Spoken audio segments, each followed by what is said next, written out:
Okay, it's on. All right, hello everybody. We are in Ackley.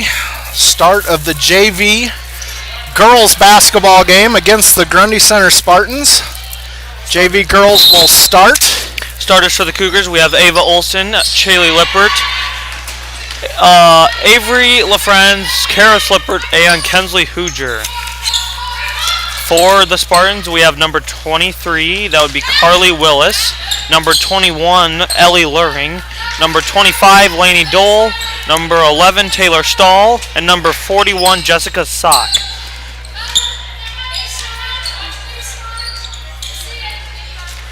Cougars on offense start the game.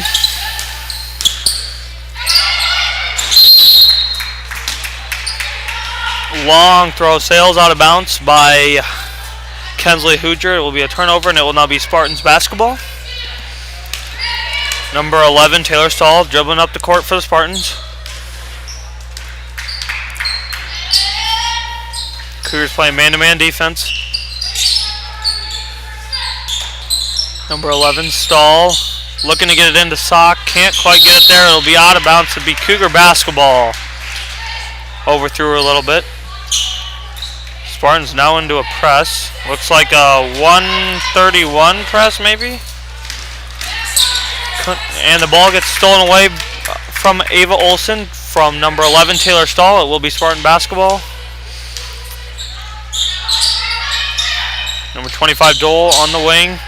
Inside to Sock, who misses it. Offensive rebound, number 23, Carly Willis, and puts it back up for two. Cougars get the ball stolen once again. It will be a jump ball and will stay with the Spartans. And Mr. Finger would like a timeout to talk about the Spartan press, I would assume. And I don't know, can't speak for Grundy Center, but there's been a couple of open gyms with the, not having school because of the weather, but obviously the kids might be a little rusty with a couple of days off or not normally in their routine. We would like to continue to thank all of our generous sponsors. Got the Hairmeister, Adrian Hoffmeister, Zach Aldrich Trucking, Shipper Home Construction, Clarence and Marcia Shipper. It's Coach Shipper's parents, and Iton Farms LLC. Thank you all for your support.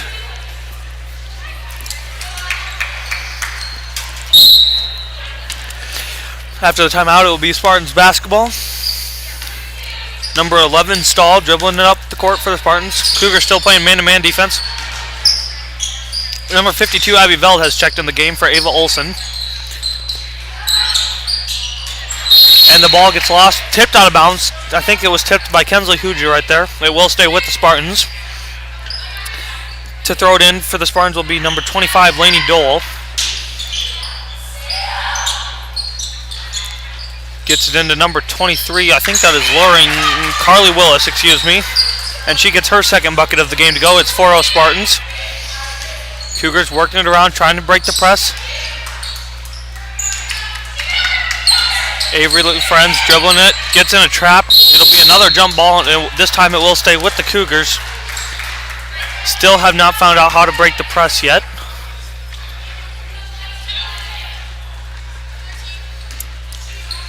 Lippert throws it into her sister, Karis Lippert. Over to Avery LaFranz. Dribbles in, kicks it out to Chaley Lippert, who puts up a jumper. No. It'll be rebound number 41, Jessica Sock. And the Spartans dribble it up the court once again. Cougars not handling the pressure thus far.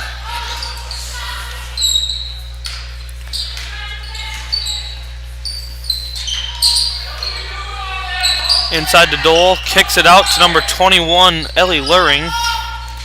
Over to Stahl, dribbles it between the circles. Number 25, Dole, dribbles in past two Cougar defenders, and Abby Veld with the steal. Looking where to go, gets it to Avery LaFrenz, who dribbles it up the court for the Cougars.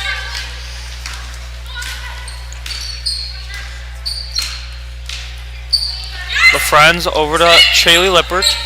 Over to Karis Lippert. Inside to Abby Veld. Out to Kensley Huger. Cougars swing it around at the top of the key. Avery LaFrenz dribbles in, puts up the bank shot, gets it to go, and it is 4-2 Spartans with 3:45 here to go in the first quarter. No, go ahead, Alyssa, if you want to help David. All right. Dole over to Willis, excuse me. Taylor Stahl dribbles it in, kicks it out to Willis. Over 21, Luring, who drives in, can't get the jumper to go, but gets fouled, and will go to the line, shooting 2 for the Spartans. That is number 21, Ellie Luring. First foul of the game, and it is on Shaylee Lippert.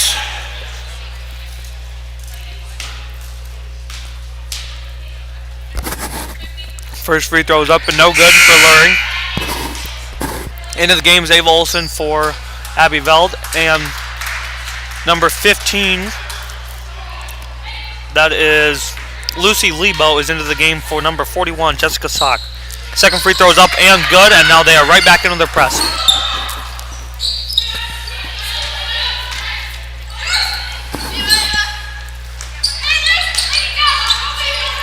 Cougars finally do break the press. Might have been a travel, not called. Yeah, if it wasn't a travel, it looked awkward for sure. Kensley Huger dribbles in, gets it stolen away, but it ends up being, might have been. And Grundy's coach calls a timeout. It'll be a 30-second timeout, I believe. I think she wanted a timeout before, and then they ended up getting the ball anyway, and now it is their ball. Okay, shout out to Maggie Allen Photography, Blythe Charitable Funds, Seatsma Funeral Home, and Forgy Electric.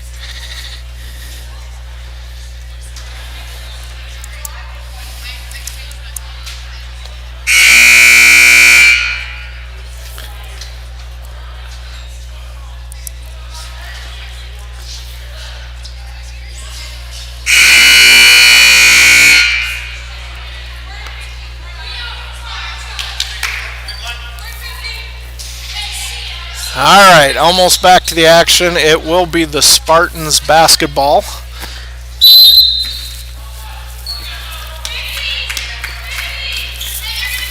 Cougars still in their man defense.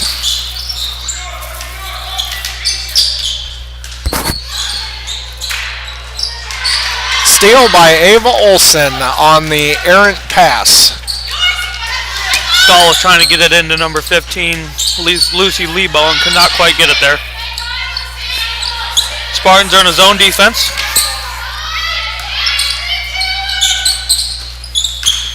LaFrenz kicks out to Huger. Over to Karis Lippert. Back to LaFrenz, back to Lippert. Over to Shaylee Lippert, who gives it to Shaylee, drives in, puts it up, can't get it to go. It will stay. Oh, they will give it to Grundy. Off the tip.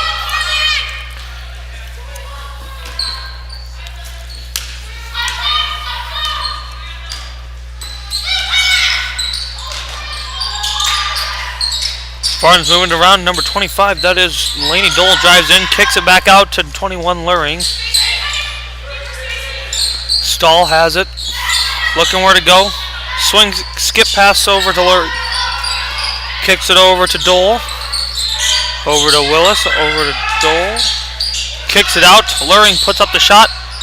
Can't get it go in and out. It'll be a rebound. Ava Olsen fighting for it, and they will call a jump ball, and it will stay with the Spartans on the alternate possession. 5-2 Spartans here with 1:30 left to go in the first quarter. To check in for the Spartans, number 51, Allie Benkin.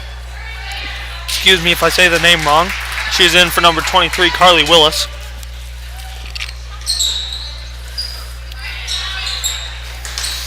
Number 25, Dole, gets it into Benkin, who's fighting for it. Nothing called. It will be a steal. I think the steal will be Kensley Huger with that steal.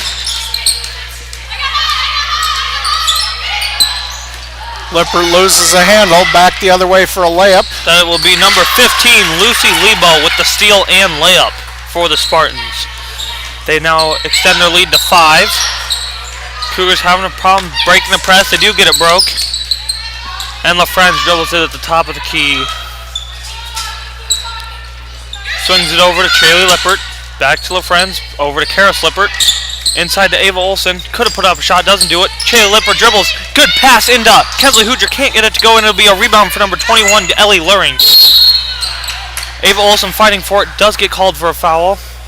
Checking in for the Cougars will be number 34, Caitlin Cope. She is checking in for number 32, Avery LaFrance.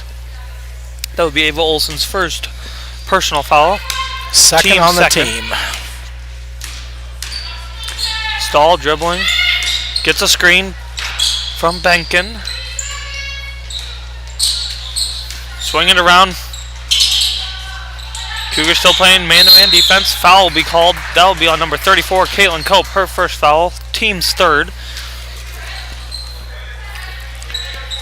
It is 7-2 Spartans with 24 seconds to go here in the first quarter of this JV girls matchup.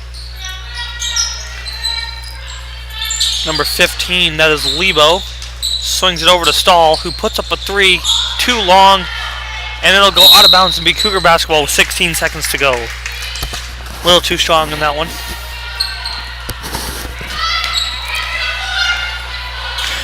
Spartans still in that press. Been effective so far. Kensley drive, gets fouled. By number 51 will be my guess. Allie Benkin. Be the first foul on the Spartans. 7 seconds to go.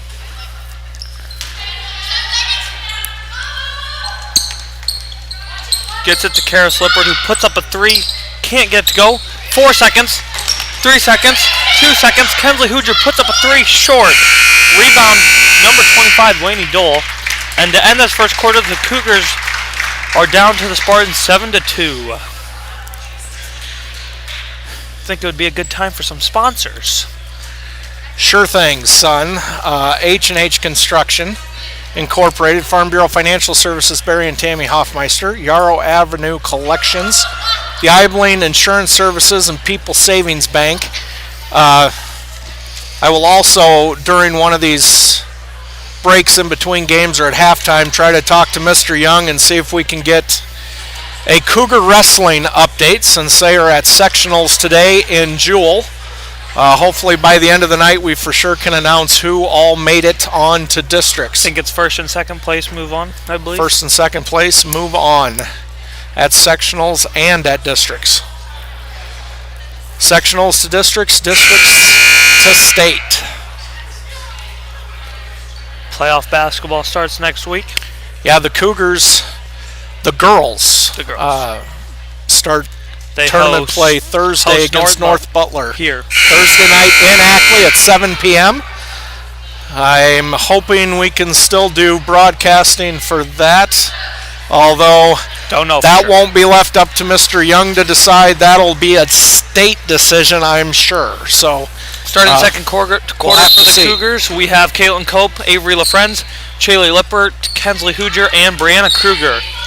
For the Spartans, it is the same five that ended the quarter. That will consist of number 15, Lucy Lebo, 11, Stahl, 41, Jessica Sock, 51, Allie Benkin, and number 21, Ellie Luring. Caitlin Cope drives it baseline for the Cougars, puts up a shot, can't go, and she will go to the line, shooting two. And that will be foul number 2 on 51.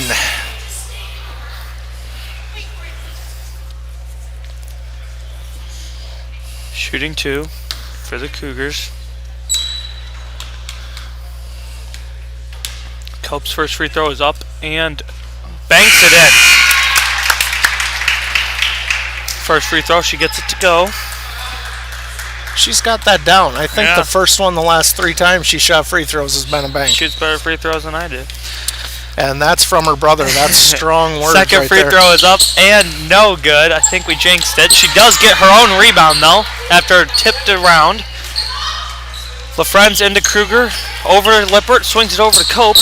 Three-pointer by her is up and a little strong. Another offensive rebound. Kensley Hooger. Over to LaFrance. Over to Cope. Over to Lippert. Inside to Kruger, who puts it up. And she gets it to fall. Brianna Kruger with her first shot of the game. Gets it up and good for the Cougars as they cut the lead to 2. They're in a 2-3 zone. All the hands are up. Playing good defense. Luring over to 15. Lebo. Over to Stahl. And the steal by Chaley Lippert. Dribbles it up the court. Dribbling. Puts it up. No good. Rebound. Brianna Kruger doesn't. Tries putting it back up. Doesn't set her feet. Can't get it to go, but it will remain with the Cougars. Into the game for the Spartans, we have number 25. That will be Lainey Dole in for number 21, Luring.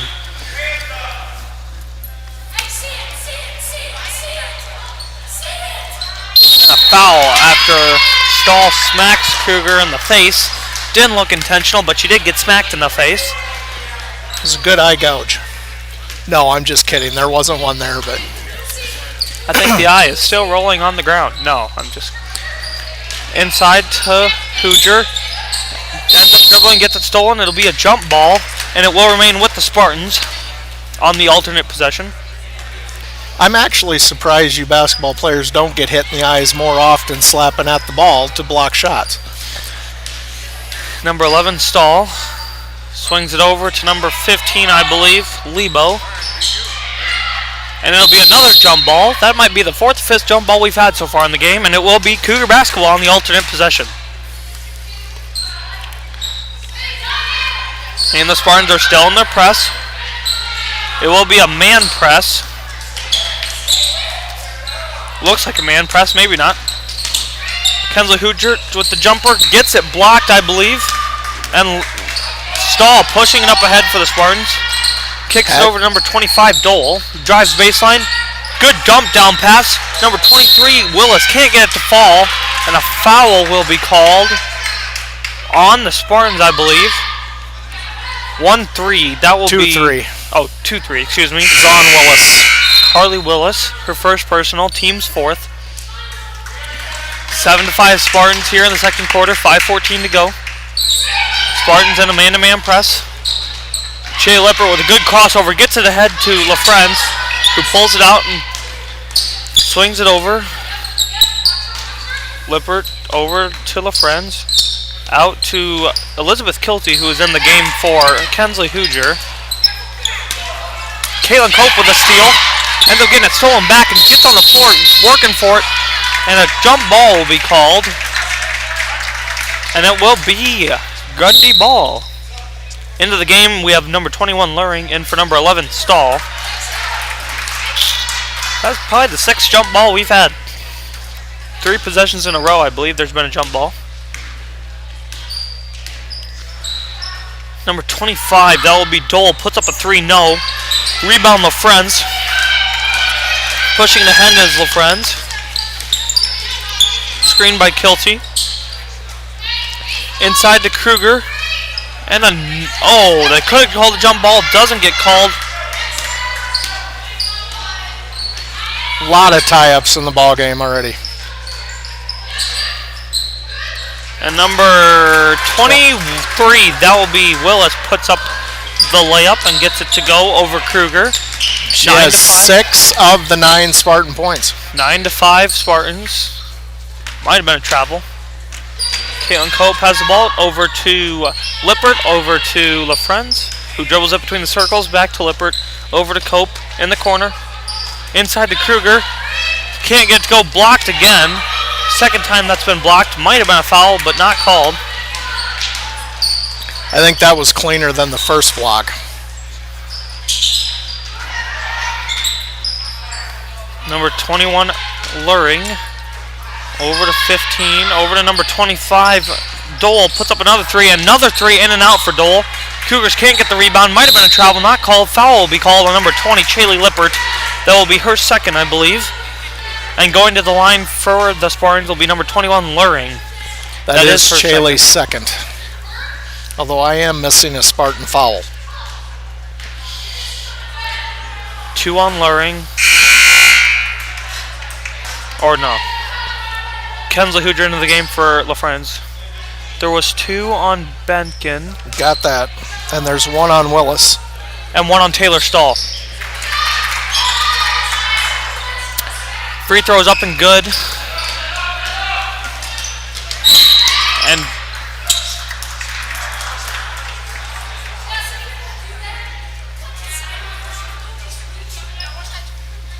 Foul not called. Mr. Finger wanted one. It was not called. Shaylee Lippert inbounds the ball to Kilty. Over to Hoosier. Back to Kilty. Over to Caitlin Cope. Inside to Kruger. And it is tipped, and she ends up touching the ball.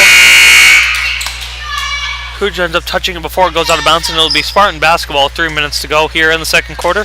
10-5 Spartans. And dribbling it up the court for Spartans will be number 15, Lucy Lebo. Into the game is Abby Veld. She came in for Kruger. Brianna Kruger. Shaylee Lippert has to be careful. Has 2 fouls. Good dump down pass by number 23. That is Carly Willis. Caitlin Cope dribbling up the court. Breaks the press. Pulls it out. Cougars down 7. Inside to Abby Veld. Out to Lippert. Over to Hoosier. Trying to look into Abby Veld. Can't quite get it there. Bad pass. Can't get it there. And it will be a turnover. Number 15, Lebo, dribbling it up. Swings it over. Inside to Willis again. And somehow gets it to go. Abby Veld was even contesting it. I don't know. But she has 10 of their 14. Bottom line, when you're feeling it, you're feeling it. And a travel is called by number 20, Shaylee Lippert. It was a travel. Well, most of the time the calls are right, regardless of what you basketball players think. Cougars are down 14-5, 2 minutes to go. Cougars got to get a stop.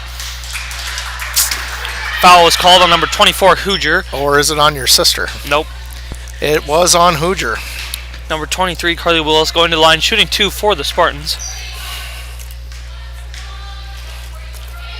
First free throw is up and no good. That's about the only thing she's struggled with so far in the ball game. Second free throw is up and also no good. Rebound by Hoosier. A foul will be called on number 41. That is Jessica Sock. Her first foul, I believe.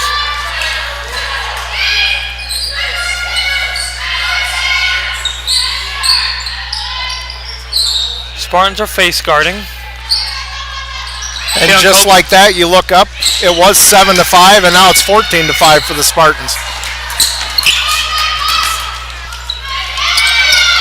Elizabeth Kilty can't get it to fall. It's on the ground. Fighting for it. Abby Veld somehow gets it. Can't get it. Go. Kicked out. Number 25 dribbling up the court. That is Delaney Dole. Driving in. Gets it knocked out of bounds by Caitlin Cope, and it will remain with the Spartans.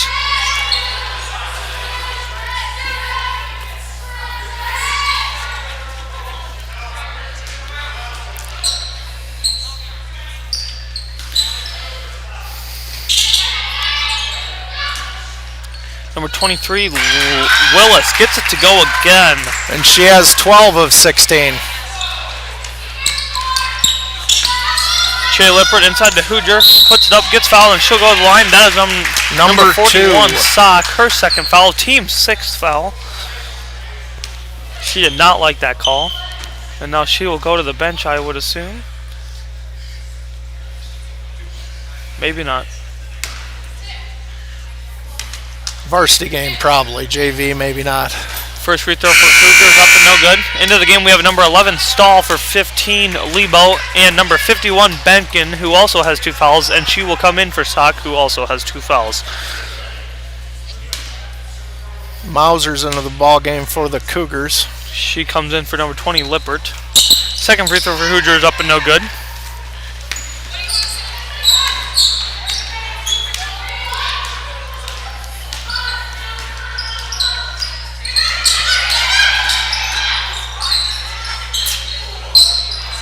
Benkin gets it, can't get it to fall. It'll be a rebound to Abby Veld. And a foul will be called on number 11, Stahl. That is her second foul. Team 7th, and it will be a 1-1. And Anastasia Myers into the ball game for Abby Veld.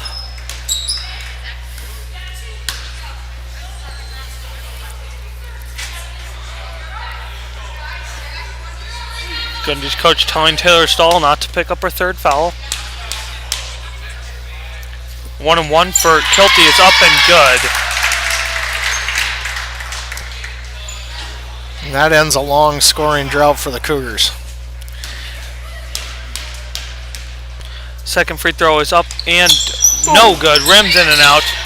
Looked like it was down and it just popped up. Stahl pushing it ahead, speeding ahead for the Spartans. Kicks it out, swings it around.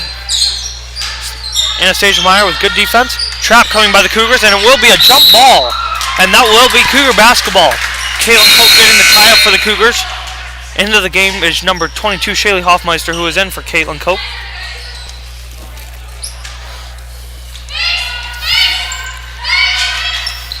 Hoffmeister gets it into Mauser. Gives it to Hoffmeister. And she loses out of bounds. It will be Spartan basketball on the turnover. 16-6 Spartans with 48 seconds to go here in the first half of this JV girls matchup. Coach Hubner has arrived in his long trek from Hubbard. Luring puts up a three, in and out. That was the third three for the Spartans. That's been in and out. No. Maddie Mauser jumping ahead. Tries getting it into Hoffmeister. Can't get it there.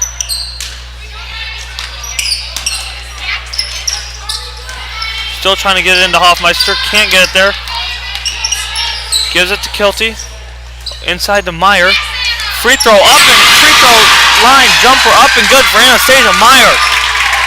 And we've cut the lead in half.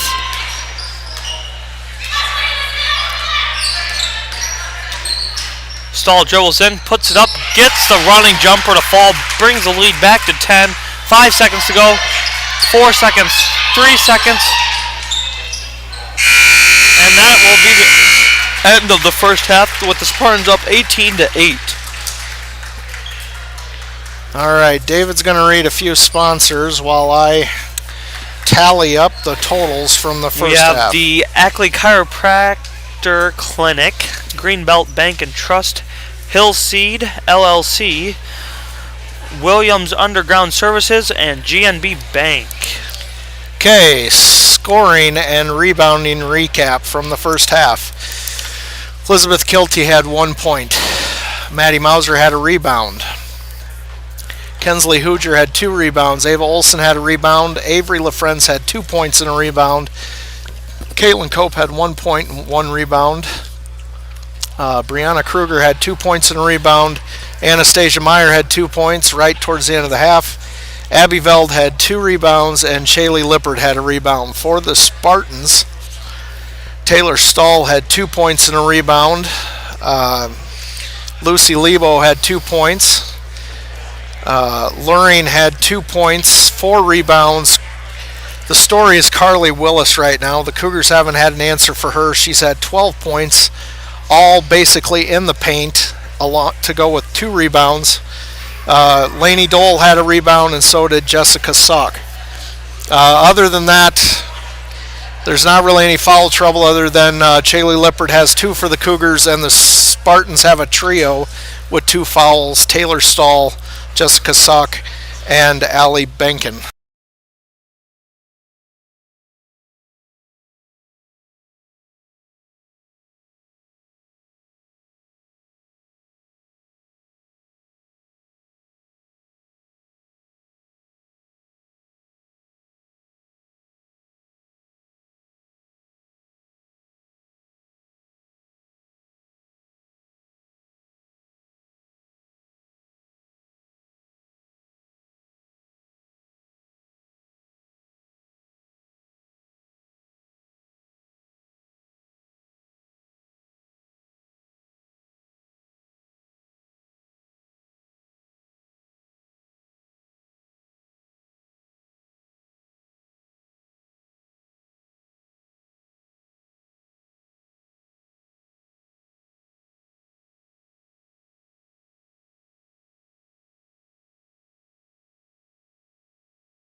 Alright, Cougar fans, we are back for the start of the second half of the JV girls game between the AGWSR Cougars and the Grundy Center Spartans. Wrestling update for the Cougars. In the finals, we have Caden Abbas, Trey Lashbrook, Zach Johnson, and Jaden Bowles. Now, that does not mean that they will for sure go on to districts, but they are in a good spot right now. If they all win, they all for sure move on. If they don't win, they still have a very good chance of moving on, but they will have to wrestle back, I believe. That's how that works. In the semifinals that still have to wrestle to get to the finals, we have Ben Puente and Jacob Haley. So those are the updates we have for the wrestlers. Starting the second half for the Cougars, the girls, we have Karis Lippert, Elizabeth Kilty, Shaylee Hoffmeister, Maddie Mauser, and Abby Veld. For the Spartans, we have number 11, Stahl, number 21, Luring, 41, Sock, 23, Willis, and number 25, I believe, Laney Dole. Spartans start the second half with the ball. Will still stay with the Spartans. Tipped around and tipped out by Abby Veld. 41. Number 25, Dole in the corner for three. Can't get it to go. Willis number 11, right there Stahl. For a rebound. A little long on that one. And a rebound, Maddie Mauser. Drills up the court for the Cougars. Jumps to hops. Thought Abby Veld was looking for it. Doesn't get it. Stolen by number 25, Dole. Gets it inside to Luring. Gets it back out to Dole. Swings it around. Excuse me, that was 23 Willis, not Luring. 25 Dole. Up to Stahl. Over to Luring. Three-pointer by Luring is up and no good. Another rebound, Maddie Mauser. Her second rebound in a row.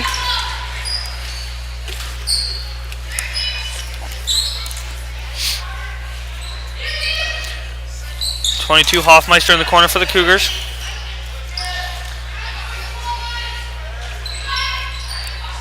Skip pass over to Karis Lippert, who puts up the two-pointer. Can't get it to go. A foul is going to be called underneath the basket on number 22 Hoffmeister, I believe. Yeah, it will be so Spartans basketball. 52. 52. Abby Veld. That will be her first personal. Yes. Team's first of the second half. Number 11, Stahl, kicks it over to Dole. Inside to number 41, Sock, who gets it stolen away on her entry pass. Lippert over to Kilty. Over to Mauser. Kicks out to Hoffmeister, looking where to go. Over to Kilty. Swings it around. Inside to Abby. Out to Maddie Mauser, who puts up a three. Front iron of the rim, no. And a rebound. Stahl pushes it ahead to number 25, Dole. Inside to Luring, who can't get the runner to go. Gets her own rebound. Can't get it to go again. A rebound by Ellie Luring. That was by Willis, by the way. Oh, yeah. And now for the Cougars, we have Cope and Olsen for Mauser and Veld. And for the Spartans, we have number 51, Benkin for Sock. Karis Lippert pushing it ahead. Karis Lippert, three-pointer going to be off. No good. And rebound by Luring. Stahl pushing it ahead. Over to Luring. Cougars are letting her shoot it. Dole in the corner, up to Benkin. Over to Stahl. Over to Dole, who puts up the jumper. No good. Fighting for the rebound. And it will be a jump ball, and it will be Spartans basketball on the alternate possession.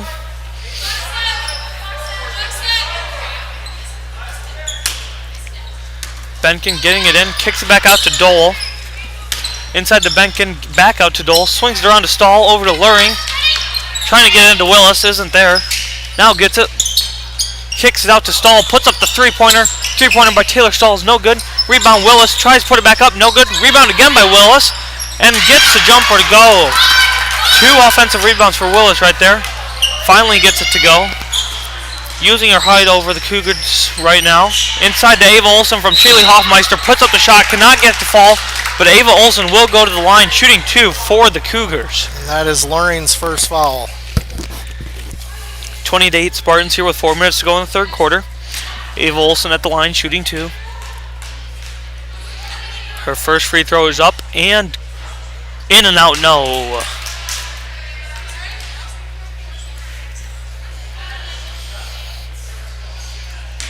Second free throw for Ava Olsen is up and also no good. Rebound by number 23, Willis, to Stahl, who races ahead for the Spartans. Over to Luring. Inside to Willis. Puts up it, no good. Rebound, Karis Lippert. Might have traveled. Not called. Over inside to Ava Olsen. Can't get the runner to go again. Fighting for the rebound. Jump ball. Caitlin forces her third jump ball so far.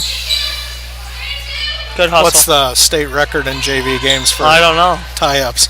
Probably 1,000. That's how many we've had so far tonight. Cougars got the ball on the jump ball.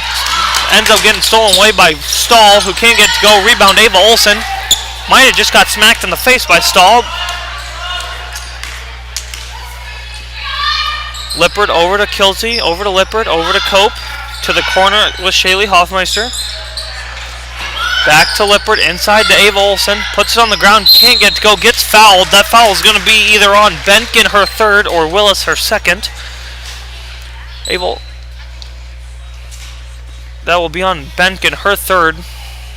Ava Olsen will be going to the line, shooting 2 more free throws. Hopefully she has better luck this time.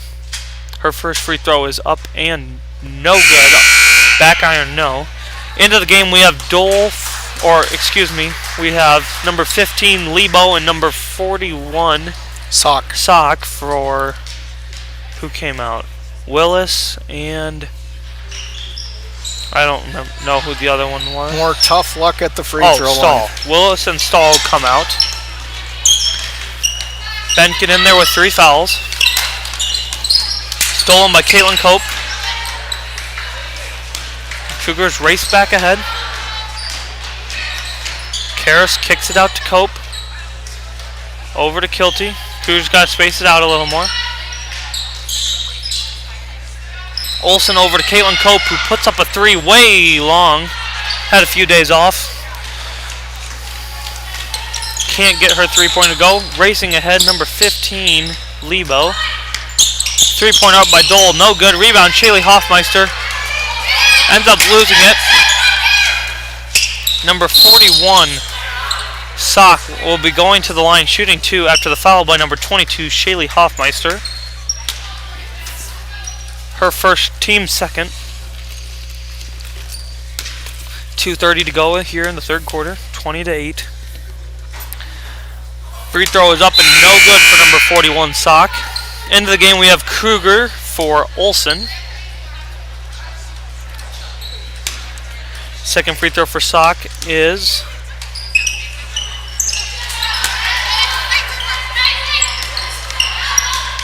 I don't think Kruger won the ball game for the right person. Nope, I think she was supposed to go for Shaylee Hoffmeister, and instead she went for That Ava is Olsen. 4 on Benken.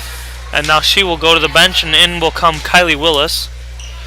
Ava Olsen is at the bench, and she will be going in for number 22, Hoffmeister, who is at the line shooting 2 for the Cougars. First free throw is up and no good. That is 5 straight missed free throws for the Cougars.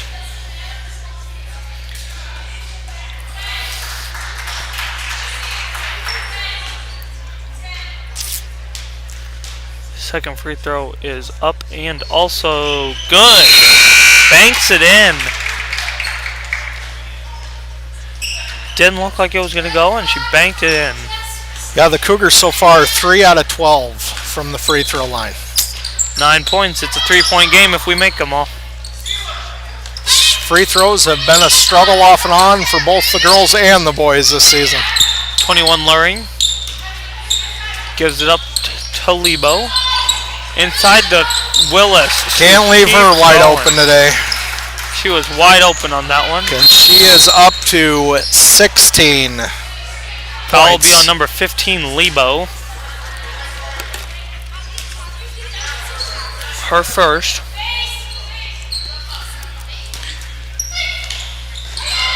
Cope into Karis Lippert, who tries getting it to Ava Olsen, ends up throwing it out of bounds.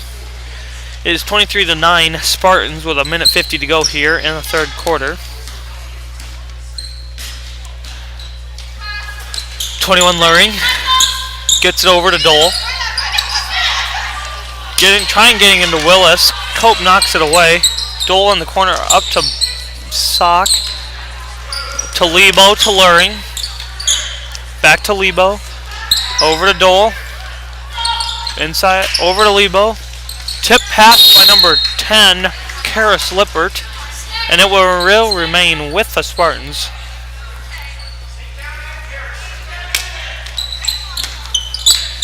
Sock gets it from Dole out of the inbound pass to Luring, to Lebo, back to Luring. Three-pointer for Luring is up and no good. Has not got one to fall yet. A lot of in and outs for her tonight. Lippert dribbling at the top of the key. Inside to Olsen, out to Caitlin Cope. Over to Lippert, who puts up a three. Good! Splashes that three-pointer home. Looked good from the beginning. Dole trying to match her three with a three and does get it to go. Score is now 26-11 Spartans. Lippert racing ahead for the Cougars. Going to her dominant left hand. And will go to the line, shooting two for the Cougars. Karis Lippert. And that'll be Willis's second.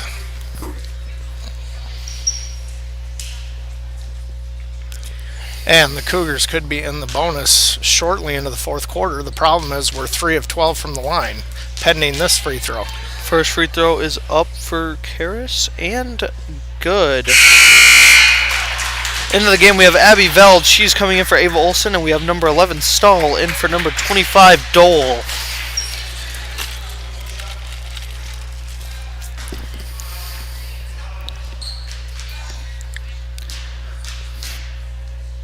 Second free throw for Lippert is also up and front of the rim. No, rebound Abby Veld. Fighting for it. It will be white basketball. Oh, nope. Changes his mind. Not changes his mind. I think he just pointed the wrong way, but it will be Spartan basketball. Stahl dribbling it up for the Spartans once again. Up between the circles. Over to Lebo. Back to Stahl. Trying to get it inside. Kicks it over to Luring. Shot by Lebo is up and good. 28-12 Spartans. Lippert dribbling it ahead. Gives it to Kruger. And another jump ball is going to be called. We've got to be pretty close to 20 of those. Nah, 10 maybe. 15 max. Fine, we'll settle at 15. It has been a lot 13. We'll go with 13. Of jump balls or tie-ups called. 5 seconds to go in the third quarter. Lebo puts up a three. Can't get it to go. Another board. Sock gets it to go at the buzzer. Banks it in, and it is 30-12 at the end of the third quarter. Spartans.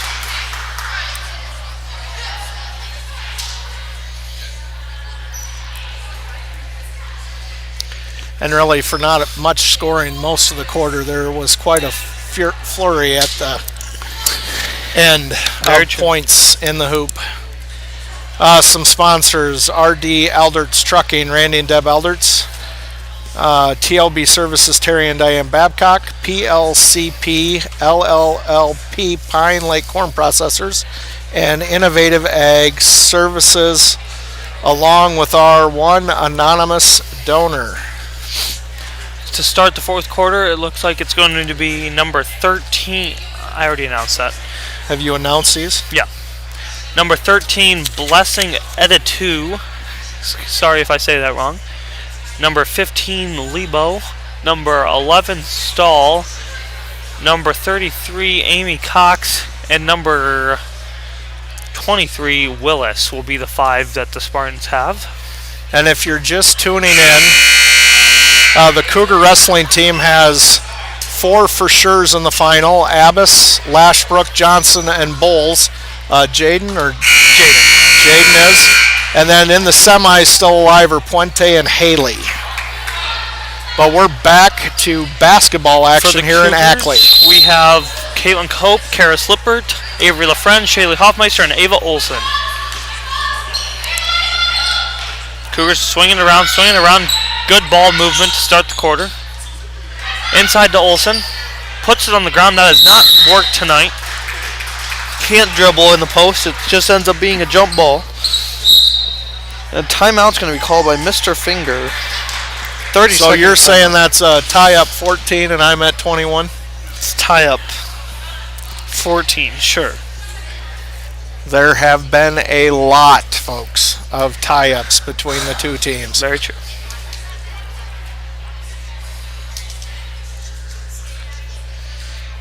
Matter of fact, the button keeps getting this much use on the arrows.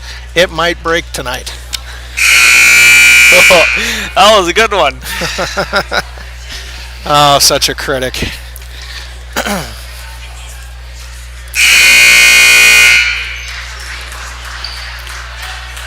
Spartan basketball after the timeout. Stahl dribbling it up for the Spartans. Cougars playing man-to-man defense.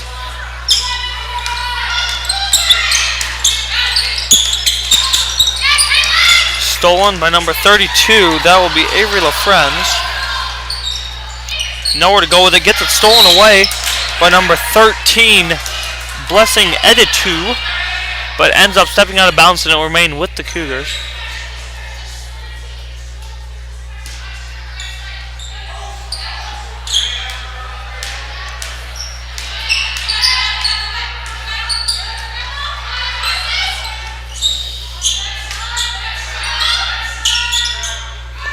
Cougars swinging around.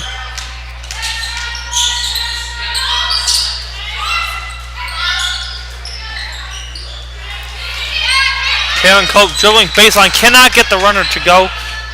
2 offensive rebounds for Ava Olson, and then she gets the layup to go for the Cougars.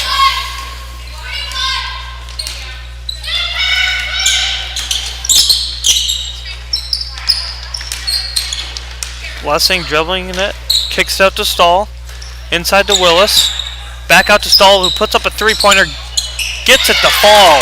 Taylor Stahl.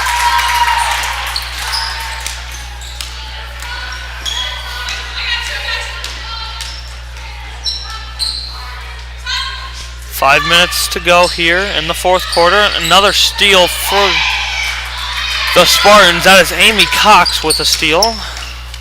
Taylor Stahl dribbling up ahead. Gets a screen from Willis. Out to Cox. Looking where to go. Gets it to Lebo. To Stahl. Cutter Lebo. And a timeout was going to be called. 30-second timeout. Number 51, Benkin, into the game for... I don't know for sure, but 51 Benkin is into the game. 4:55 in the fourth quarter. 33-14 Spartans.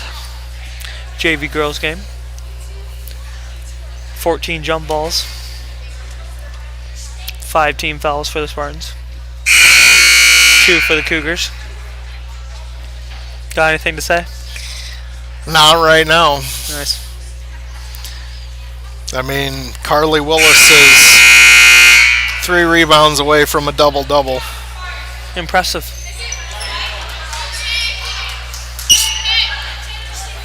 But maybe statistically, that's the only she's out, big though. news. That's who Benkin came in for. Maybe she'll just throw it off the backboard a few times and rack up her rebounds. Cougars in a 2-3 defense. Blessing over to Lebo. Over to Stahl. Back over to Lebo. Up to Blessing. Dribbles, looking where to go. Back to Lebo. Puts up a 3. No! Rebound, Shaylee Hoffmeister. Dribbles ahead, gets it to Caitlin Cope. Inside to Ava Olson. Great pass. Can't get the layup to go. Can't get her board to go.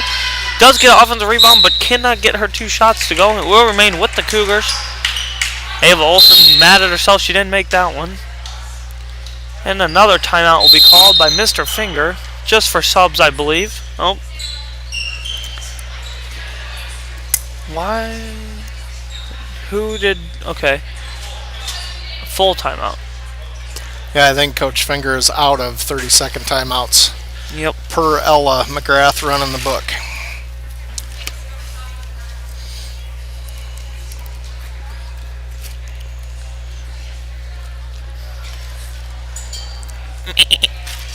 No goat noises from the commentators. David. You're not saying anything, so I have to say something. Nope, dead time is fine. Nope. We're at a break in the action. Score still 33-14. 5 team fouls for the Spartans. 2 for the Cougars. 14 And jump balls still. there's 4:25 left in the fourth period, Wow, we just read the scoreboard. which they can see. Yeah, I know. We don't want those awkward silences, though. We must fill those. Throwing it in for the Cougars is number 22, Hoffmeister, who gets it to newly entered Maddie Mauser.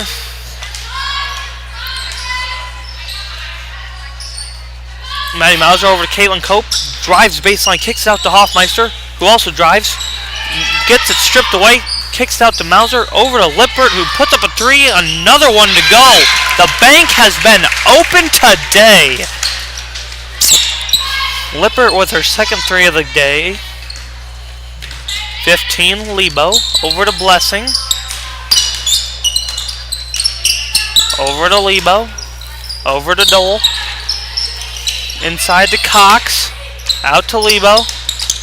Inside the Blessing, backdoor, good backdoor, kicks it out to Dole, over to Lebo, puts up a 3, good! Lucy Lebo with a 3-pointer. Every time Cougars have made a 3, they have answered. And that's another steal by the Spartans out of their press. Cougars have had a lot of turnovers this game. Tipped pass out of bounds by Maddie Mauser.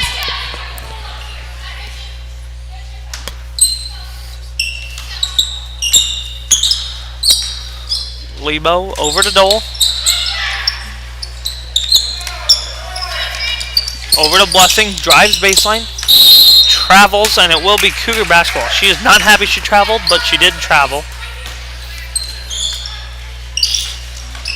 Cope inside to Hoffmeister, or inbounds, excuse me, and throws it out of bounds, and it will be Spartan basketball once again. 36-16 with 3:10 to go here in the fourth quarter.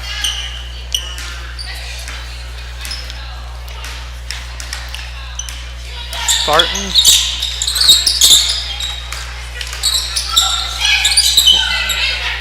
Cox out to Blessing. Over to Dole, inside to Benkin. Tries getting it to Cox, can't get it there. Stolen by Shaylee Hoffmeister. Pushing it ahead is number 10, Karis Lippert. Over to Cope. Lippert's like, give me the ball. She's feeling the hot hand. Caitlin Cope drives baseline, puts it up, gets fouled, cannot get it to go, but she will go to the line, shooting 2 for the Cougars. Yay, Caitlin. Benkin has fouled out of the ball game. Hey, that's why they give you 5. You gotta use them all. You don't have to use them all, but now You've into the tried. game.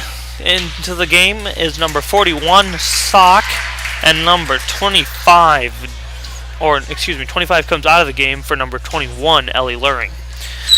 First free throw for Caitlin is up and no good. That's too bad. Another story for the Cougars tonight. None of the girls really have made free throws. The best is 50%. Second free throw is up and also no good. 15, Lebo dribbling up for the Spartans.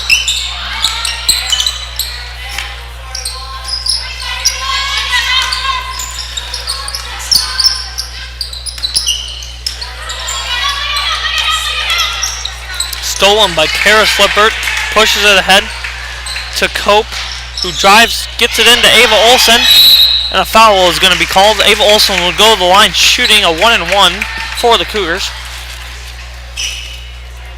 Called that on Lebo? Is she? Oh yeah, she is in the ball game still. No.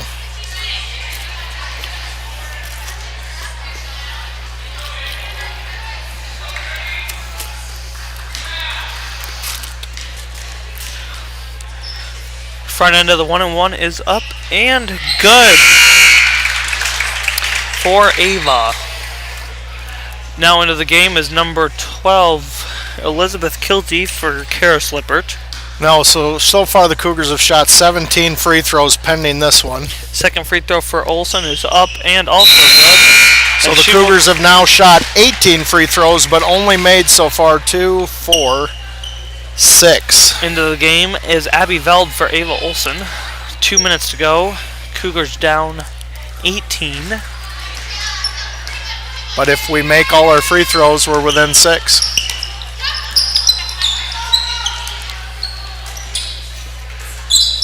Cox over to Luring, to Lebo in the corner. Back to Luring.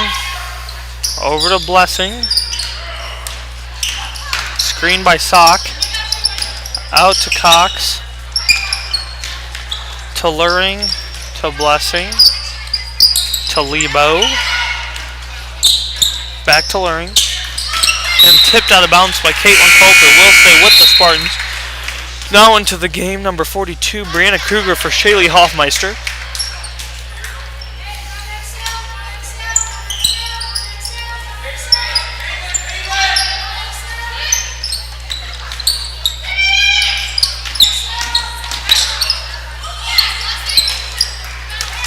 Offensive rebound by the Spartans after the miss by Blessing Editu. 15 Lebo inside to Cox. Back out to Lebo, who puts up a 3. Gets it to go. Lucy Lebo. Spartans are still pressing with a minute to go. Up 21. And Caitlin Cope will go to the line shooting 1-1 for the Cougars.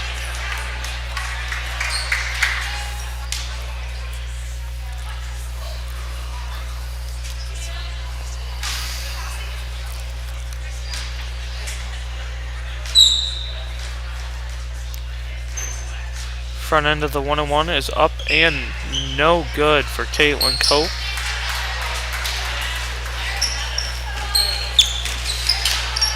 Spartans dribbling to the head. 45 seconds to go. Luring over to Blessing. And a jump ball will be called. It will be Cougar basketball. Now into the game will be number 54, Anastasia Meyer. In for, we have 6 people on the floor. Who's coming out?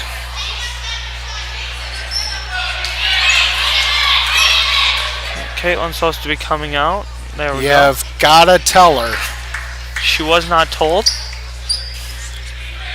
Because Anastasia came in and went from half court to the top of the key, and Caitlin was guarding the... Maybe we were going to play with 6.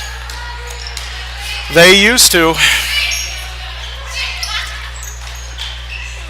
Elizabeth Kilty to Maddie Mauser, who puts up a 3, can't get it to go.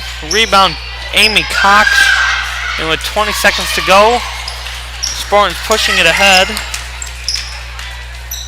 Lebo puts up another 3, feeling it, cannot get it to go. Rebound, Anastasia. 9 seconds, 8 seconds. 5, 4, 3. Kilty puts up a 3, no good. And that will be the end of the game. It will be 39-18. The Spartans win.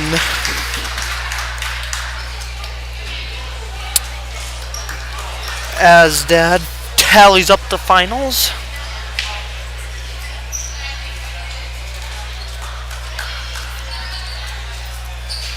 Cougars played good.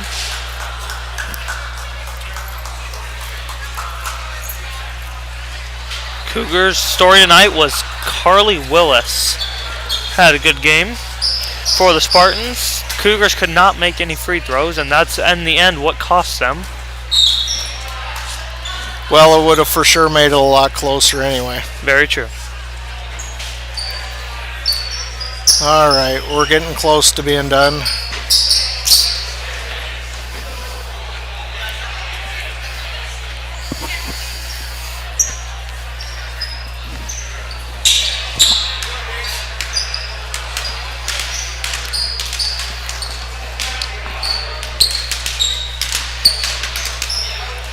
All right, final stats. Karis Lippert had 5 points and a rebound. Elizabeth Kilty had 1 point. Maddie Mauser had 3 rebounds. Shaylee Hoffmeister had 1 point and 2 rebounds. Kensley Hooger had 2 rebounds. Ava Olson had 4 points, 7 rebounds. Avery LaFrenz, 2 points and a rebound. Caitlin Cope, 1 point, 1 rebound. Brianna Kruger, 2 points and a rebound. Anastasia Meyer, 2 points and a rebound. Abby Veld, 2 rebounds, and Shaylee Lippert, 1 rebound. For the Spartans, Taylor Stahl, 4 points and a rebound. Lucy Lebo, 10 points, and 8 of those came in the second half. Luring had 2 points, 9 rebounds. Carly Willis, 16 and 7. Lainey Dole, 3 and 1. Amy Cox had a rebound. Jessica Sock had 3 points and 5 boards. And Allie Benkin had 1 rebound. So folks, we will let the JV boys warm up and be back with you in 13 minutes and 39 seconds.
All right, folks, we are back for game 2 of 4 this afternoon. We have a quad today with the Spartans from Grundy Center. We are minute 23 from the JV boys game starting. I don't remember how the first JV boys game went with them down in Grundy. I do think we lost. I think we were 0-4 that night. Yep. So the JV girls lost earlier by about 20, I think. Yeah. Story of that game was the Willis girl had almost a double-double. 16 and 7. 16 and 7. And check your phone. The Cougars could not make their free throws. I think we missed 12 free throws, which would have made that 20-point deficit a whole lot closer. Hopefully we can keep David from getting distracted from his friends on the Grundy Center boys basketball team. Yeah. Some of them want to do the call with him. I don't know. I haven't gotten administrative approval for that, so we'll have to pass.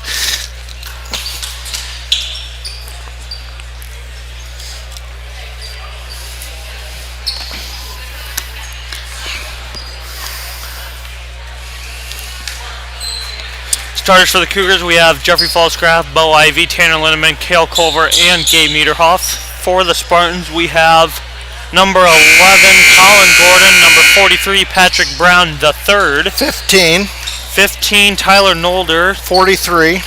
I already said Patrick. 33, Tate Jurowski. Sorry if I say that wrong. And number 31, Tyler Venedga. I don't know how to say some of these names, so I apologize if it's wrong. See, that's where if we had Dexter Whitehill with you making the call, we wouldn't have that problem. Cougars missed their first shot with Cale Culver. Ends up falling over. Don't think... Number 33, that is Tate Jurowski. I'm just going to say Tate.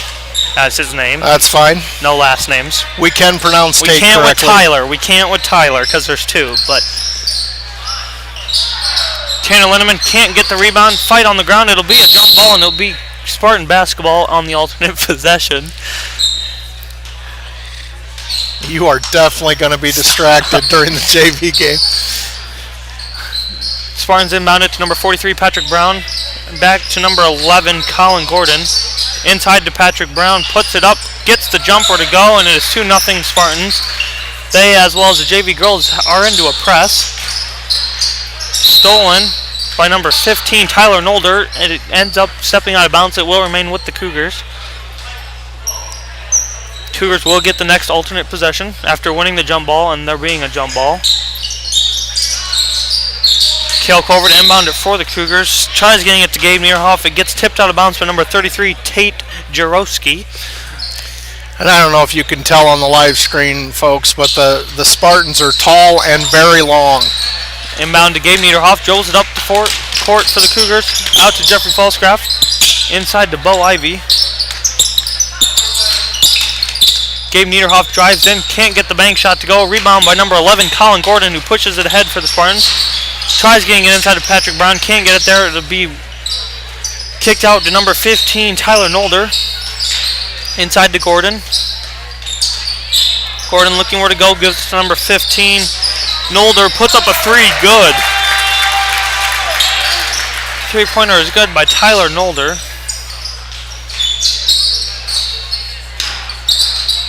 Spartans in a man press. Jeffrey Falscraft ahead. Cannot get the jumper to fall. Had an open shot. Couldn't get it. Number 11, Gordon, with another rebound. Throws it ahead to Tate. Gets it stolen by Gabe. Cale Culver will push it ahead for the Cougars. Drives in. Might have been double dribble. Can't get the layup to go. It'll be another rebound by Gordon. Cale will end up putting Gordon on the floor after a hard foul. It will still be Spartan basketball. That was a hard foul by Culver.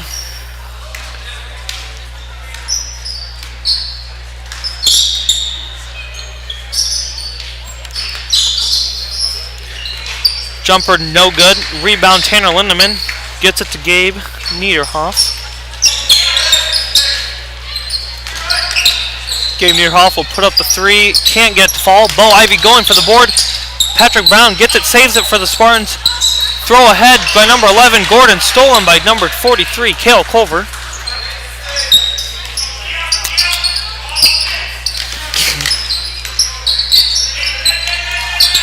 Gabe Nierhoff gets it ahead to Bo Ivy. Has a wide open layup and gets it to fall just barely. 5-2 Spartans here with 4 minutes to go in the first quarter. Number 15, Nolder, over to Gordon. Inside to Brown, out to number 33, inside to number 31. That would be Tyler Van Gena. Cannot get it to fall. Cale Culver gets the rebound, pushes it ahead for the Cougars. Stops, kicks it over to Gabe Nierhoff. Screen coming from Bo Ivy. Gabe Nierhoff driving. Gets fouled on the shot. Will go to the line shooting 2 for the Cougars. And I could hear that foul over here. Foul was called 11. On number 11, Gordon. His first. Team's first. Free throw from Gabe Nierhoff is up and no good. Now into the game we have number 13. That would be Ben Wiegman for Gordon. We also have 25 Tanner Lobby in for number 31. And 45. And number 45, Isaiah Burt, in for number 31, Tyler Van Gena. Makes 1 of 2. Nierhoff does get his second free throw to go. Cougars down 2. Playing good defense, 2-3 defense.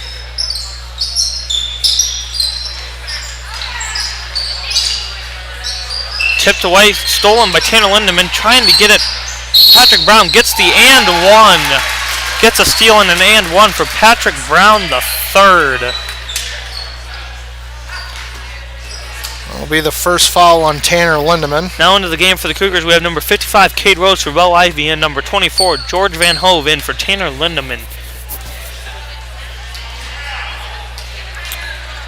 Patrick Brown's and one free throw is up and no good. Rebound, Jeffrey Falscraft, fight for it. Ends up Jeffrey loses it, and it will be a ball still loose. A jump ball is going to be called. It will be Cougar basketball on the alternate possession. Throwing it in for the Cougars is number 43, Cale Culver. Cale throws it deep, trying to get to Jeffrey Falscraft. Does not get there. Number 25, Tanner Lobby, loses it off his foot out of bounds. It will remain with the Cougars.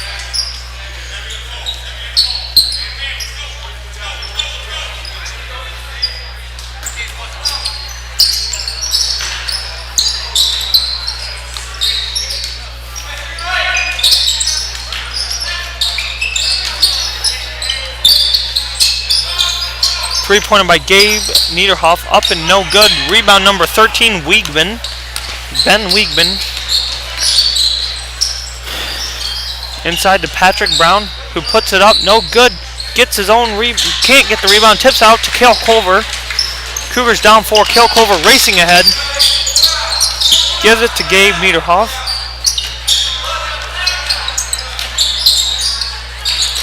George Van Hove gets it stolen away by Ben Wiegman. Drives ahead for the Spartans. Goes up with it. Cannot get the bank to go. Jeffrey Falstaff with a steal. Pushing it ahead for the Cougars. Ends up going back. Gives it to Gabe Nierhoff. Over to Cale Culver. Over to Gabe. Inside to Cade Rose, who gets it. Cannot get it to fall. George Van Hove with the rebound. Cannot get that to fall. And Cade Rose cannot get the offensive board. Rebound by Patrick Brown. And Ben Wiegman will push it ahead for the Spartans. Over to number 33. That is Tate. Last name I don't want to say because I don't want to get it wrong. He drives. It will go to the line shooting 2. That is Tate. First foul on Cade Rose. Team's third. Coming into the game will be number 12, Carter Brown for the Cougars. For the Spartans, it'll be number 31, Tyler Veninga. Carter Brown is in for Jeffrey Falscraft, and Veninga is in for Patrick Brown.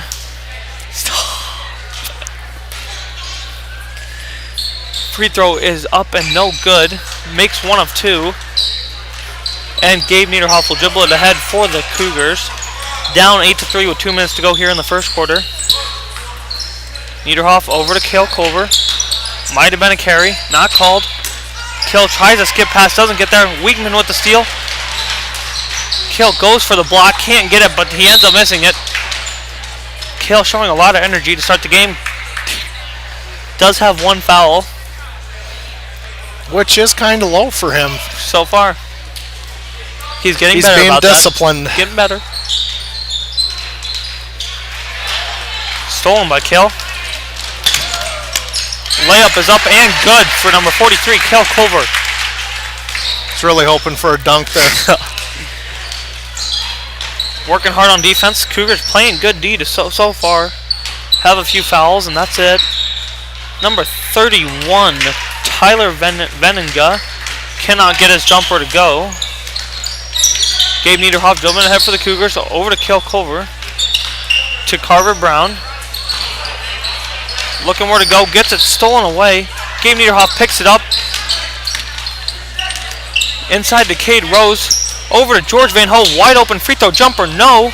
Carver Brown going for a rebound. Cannot get it. That will be a rebound by number 25, Tanner Lobby. Kale will get called for a second foul in the first quarter. 8-5. Spartans are up with 54 seconds to go.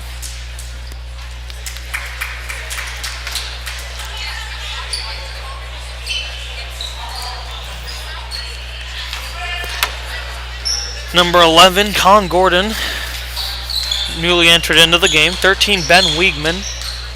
Kale's got to be smart. I think. Three. No I good. think Bo Ivy is coming in for Rebound, Carver Brown. Gives it to George Van Hove over to Gabe Niederhoff with 35 seconds to go here in the first quarter. Ends up leaking it out of bounds. It will be Spartan basketball. Bo Ivy into the game for Kale Culver. 29 seconds to go in the first quarter. Cougars are down 8-5.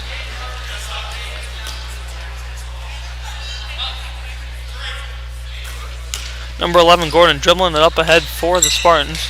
Over to 13, Wiegman. Over to number 25. That would be Lobby. Gets on the ground fighting for it. 13 seconds. Gordon has the ball. Over to 45, Burt. Inside to number 31. That is Tyler Veninga. Cannot get to go. Gets his own rebound and gets it to go with 3 seconds. 2 seconds. 1 second to go. Bo Ivy chucks a prayer. Cannot get it. And that will end the first quarter by a score of 10-5 Spartans with sponsors. Sponsors.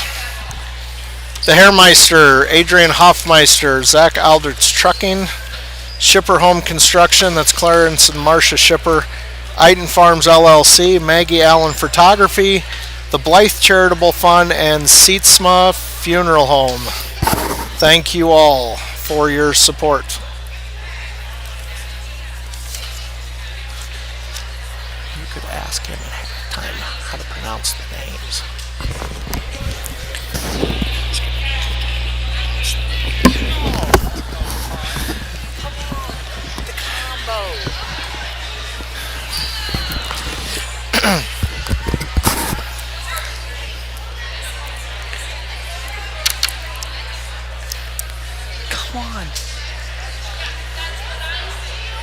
Come on.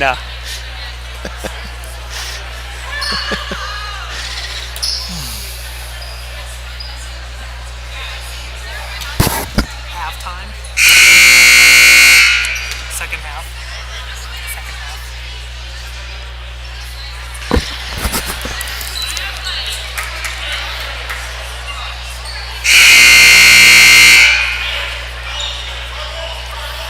All right, start the second quarter. We have Kale Culver, Gabe Niederhoff, Bo Ivy, Jeffrey Falsgraf, and Tanner Lindemann.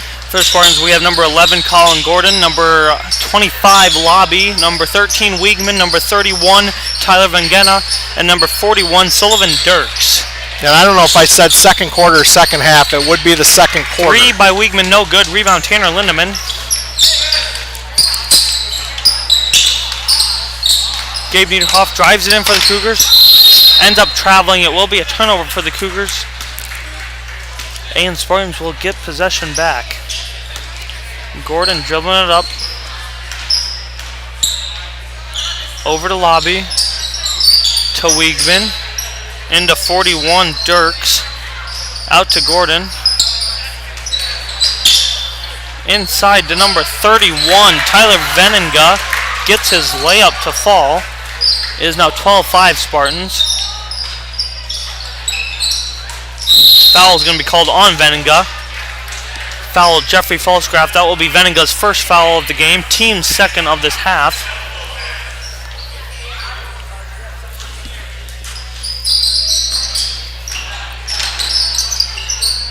Niederhoff over to Culver. Spartans still pressing. Been effective so far. Jeffrey Falstaff was thought about shooting it. Does not actually. Culver to Lindemann, who might have got fouled.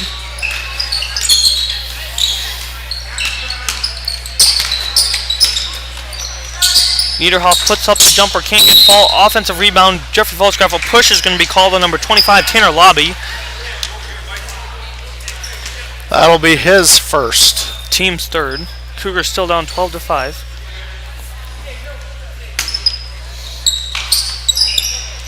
Kale inbounds it to Tanner Lindemann. Drives with it. Puts up a shot, no good. Number 11, Gordon pushing it ahead. Colin Gordon pushing it ahead. Euro steps. Cannot get it to fall. Gets his own rebound. Kicks it out to number 41, Dirks. Drives baseline, puts it up, and somehow gets it to fall. Sullivan Dirks gets the 2 to go.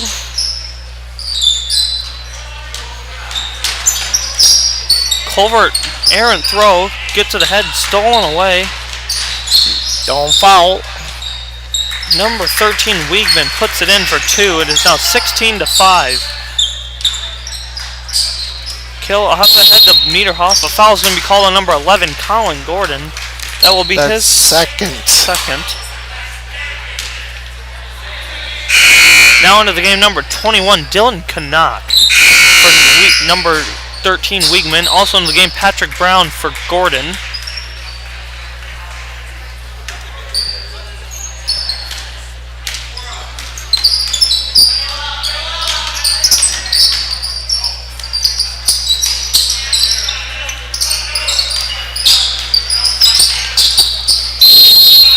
Number 43, Culver, looking to get it into Gabe Niederhoff. Cougars are now going to be in a red 2.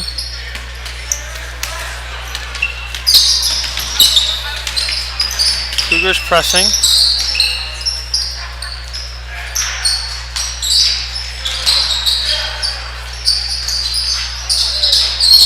Canuck with a good fake.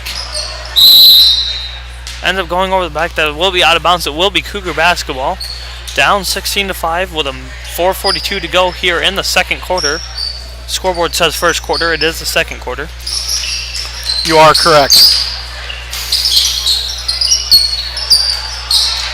Another bad throw by the Cougars. Tipped by Canuck. It will remain with the Cougars after he knocks it out of bounds. Good hustle by Dylan Canuck.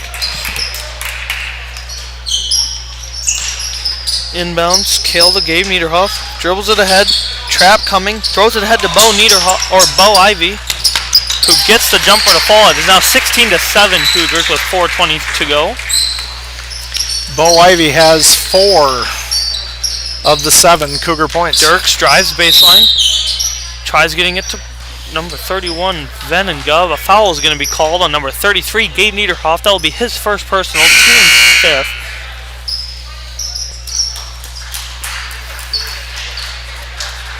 Coming out is number 25, Tanner Lobby. Into the game was number 33, Tate Jarowski. And Talon Muchler came in for Jeffrey Falsgraf for the Cougars. Patrick Brown with a good entry. Cannot get his layup to fall. 33, Tate with the rebound. Kicks it to Dirks, who drives in. Dumped down to Patrick Brown, who cannot get it to fall. Gets his own rebound. Still can't get it to fall. Cougars are not rebounding well. That is 3 offensive rebounds. Number 33, Tate, will go to the line, shooting 2 for the Spartans.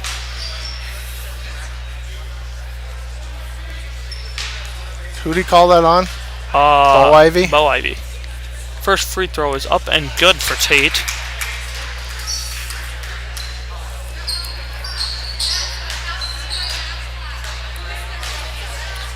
Second free throw is up and no good. And it will be Cougar basketball. Down by 10 with 3:50 to go.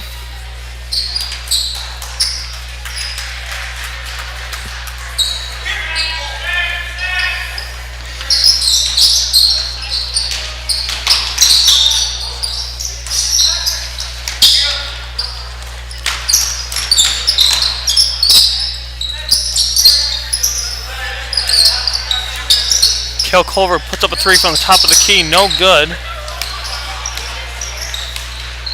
31, Tyler Benninga with the rebound. Patrick Brown inside, kicks it out to Kanak, puts it up, no good. Rebound, Tanner Lindemann.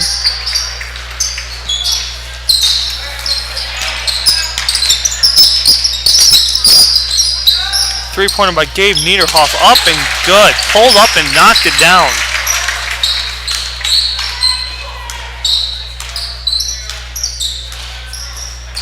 Cougars starting to find a spark on offense.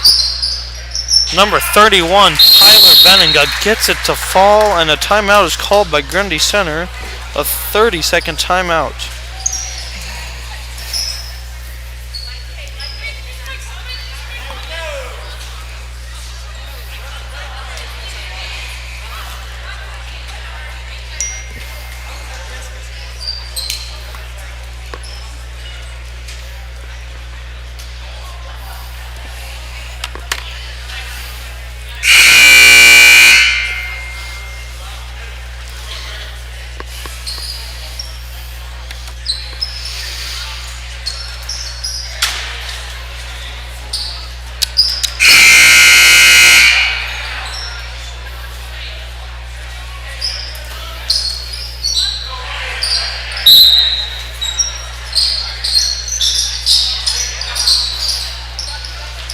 Cougars break the press easily.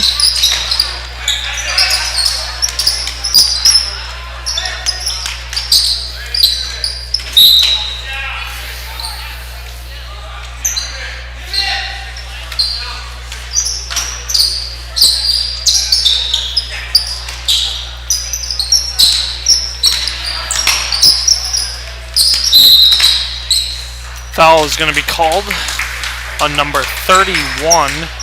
His second. That is Tyler Benninga. Ben Wiegman now in the game for Benninga.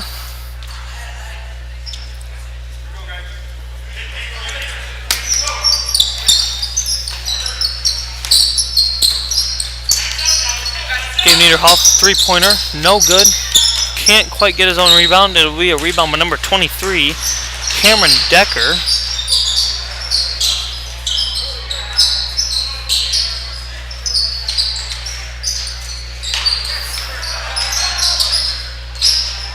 Number 43, Patrick Brown, cannot get another layup to fall. It will remain with the Spartans. Into the game is Cade Rose for Tanner Lindemann and Gavin Bustrom for Bo Ivy.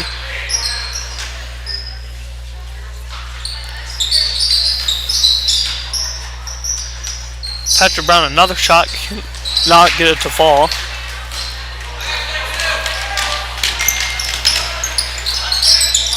Three-pointer by Kale Culver, banks it in.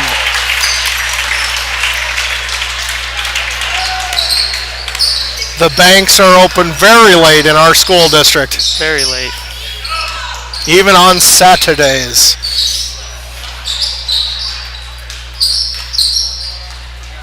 Cougars cut the lead to 6, playing hard so far. Some turnovers that they got to cut down, but they're playing good. Patrick Brown working. Kate Rose has been playing really hard. Patrick Brown will go to the line, shooting 2 for the Spartans. Little winded. Cade Rose's second foul. Minute 30 to go here in the first half. Cougars down 6. First free throw for Patrick Brown is up and no good. Wide right.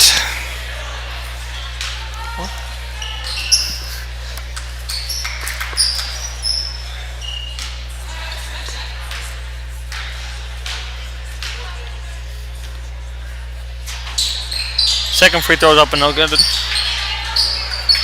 Lindemann with the rebound.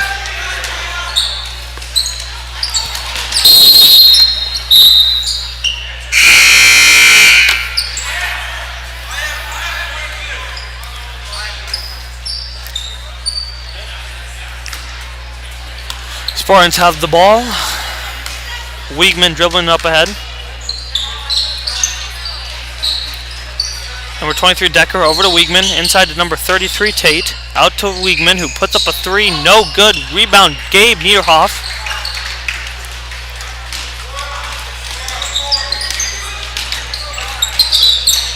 Gets it down to Rose. Out to Bustrom. Back to Niederhoff. Dribbles, can't get it go. Offensive rebound, Cade Rose, good rebound, and gets the putback to go. Cougars cut the lead to 4.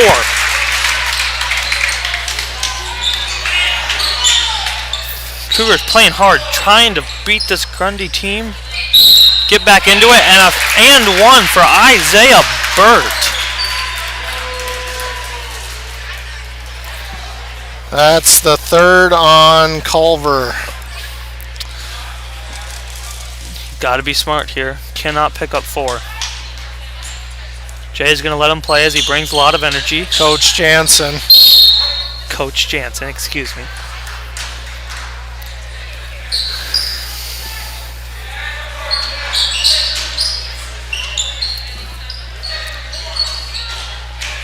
Trying to inbound it, cannot inbound it, and a foul maybe? Kick ball is going to be called.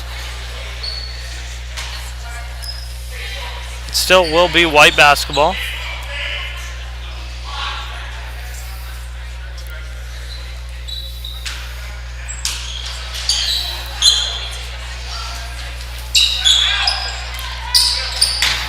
Hill inbounds it to George Van Hove, who is fouled by number 13, Wiegman.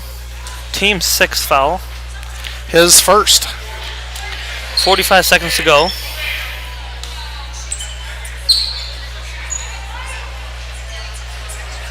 Not a 1-and-1 yet.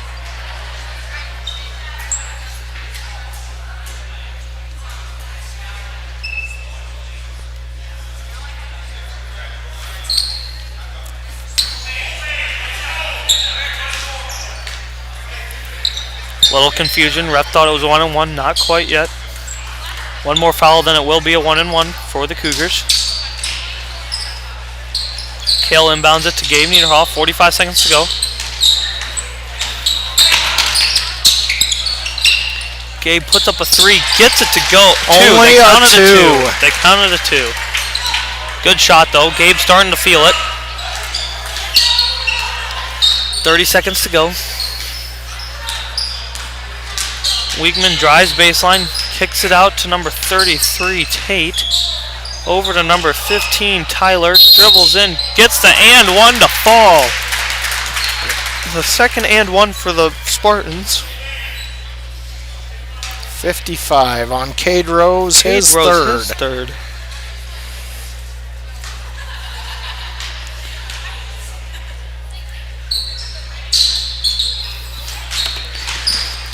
Offensive rebound by the Spartans. 30. That is Decker, no good. 3 seconds to go. 2, 1. And that's how the first half will end. Cougars down 6. A lot of fouls so far in the first half.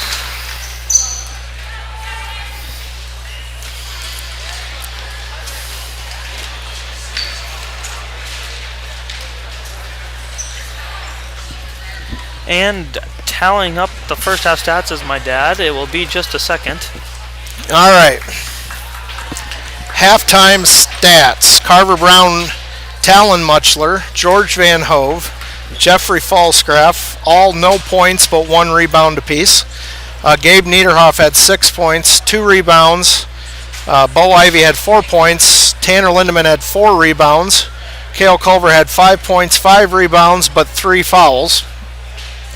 Cade Rose has 2 points, 1 rebound, and 3 fouls. For the Spartans, Gordon has 5 rebounds. Wegman has 2 points and a rebound. Tyler Wolder has 5 points. Decker has a rebound. Lobby has a rebound. Venega has 6 points, 4 rebounds. Tate has 2 points, 2 rebounds. Dirks has 2 points. Patrick Brown has 4 points, 3 rebounds, and to round it out, Isaiah Burt has 2 points.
You have stats. And we're starting now. All right, and we're back, Cougar fans. We have for the second half Dexter Whitehill joining us Hi, from guys. Grundy. So we have some names we have to ask. This Tate, what's his last name? Tate Jarofsky. Okay, we have not said that right, but okay. So yes, Dexter is going to be keeping stats and giving his info little at a time. Oh, 3. Cougars start the half, no good on the three-pointer. Colin Gordon brings it up the court.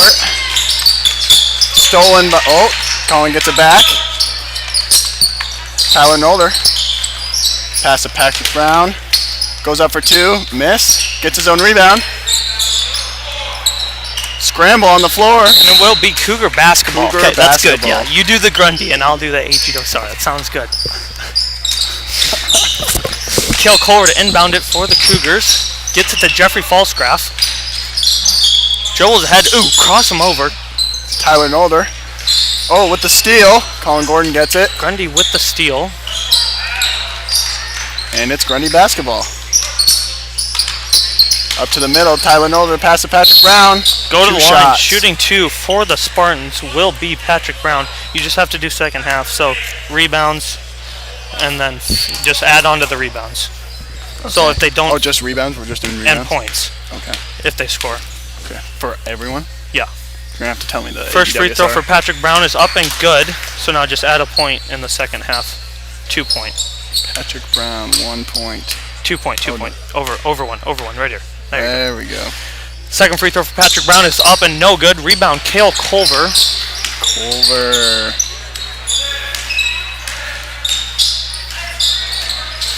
Gabe Niederhoff dribbles it, gives it to Bo Ivy. Stolen away by... Pass out to Patrick Brown. Will be... Off of Patrick Brown. Oh, Patrick does not like the call. Does not like the call. Does not like it. It will be Cougar basketball, though. Ooh. Tipped out of bounds by Tate Jarosky. Still Cougar basketball. So do I put the rebounds? He got one, so do I put 6 here? Okay. Yeah. Having trouble passing it in. Finally gets it in. Kale Culver gets the ball in to Gabe Niederhoff. Back to Kale Culver. Dribbles it ahead for the Cougars. That guy is fast. Kale is fast. Swings it over to Tanner Lindemann. Gives it to Gabe Niederhoff. Drives baseline, drives, gets it up, puts it up, cannot get to fall. Tyler Venegay with the rebound. I said Tyler Nodler. Over to Tate Jarosky. 4-3. 3-pointer, no. Offensive rebound. Spartans have done good in offensive rebound. Cougars have got to be better. It is stolen by Bo Ivy. Passes ahead to Gabe Niederhoff.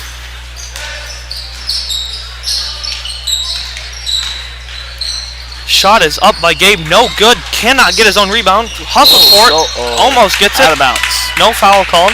Good hustle by Gabe. Cannot get it. Patrick Brown does end up getting the ball. Spartans with the basketball. To Colin Gordon up the middle.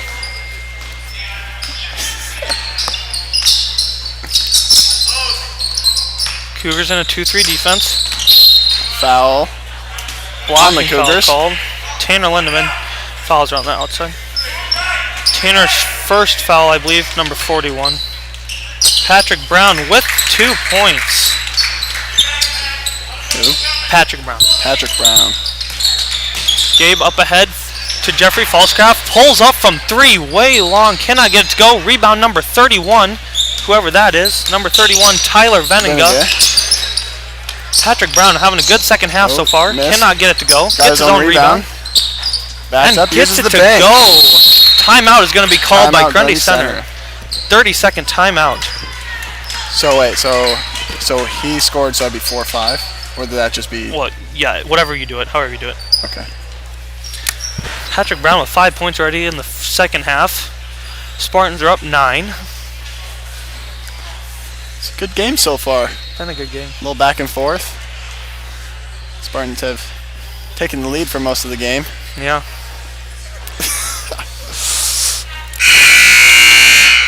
Patrick Brown the third, of course. Yes. Normally just goes by Patrick, but Braden is watching the game. I gotta shout him out. newly entered for the Cougars is number 22, Talon Muchler, and number 24, George Van Hove. Oh, Dribbles it, does not like the call. Did not mean to throw it like that, but he just almost got the technical. Surprised they didn't tee him up for that has one. a lot of energy. Colin Gordon dribbles Anybody it up. new for the Spartans? Passes to Tate. Tate to Patrick. Patrick for the 2-point shot. Blocked. Yeah, it says his name's Dexter. Gabe Niederhoff driving ahead, get And a foul. foul by That would be the Tate first team foul for the Spartans. That will be First foul on Tate Jarosky. on Tate. Just quit listening. Throwing it in for the Cougars is number 43, Kale Culver. Gets it to Talon Muchler. Over to Gabe Niederhoff. Puts up a 3. No good. Short. Might have been tipped. Looked like it was tipped. Tyler Venegay with the rebound up to Colin Gordon. Oh. Pass out to Tate Drofsky. Just in and out Rebound, for Tate. Kale Clover. There he goes. There he goes, folks. Down the middle. Puts it up. And in with the right hand. Didn't feel like using his left hand. Ends up using his right and putting it in for the Cougars. Cuts the lead to 7. 19 to 26. Spartans are still up. Number 25. That's Tanner Lobby. Right, Lobby? Yep. Up to Tyler Venegay for a right-hand layup, Gets and it it's to good. fall. Spartans now in their press still. Man-to-man press, it looks like. Kale tries getting into Gabe. It will be tipped and will be Spartan basketball. That was a good call. Basketball. It did go right off Gabe's hand. That Spartan press has been hurting the Cougars a little bit in the second half. Cougars got to break it. To the corner of Tyler Venegay. Good. Into the post. Good pass. Oh, can't get to fall. Rebound, George. Cougars got numbers. Patrick a little hurt after that. Slow to Gets get up. Gabe Niederhoff Good gets steal, it stolen though. by Patrick. Kale can't get a foul. Now it will be his 4th foul of the game. Kale Culver with 4 fouls. Cougars are down 9. Now into the game will be number 55, Cade Rose for Kale. Also in we have Dylan Canuck And Ben Wigman. Subbing for Gordon and Brown. Nope. Oh, nope. Tate Drofsky and Brown. Spartans D inbound. Pass to Tyler Venegay. Kicks it out to Tyler Noller. Banks it in. The bank is for Tanner open. Lobby. The bank is open. Oh. And Gabe Niederhoff throws it away for the Cougars. And the Spartans will get the ball back. Starting to go on a little bit of run. Cougars have got to stop it. And Timeout, Coach Jansen will call a 30-second timeout for the Cougars. Spartans are starting to get the momentum. Coach Jansen trying to draw something up to help with the press.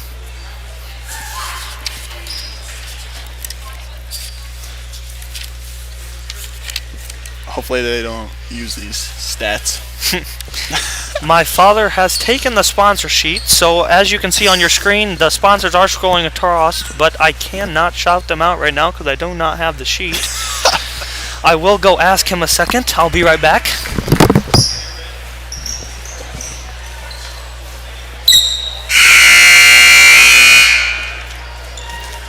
And David Coop gets back with the sponsor sheet. Okay, so some sponsors real quick. We have Forgy Electric, H&H Construction, and Farm Bureau Financial Services. That is Barry and Tammy. Spartans inbounded in. Moving it around the outside. Pass to Colin Gordon. Pump fakes, drives. Nice pass to Tyler Venegay for laid the in for 2 more. It was just a 6-point game, 7-point game. Now it's 14. Gabe Niederhoff dribbling it in. Tries to get into Cade Rose. Stolen by number 25, Tanner Lobby. He dribbles it up the court. Kicks it over to Colin Gordon. Passes it to the post. Cougars in a 2-3 defense. Drives in. Gets it to go. He is starting to heat up for the Spartans. You take my pen. Number 24, George Van Hove, dribbling it up for the Cougars. Gets it to Gabe Niederhoff. Drives in, kicks it out to Talon Muchler. Over to Gabe Niederhoff. Trying to look into Cade. Gets it stolen again. Cougars are starting to go downhill. We have got to pick it up. Colin Gordon brings it up. Over to the corner. Into the post. Kicks it out to Dylan Canuck for 2. A little short. No good. Out of bounds. Hustle it will for the be rebound. Cougar basketball. Good hustle by the Spartans. Now into the game we have Carver Brown and Jeffrey Falscraft for Bo Ivy and Gabe Niederhoff. Spartans extended the lead to 16 points. Tate Drofsky gets subbed in for Tyler Venegay. And Spartans still going with that man-to-man press. Throwing it in for the Cougars. Talon Muchler gets it to Jeffrey Falscraft. Barely pass. squeaks it in there.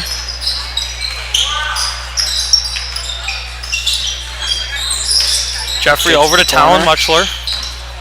Over to George Van Hove. Dribbles it over, dribbles baseline.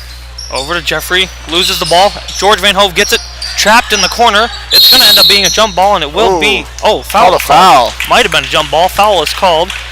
I think on Ben Wigman. 13, yep. Ben Wigman. His second. Team second. Now into the game number 41, Sullivan Dirks. For Colin Gordon. Spartans up 35-19. Talon Muchler with a three, no good. Cade Rose with an offensive rebound, ends up dribbling it out of bounds, and it will be Spartan basketball.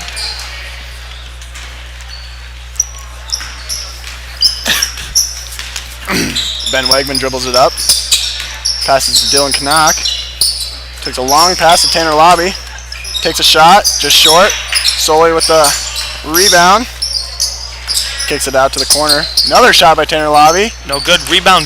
Ooh, foul's going to be called on That's number Wegman. 3 on Ben His Wegman. third. It's pronounced Wegman. Wegman? Wegman. Okay, Wegman, not Wiegman. I apologize.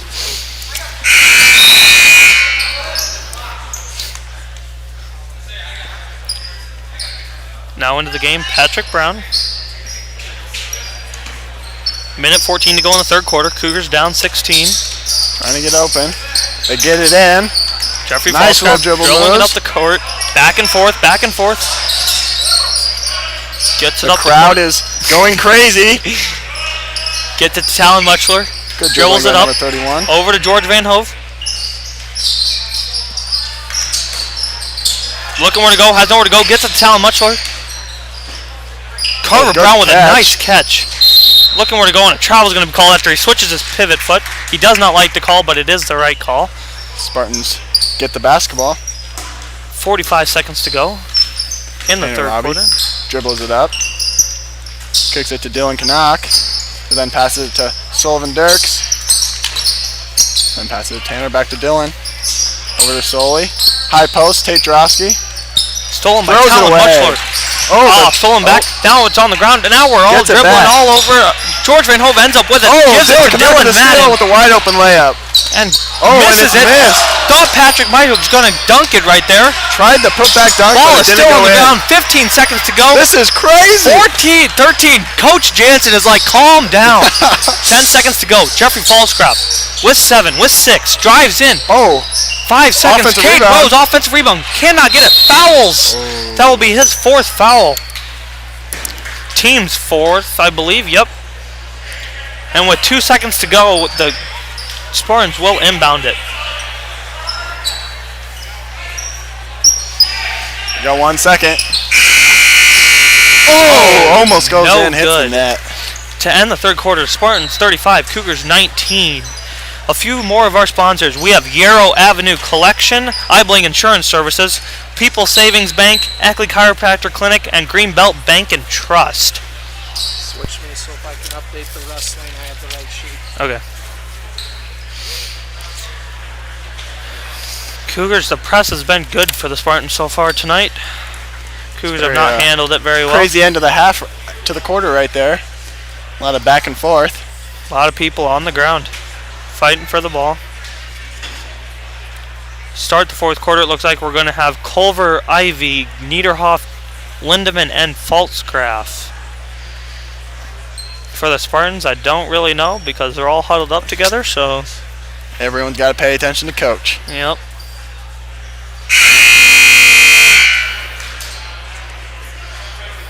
I'd like to thank all the people watching at home, supporting your Cougars.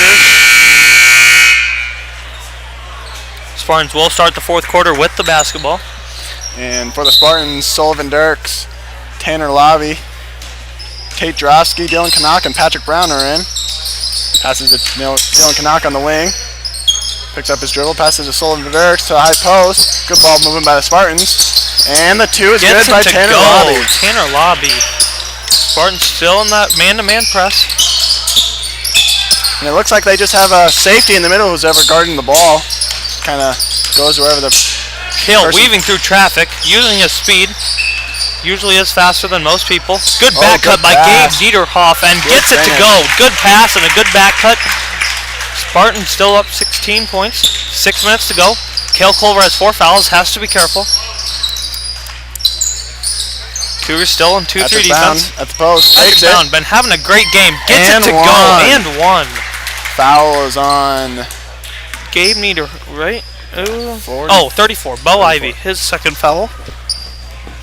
Team's 5th.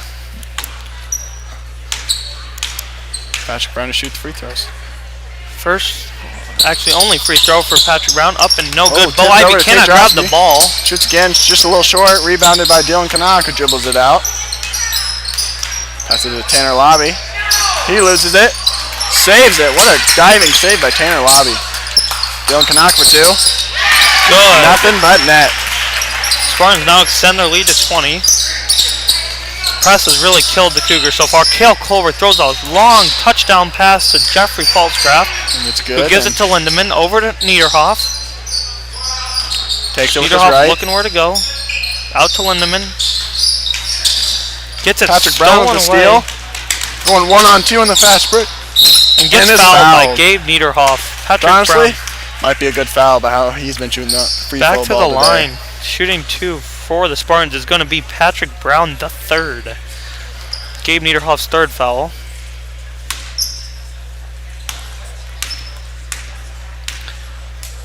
First free throw is up and Ooh, no in good. and out. Has struggled tonight at the free throw line. Patrick has.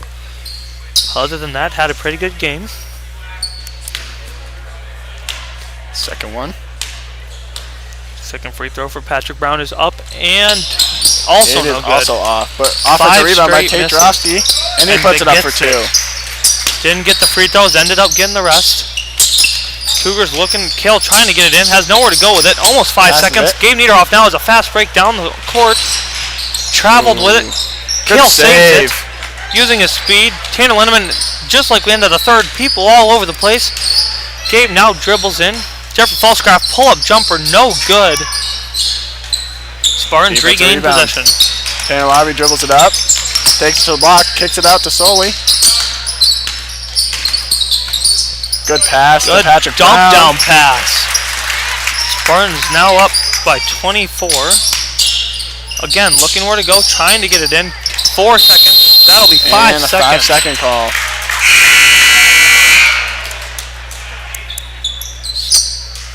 Scores. Substitution for the Spartans. Ben Wegman subs in for Tate Drosky.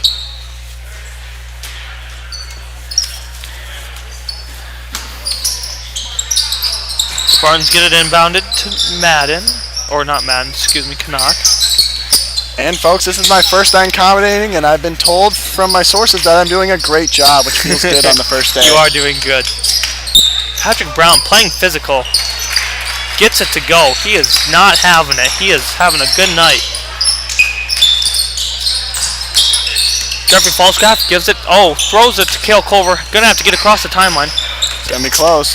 That kid is fast. Cale Culver dribbling it up. Cannot get the layup to go. Just misses. Just missed it. Rebound by Cannot get Tanner his Lobby. foul. He dribbles it up. 4 minutes Kicks to it to go. the corner. Dylan Canuck. Into the post to Patrick Brown. He takes it. Gets another. And just Can't missed. quite get that one to go. Having And a a foul. great night is Patrick. Doesn't agree with the call, but I think it was the right one. Looked like the right call.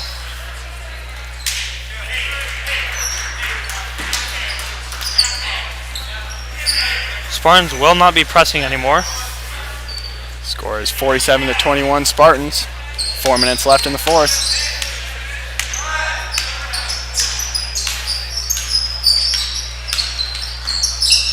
Cougars get the ball. Cale Culver looking where to go. Gets it to Bo Ivy. Puts Or up three. a three. That was a Little deep off. three. Can't get it to go. Now into the game is going to be Talon Muchler. He will be coming in for Jeffrey Falscraft. Gavin Bustrom also entered into the game. Ben Wegman dribbles it up. Tanner Lobby from three. No good. Little Rebound, off. Bo Ivy. Dribbles it up the court. Dylan Canuck picks him up.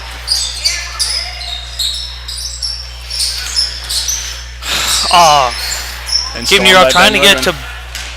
to Gavin Passes it up to Bustrom. Tanner Lobby. He takes it up and And foul. Cale is going to foul out with his That's fifth 5. foul of the game. Throws the ball. Didn't mean to. Ends up rolling all the way down to our bench. And that will be Cale Culver's 5th foul. Heads up. Coach Jansen Showing off the arm there. showing off his arm. Showing off that slow pitch arm. Don't even know if he plays slow pitch, but And good hustle by now into the Cale game Culver. is George Van Hove. He will come in for Cale Culver.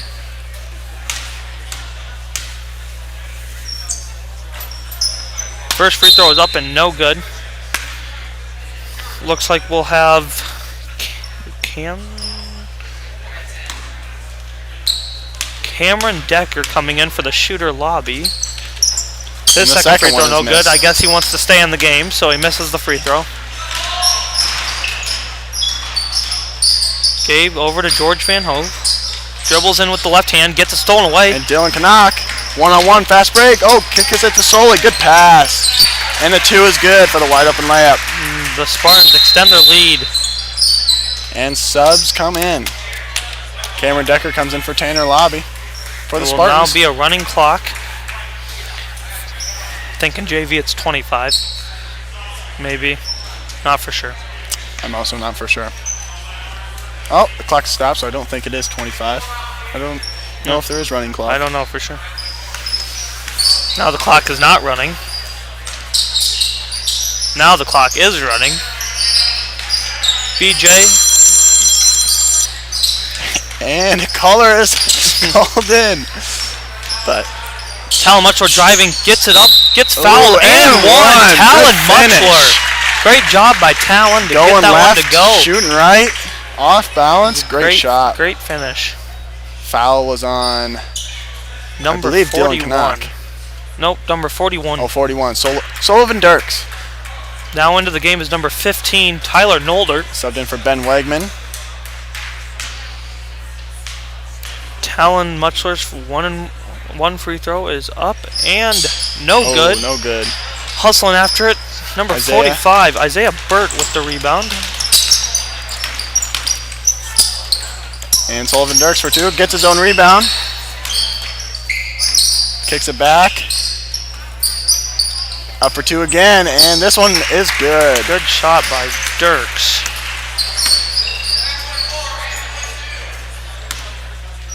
Two minutes left in the fourth. Cougar basketball. Cougars down 51-23. And the steal from Dylan Canuck. Passes it up to Sullivan Dirks. Unselfish basketball by the Spartans. Another layup. Very nice. Now it's up 30 points. Subs are going to come in. We have Matthew Cox in for Dylan Coxie Canuck. comes in for Dylan. A minute 40 to go here in the fourth quarter of the JV boys game. Oh, pass it. Can't quite get it. Cade Rose takes it away and puts it up for 2. Cade Rose taking the ball away. Looking like Zion Williamson when he did that in the NBA. Oh, Coxie gets the ball. Cameron Decker goes up.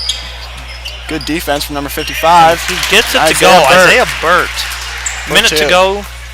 30-point game.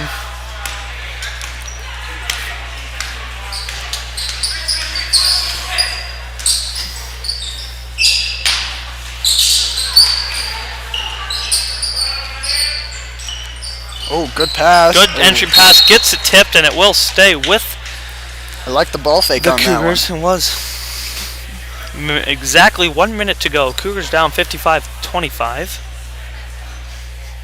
Throwing it in is George Van Hove. Carver Brown also into the game for the Cougars.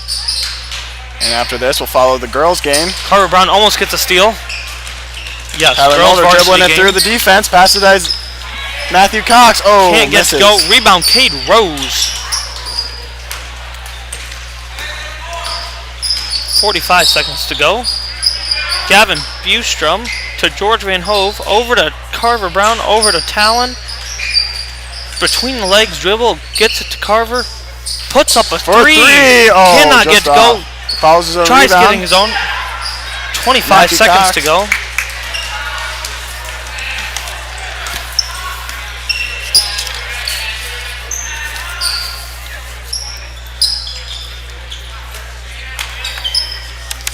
Carver Brown Matthew with Cox the throws it steal. away. Oh, tipped away. Hustle for the ball. Isaiah Burt 7 seconds retrieves to go. Oh, Stolen by throws that Talon away. Muchler. 5, 4 seconds, 3 seconds, 2 seconds, 1. Buzzer beater. Cannot get it to almost go. good. Final score. Grundy Center 55, Cougars 25. Coming up next, we have the Varsity girls game. We would like to thank Dexter Whitehill from Grundy Center for doing the live stream with us was for an the honor. JV boys game. We will Say it was now. my first. Yep. we will now be shutting it off because of copyright things, and we will not be able to have the music playing in the background. So tune in to start the JV or the varsity girls game, which starts in 15 minutes.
All right, ladies and gentlemen, welcome back to AGWSR High School for basketball on a Saturday afternoon.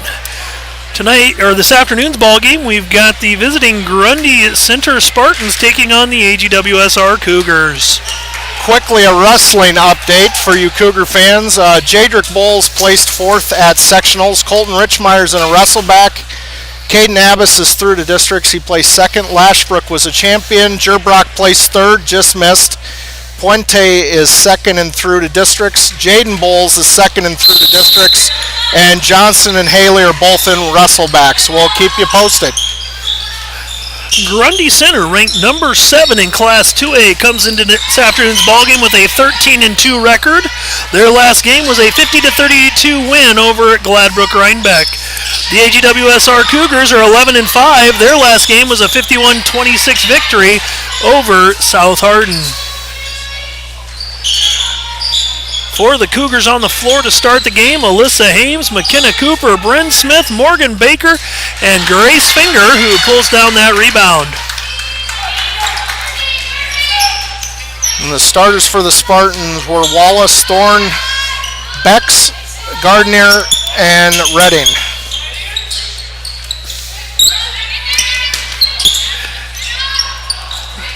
McKenna Cooper with the drive on the baseline, couldn't get the shot to fall, kicks it to Hames. Hames with the runner, doesn't go. Morgan Baker pulls down the rebound for the first bucket of the ball game.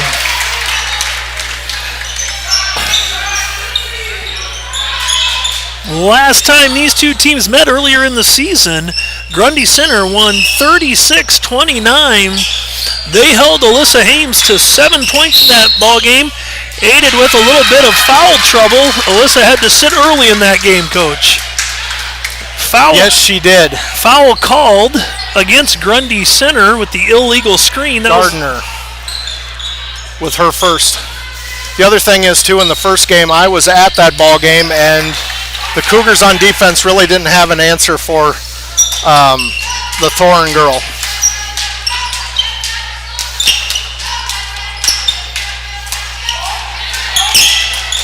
Grundy Center comes out in a 2-3 zone, it looks like. Hames with the drive off the screen. 2 points for Alyssa Hames.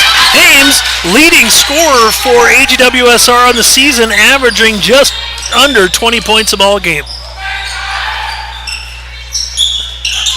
Cougars come out in their man-to-man.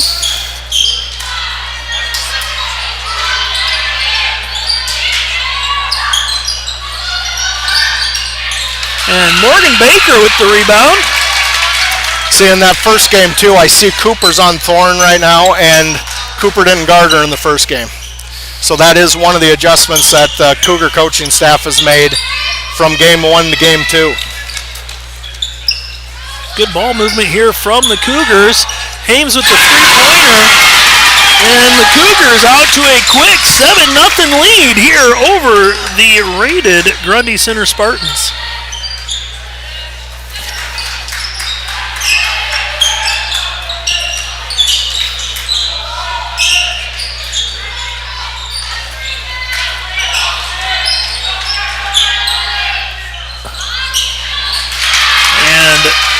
Thorin with the shot there, does not fall. She got an awful lot of attention when she got the ball, Coach. McKenna Cooper gets it into Grace Finger. Finger kicks it out. He's going to go to Baker with that one. Bryn Smith chases down the errant pass. And Hames off on the three-point attempt. And McKenna Cooper is going to get called for her first foul on the rebound. Lainey Thorne will take the ball out of bounds, throwing it into Peyton Wallace.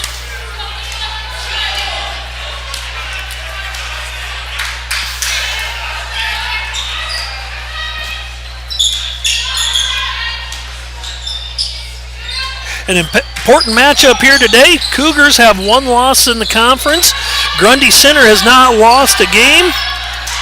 So if AGWSR can pull out a win today, they would be tied in the lead for the conference with a game against Grundy Center yet to play. That foul is going to be called on Finger. Grace Finger, her first of the evening, second team foul. And Bailey Redding at the free throw line misses the first. And almost halfway through the first quarter, Grundy Center has not scored. And there's the first free throw made of the afternoon for the Spartans. Full court pressure applied by Wallace on Bryn Smith.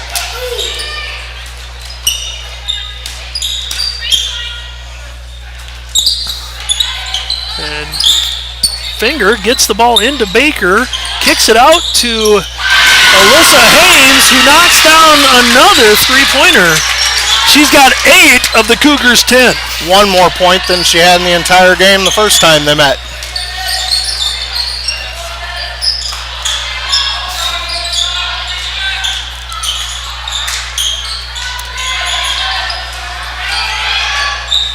Bailey Redding with the drive, and Coach Lindemann calls timeout for Grundy Center. He's going to take a full timeout. Spartans are down 10-3 with 3:31 to go in the first quarter.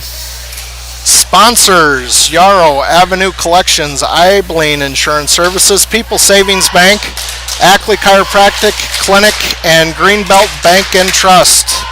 Thank you all for your support. Grundy Center on the season led by Bailey Redding, averaging just under 14 points a ball game. Lainey Thorns, their leading rebounder, at just under 10 a game. And Peyton Wallace averages 3 assists per ball game. For AGWSR, Alyssa Hames averages 19.7 points a ball game. And Hames is also the leading rebounder at 9 a game. McKenna Cooper leads the Cougars with 4 assists per ball game.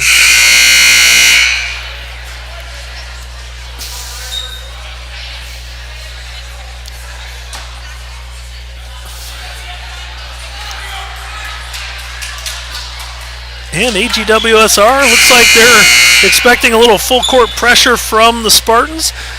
Looks like the Spartans are going to play full court man-to-man. Ball goes into McKenna Cooper.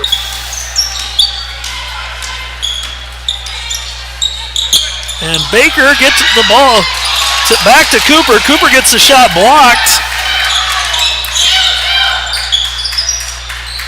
Cougars have switched to a 2-3 zone too, ever since Cooper got that first foul.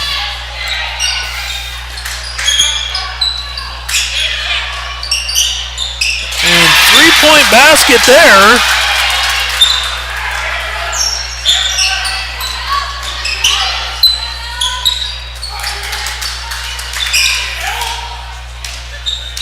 Cooper with the ball up at the top.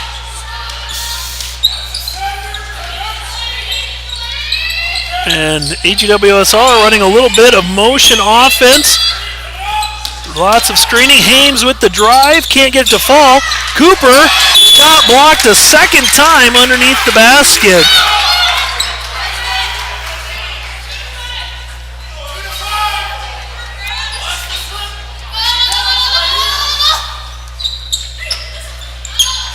Bryn Smith, 4-3, can't get it to go. Grace Finger can't hang on to it. Morgan Baker gets tied up on the floor. And Coach Lindemann's fired up this evening. He is. Think he wants more effort on the rebounds, Coach. Or for sure better box outs.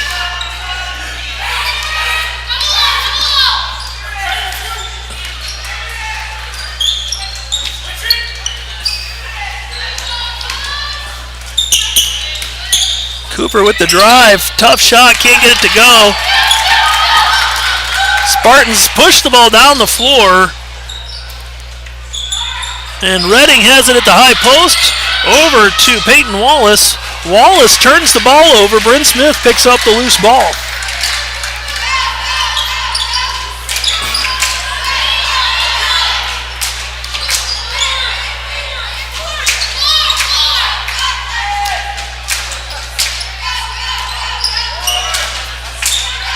Nice backdoor cut from Bryn Smith, but she kind of got stuck in that short corner with nowhere to go.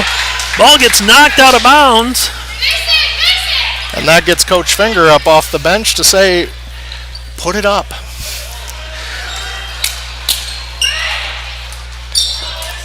I think all the coaches know how big of a game it is for both teams. So,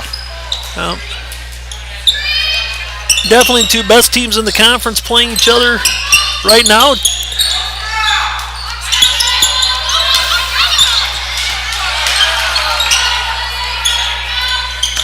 Ames with the drive. She's going to get fouled. That foul is going to be called on number 25. That is Bella Dole, her first, team's second.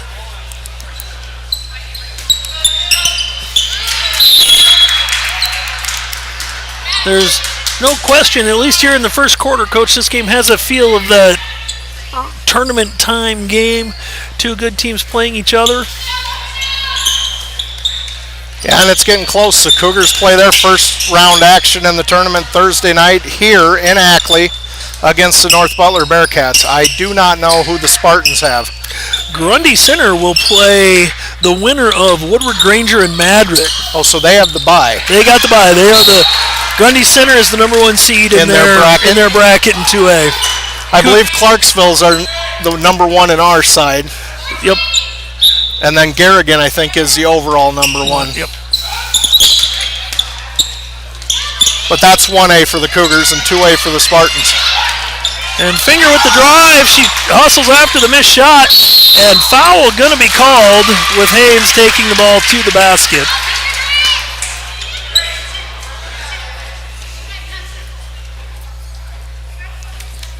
And that foul is going to be called on Emma Beck, her first foul of the ball game. And there's going to be a violation called on this free throw. Bryn Smith came into the lane after the shooter had the ball. Takes points off the board for... So does that count as a missed free throw or just not an attempt? I don't know. Stats. Statistically, I think I'm not sure how that works. You've stumped me on that one, Coach. And I didn't know that was possible, Coach. I know stuff, but not everything. Cougars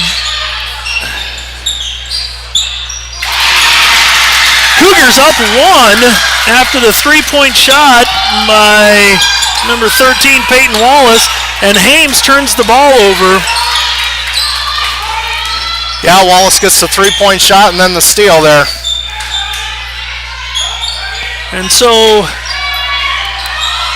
after a spirited timeout taken by Coach Lindemann when the Spartans were down 10-3, they've closed the gap, but the Cougars are up 10-9 behind 8 points, I believe, from Alyssa Hames. And I think, Coach, I think if I looked at the standings right, the Spartans have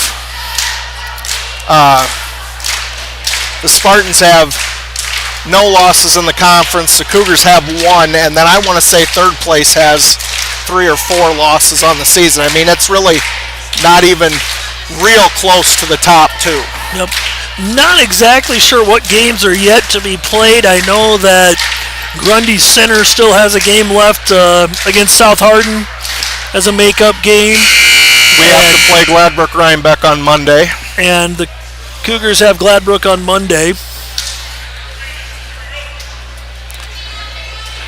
But yeah, when the snow comes, it's all messed up.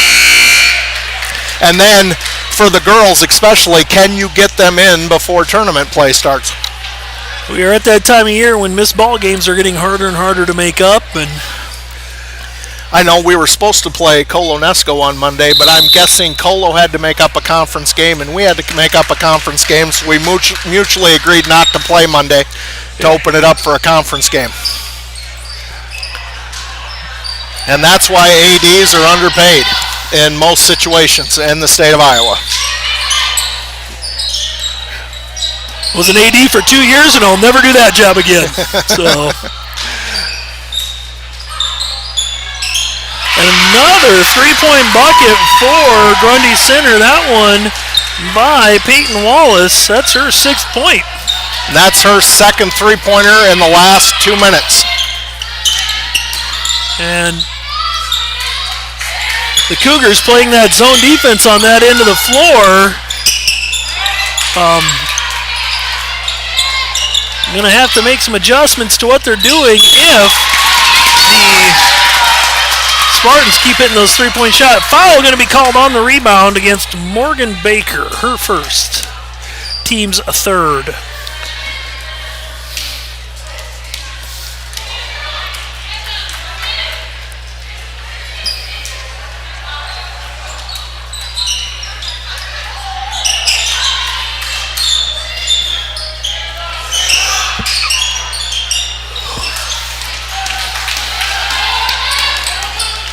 And it's like the coaches heard you, because we were in man-to-man on that last trip down on defense.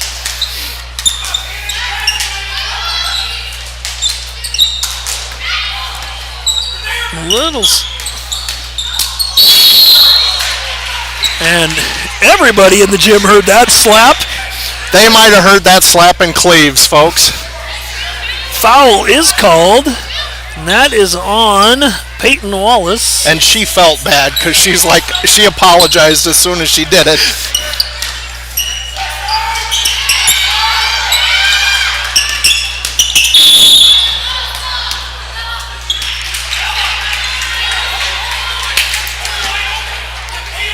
That is the second foul on Dole. Avery LaFren's into the ball game for the Cougars for Bryn Smith.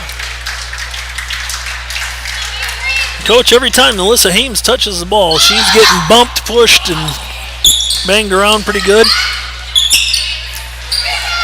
Finger with the rebound. Yeah, the paint's not for the faint of heart tonight. Sure. No, it's been a very physical ball game here in the first half. Even there, Grace was getting mutually pushed around by her and the Spartans. You know, though, the Spartans have made several deep runs into the state tournament over the last 4 or 5 years, and there's no doubt the farther into the tournament play you go, the more physical the game becomes, and they've learned those lessons well. Yeah, the year Ackley made it to state when Alyssa Hames and Cooper and Baker were freshmen, and Cooper and Hames played quite a few minutes on that team. I think Grundy Center was, runner-up in 2A? Ackley made it in Class A, or 1A. But there's been, I don't care which sport it is, the NICL conference is pretty tough. Yep. All time, at least to the advent of the Quick Stats Varsity Bound stat keeping, AGWSR holds a 15-12 advantage in the series against Grundy Center.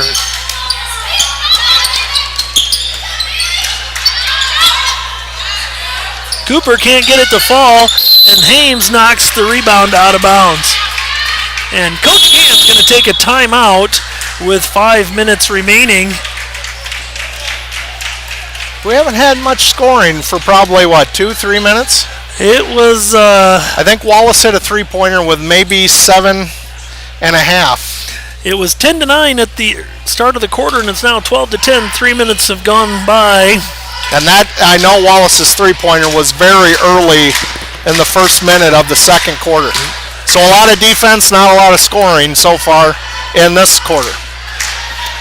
Both of these teams are traditionally known for playing very strong defense. And, the last time they played, the final was 36-29. So low-scoring defensive struggle. And it looks like we're headed there again unless somebody gets a hot hand and decides to make a few baskets. And based on the contact and stuff that is being allowed on both ends, you're going to earn those points when you make them.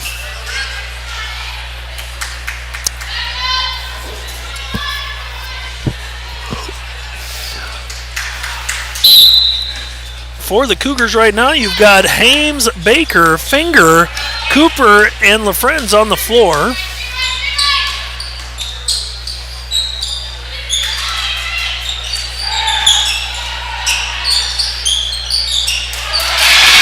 That was number 23,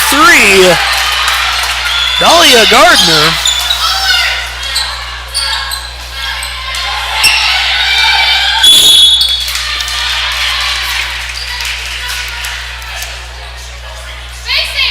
And that is Gardner's second foul.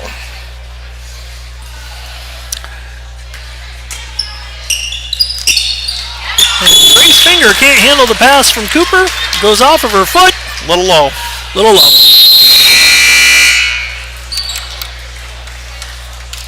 That is Kensley Hooger into the ball game for Morgan Baker.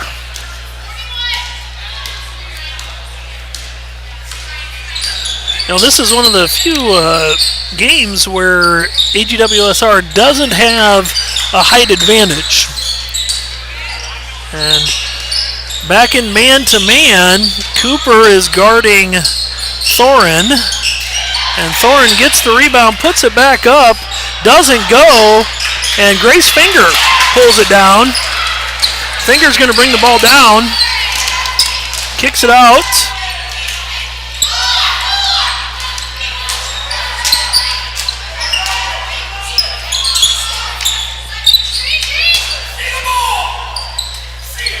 Oh, and there's quite a few games, especially in conference too, where the Cougars are, have an advantage with quickness too. And this is one of those where we're pretty even across the board also. So. Yep. Again, Hames with the drive and miss there. And Thorin pulls down the rebound. Gets a lot of attention. Redding can't get the ball to fall. And right there, we're going to get a foul called. Looks like it's going to go against Grundy center. Wallace, maybe? Nope. Thorne, right? 15. Laney Thorne picks up her first. Bryn Smith back in the ball game. Avery LaFrenz to the bench.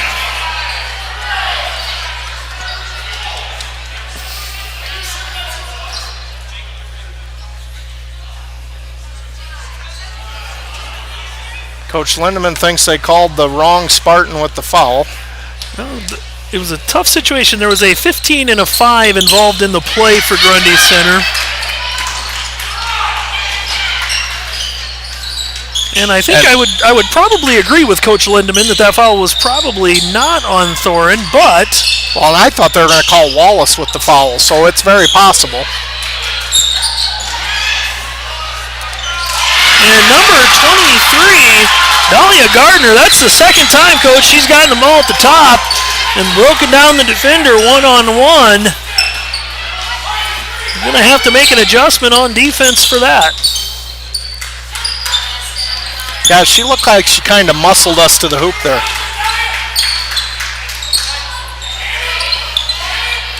And the Spartans have opened up a 6-point advantage here with 2 minutes and 40 seconds to go.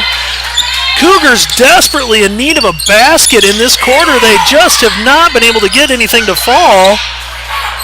And McKenna Cooper gets tied up on the jump ball. It's going to stay with the Spartans.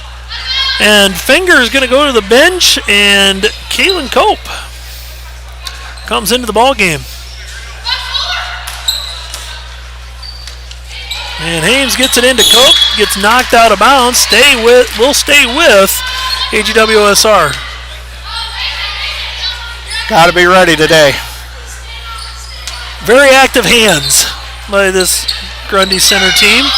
Yeah, you got to be strong with the ball.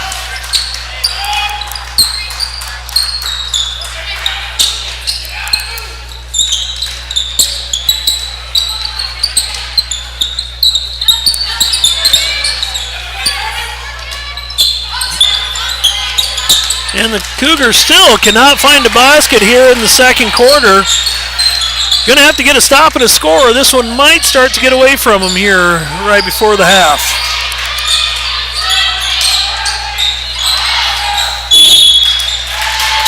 Making sure that she does not get the third drive and score there. We're going to have a foul call. Call on Kensley or Caitlin?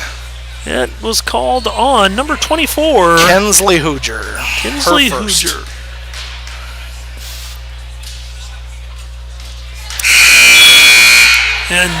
Baker and Finger back in for Cope and Hoosier step out of the ball game.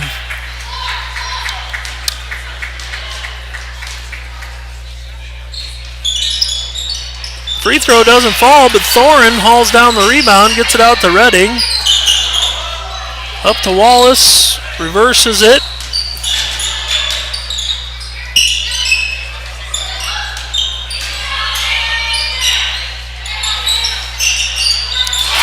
And left wide open for the three-point shot, Emma Beck. And just like that, the Cougars are finding themselves down 19-10. And 12 of the Spartans' 19 points have come from beyond the arc.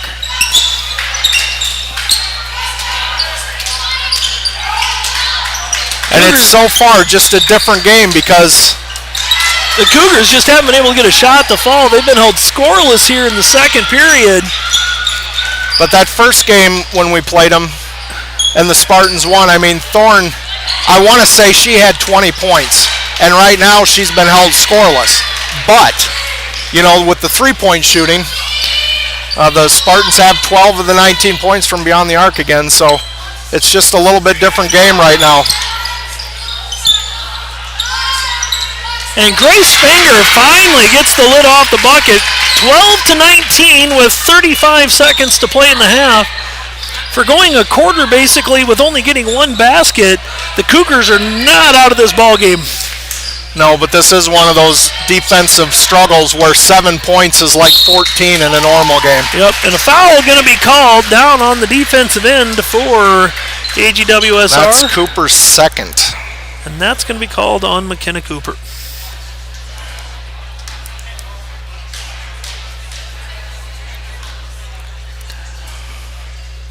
Thorin knocks down the free throw, gives the Spartans an 8-point advantage. And Cooper picks up her second foul. She goes to the bench. Caitlin Cope into the lineup.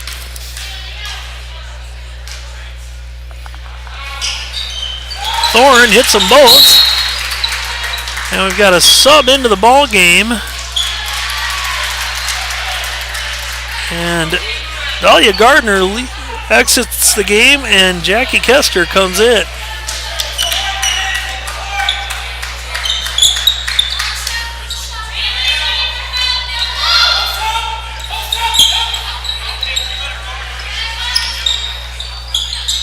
Alyssa Hames started the ball game, scoring the first 8 of the first 10 for the Cougars, and was held scoreless in the second quarter. And right there at the buzzer, Grace Finger hits another bucket, and the score going into halftime, AGWSR 15, Grundy Center 21. All right, and we'll get the halftime stats here for you in just a moment, folks.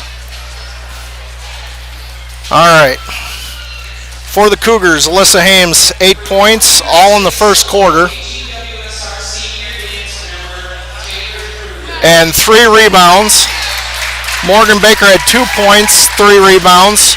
Grace Finger had 5 points, 5 rebounds, and McKenna Cooper had 2 rebounds. Big thing for her is 2 fouls.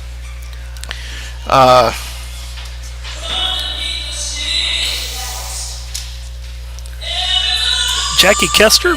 She has 2 rebounds. Peyton Wallace has 6 points. Thorin has 2 points, 6 rebounds. Emma Beck has 3 points. Gardner has 4 points. Dole has 3. And Redding has 3 points, 1 rebound. And right now we have Taylor Kruger, senior Cougar, dancing. And I don't know, is this her state routine? Performing her routine that received high honors at the state dance competition.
All right. Wrestling update.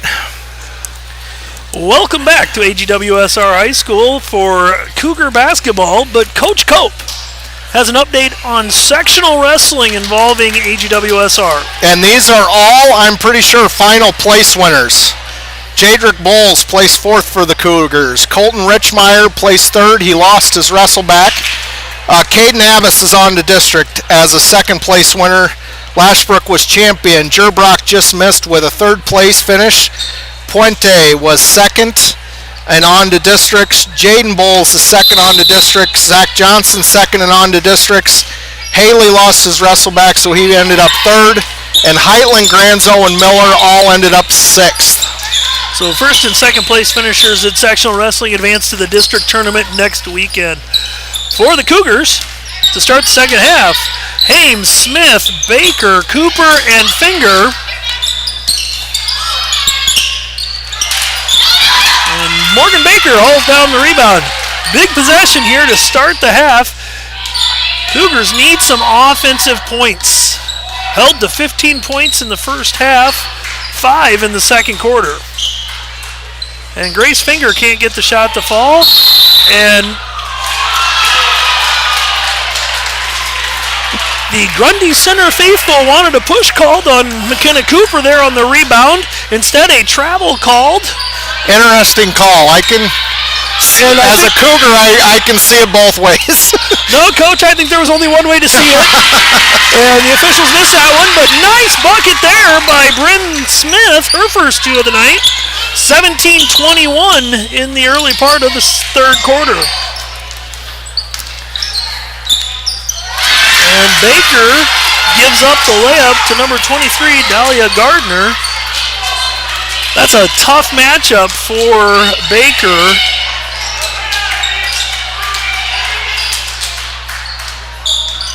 It's good they didn't call the push, though, because that would have been Cooper's 3rd.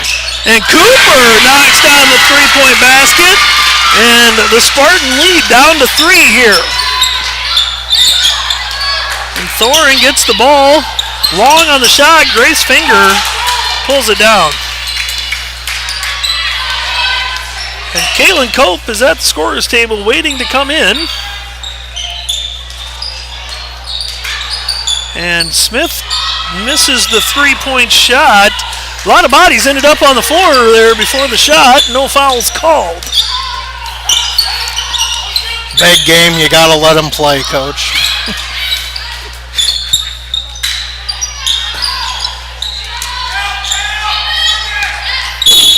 And that foul is going to be called on Grace Finger. That'll be Finger's 2nd in the ballgame. First of the second half. That's the 2nd on Grace. And Caitlin Cope comes in for Baker.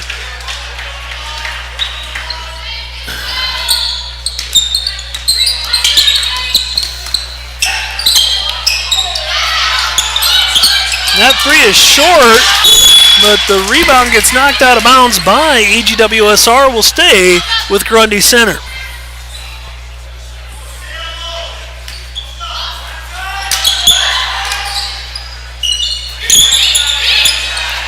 And Thorin gets the ball and scores with a nice drop step on the baseline. And the Spartan lead back to 5.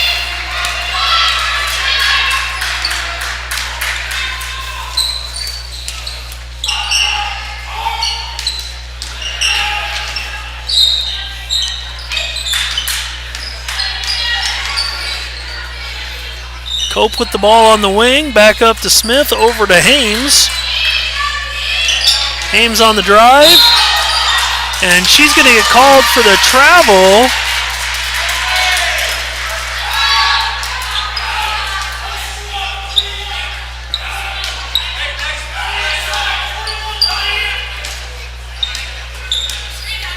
Hames called for the travel. Spartans have the ball.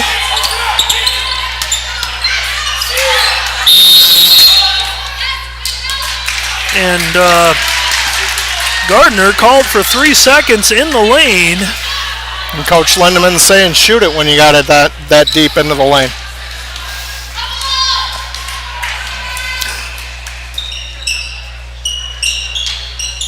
Cope skips it to Smith.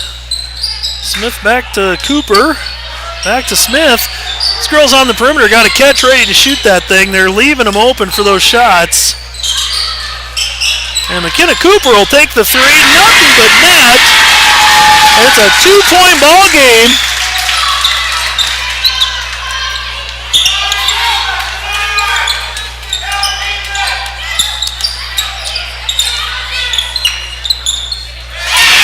And Thorin with the basket on the interior. Kind of get the feeling the Spartans talked about running the offense through Thorin in the second half, Coach. Well, like I said in the first game, that worked great. And Alyssa Hames knocks down her first point since the first quarter. She's got 10 on the afternoon.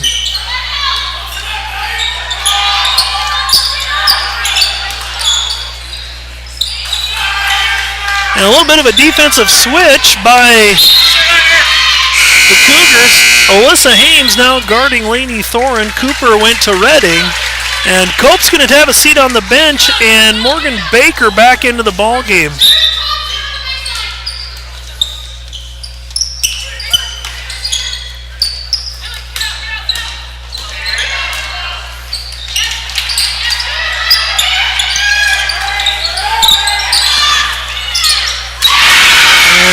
Number 13, Peyton Wallace, her third three-pointer of the night. Yeah, and I hate to trust my memory, but I don't know if she scored in that first game, which surprised me.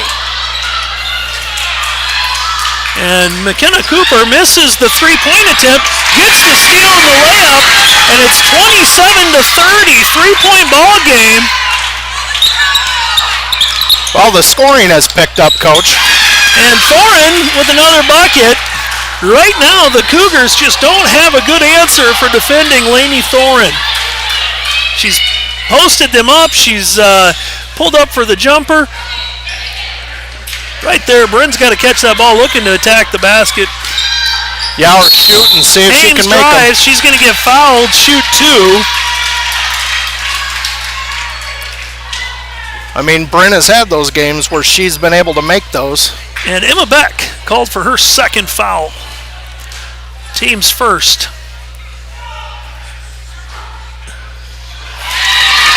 There's a shooter's touch. Yep, Hames gets the roll. 4-point advantage for the Spartans. You know, they're letting them play a little bit, Coach, when you got 2.5 minutes left in the quarter, and only 2 fouls have been called in the entire quarter. And if you're watching the game, it's still very physical. It's very physical. 3-point advantage for the Spartans. Cooper back to Wallace, or on Thorin.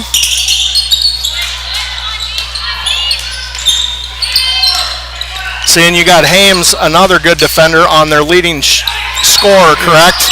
But then that leaves Baker with the mismatch, the smaller, quicker girl. Grundy Center was able to take advantage of that. Bryn dribbled down into the corner there, almost got herself in some trouble. Alyssa Hames gets knocked to the ground. No foul called, and the ball goes out of bounds to Grundy Center.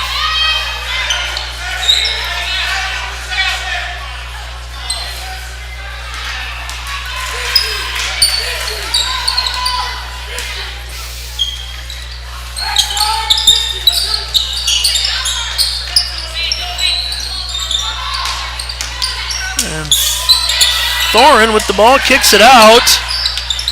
And 21, Emma Beck knocks down the three-pointer. Spartans have shot the three-point ball very well this afternoon. 6 of them in the game for the Spartans.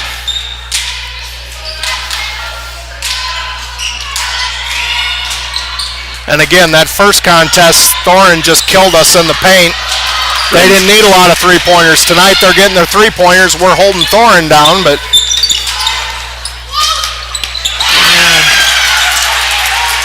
Just like that, the score goes back up to an 8-point advantage for the Spartans.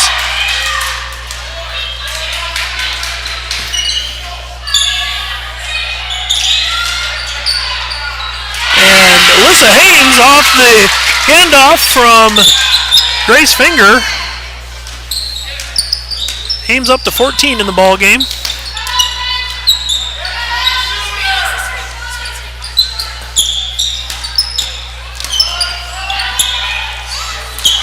And Morgan Baker with the rebound of the Gardner miss. That's the matchup that Gardner hit those shots in the first half and really helped extend the lead of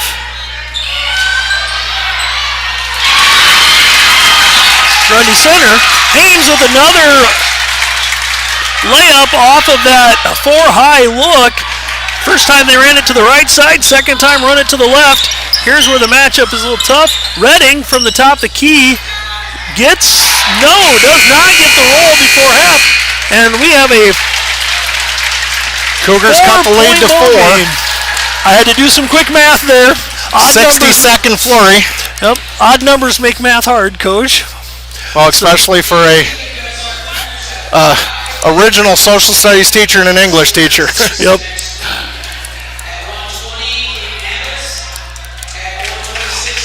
So, in the fourth quarter, Alyssa Hames kind of got back on track and scored 6 points had 8 points, I believe, in that quarter. And that was Coach Drake announcing the wrestling district finalists, which we've already announced. We're ahead of the ball game. So some of our sponsors, Coach. I was going to say the same thing. Hill Seed LLC, Artie Alderts Trucking, Randy and Deb Alderts, Williams Underground Services, GNB Bank, TLB Services, PLCP, LLLP, Innovative Ag Services, and our anonymous donor. Thank you all very much. And again, kind of ran out of time, but congratulations to our wrestlers who made it to districts and our other wrestlers for another good season for Coach Gerbrock and Coach Gronwald. You know, a season that really up until just a few weeks before the start of the season, they weren't sure what that was going to look like with COVID regulations, and a successful wrestling season happening for the kids. Hames with the ball in the lane, kicks out to Cooper, back up to Finger. Finger will take the three-point shot, no good. Grundy Center with the rebound. I think the only, and again, they come up with the regulations for player safety, but I thought the one ironic rule in the wrestling was the kids couldn't shake hands, after a match. Yeah, rolling around on the mat with each other for 6 minutes. But hey, they got the season in, and good for them. Back to basketball. Sorry, Coach.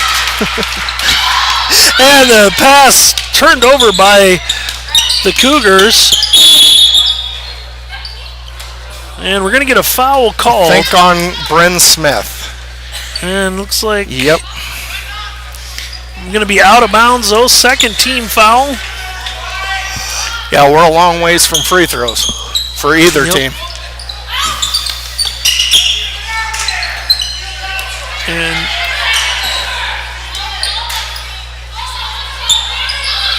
on the out of bounds, Cougars went back to 2-3 zone. Grundy Center with Thorin in the middle. And Grace Finger steps in front of the pass to Redding to tip it to Bryn Smith. Smith takes the ball down to the other end. We need a good shot and a made shot. Yep.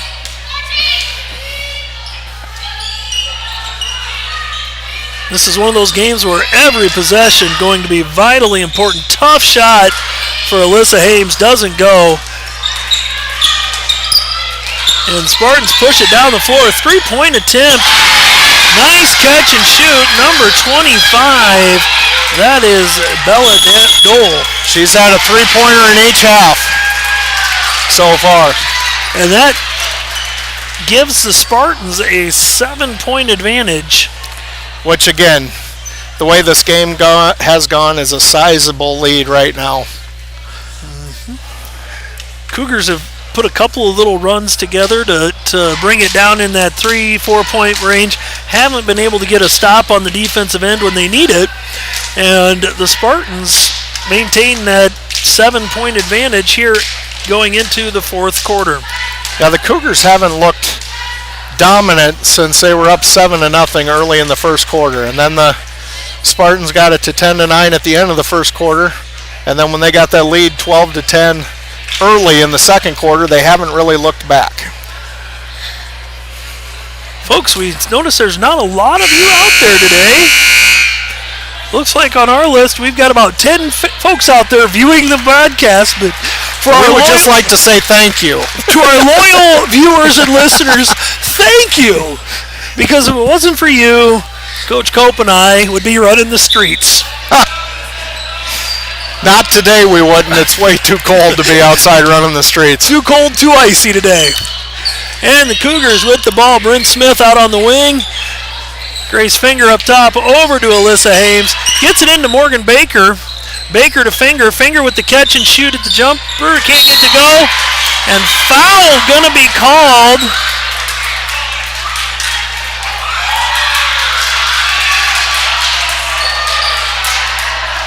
And some question on the foul call. It's going to be, I think he's going to give the foul to Alyssa Hames. Yeah, it's going to be a red ball. Foul is going to be called on Alyssa Hames. Which, when Alyssa thought we were going to get the ball, she was kind of excited because she thought the officials missed one. So I think even she would say she was over the back there. Yep. And the Cougars back into man-to-man on this possession. You wonder, too, with all of the changes in the basketball schedule, if maybe a lot of the Cougar faithful don't know there's a ball game going on right now. There have been a few changes. It's Saturday afternoon. A lot of things going on. And Alyssa Hames hits the turnaround runner. Cuts the advantage to 5. Just over 5 minutes to play in the ball game. So are we in a triangle in 2? Well, kind of looks like.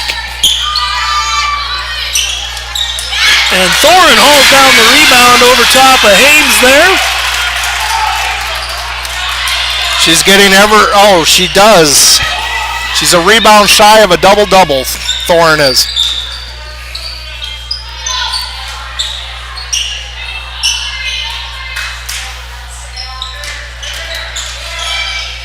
Hames with the drive, can't get the runner to go. Morgan Baker hauls down the rebound for the Cougars. And McKenna Cooper for 3, gets it to fall. I believe that's Cooper's third three-pointer of the ball game. It is.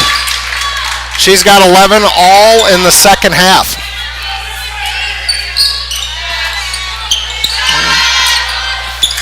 I was afraid that was the answer there. Missed three-pointer. Cougars with a chance to cut the lead down under 4 here with 4 minutes to play in the ball game. And a dangerous miscommunication there. And Alyssa Hames gets knocked to the ground, and they call a travel on that. And all Alyssa can do is smile and laugh a little bit at that call as she gets pushed down to the ground.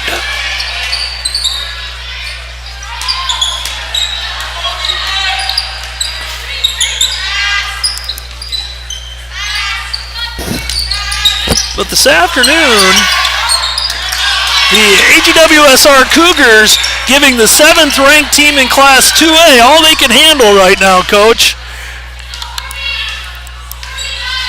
Yeah, let's see if we can close it out and get the lead when we need it at the end of the ball game. Because as we said at the beginning of the broadcast, a share of the conference lead is on the line. And McKenna Cooper knocks down another three-point bucket. We got a 1-point ball game with 3 minutes and 14 seconds to play. Coach Lindemann says, I've seen enough.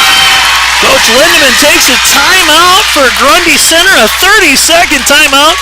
Spartans had a lead up in the 7-8 point range. It's down to 1 on some nifty three-point shooting from McKenna Cooper. Yeah, Cooper's got 14 in the ball game. Hames has got 18. And that's where we've kind of fallen off a little bit. Then the next leading scorer is Finger with 5, where the Spartans, you got Wallace with 11, Thorne with 10. You know, then you've got 2 kids with 6 points. I mean, there's a few more kids to guard right now for the Spartans.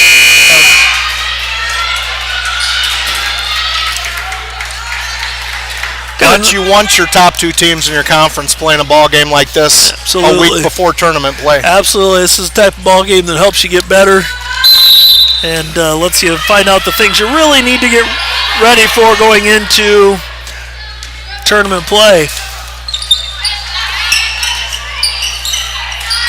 And the big names for both clubs have stepped up in key moments in tonight's ball game.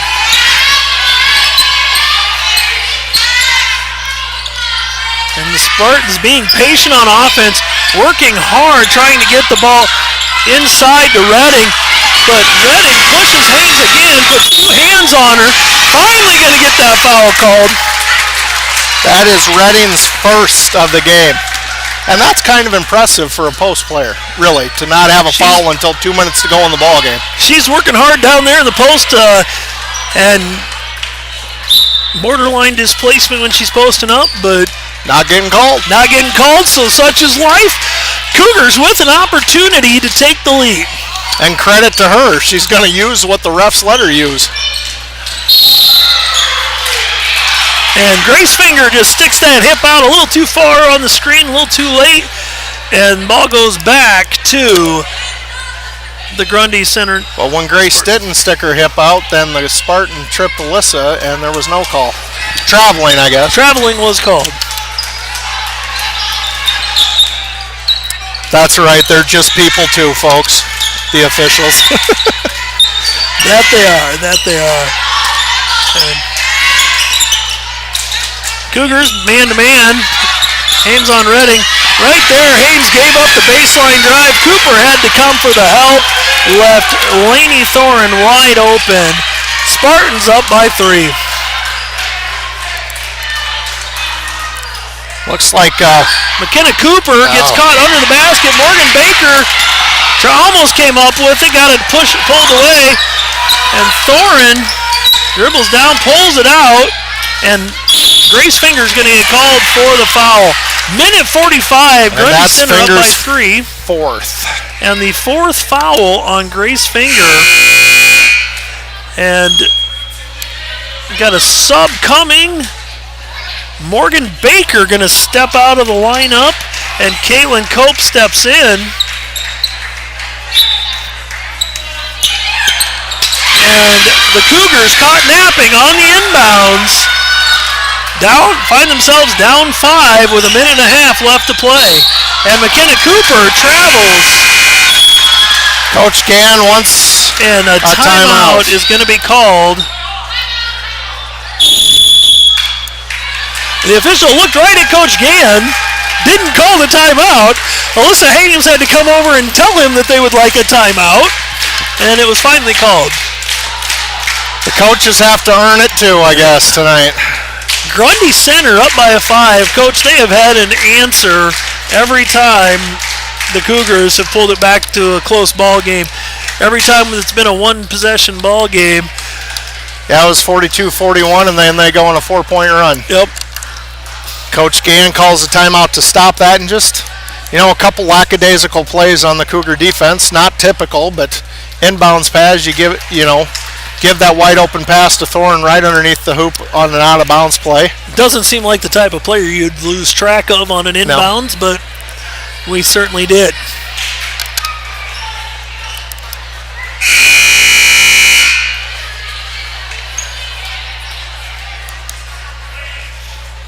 Cooper called for a travel. That doesn't happen. Finger gets called with the body check, and momentum is a fleeting thing. It is a fickle beast, momentum. Minute and a half left to go, 4-point ball game. A lot of basketball left here. And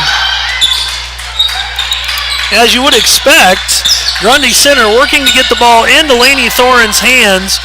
Have to see at what point the Cougars jump into it's time to foul.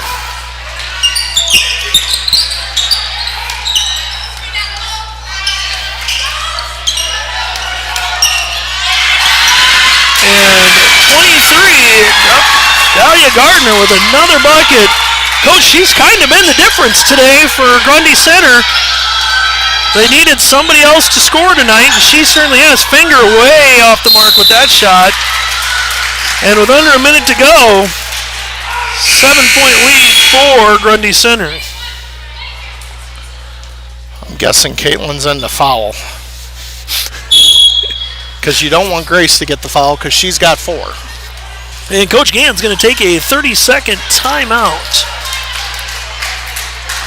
Yeah, and you wonder, 7-point lead, as hard as it's been to earn points in this game, if that's enough to make it a ball game, Coach.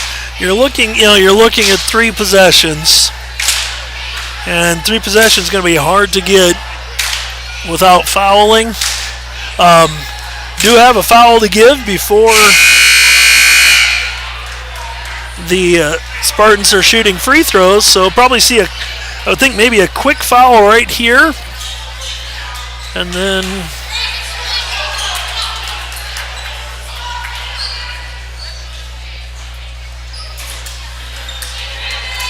so with a minute left to play, Hames, Smith, Baker, and Cope on the floor for the Cougars. And Grundy picks up a dribble. Thorin with the ball. Cooper applying pressure. Cooper was trying really hard to foul without fouling there, Coach, and finally got it called. 43 seconds left. That'll be the 16th foul. And Grace Fingers coming back into the lineup for Morgan Baker. And Cooper's got 3 fouls.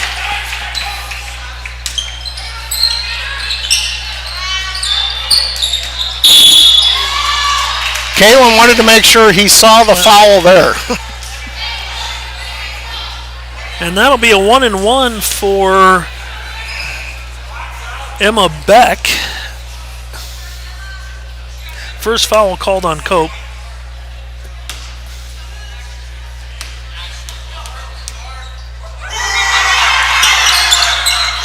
And Finger with the rebound. So things worked the way we wanted them to for the Cougars. Hames is going to drive. She misses. And Spartans with the rebound. The officials just are not going to give the foul to anybody here. But Grundy Center breaks the press, gets the layup, and they have the advantage with 13 seconds to go. Hames again with the runner, can't get to go, gets her own rebound, gets the putback. And a 7-point lead for Grundy Center, and time is going to run out. And the Cougars fall 43-50 to the number 7 rated team in 2A, Grundy Center. NICL West Conference champions. All right, let's see if I can get stuff added up quick for everybody. Alyssa Hames had 20 and 6 rebounds. Bryn Smith had 2 and 2 rebounds. Let's see. McKenna Cooper had 14 points, all in the second half, 2 rebounds. Morgan Baker had 2 points, 7 rebounds. Grace Finger had 5 points, all in the first half, and 8 rebounds. Let's see. For the Spartans, if we can get this going before the music starts. Kuster had 2 rebounds. Oh, sorry, folks. That's the music. We got to sign off until the boys' game.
at senior night, and then You can mention the seniors, I guess. ladies and gentlemen, welcome back to AGWSR High School. Here in 30 seconds, we are going to have senior night festivities, I believe, for the varsity boys basketball players, where they will honor the boys and their parents. And so we will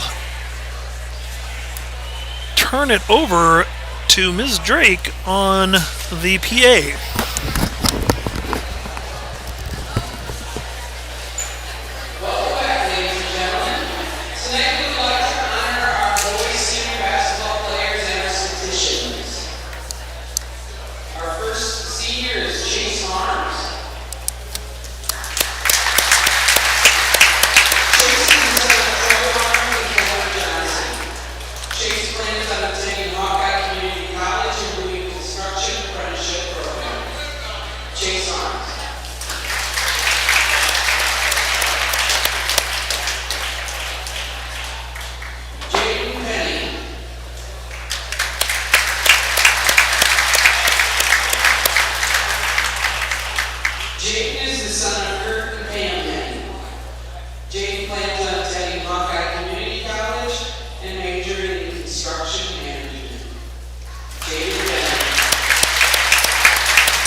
Well, we did get the play ball from Coach Drake, so I suppose it's time to get going. Certainly is. Grundy Center enters to this afternoon's ball game with an 11-4 record. Last game, they dropped a 1-point decision to Gladbrook Rhinebeck. AGWSR comes in with a 5-10 record. Last game was a 59-50 defeat at the hands of the South Hardin Tigers. The last meeting, Grundy Center won 70-37 behind 24 points from Braden Sawyer. Yeah, and that was one of those games where I want to say it was within 10 at halftime, and then I think Grundy outscored us 21-3 in the third quarter. Actually, Coach, I just checked that today, and we only scored 1 point in the fourth quarter. Okay, so it was... Yeah.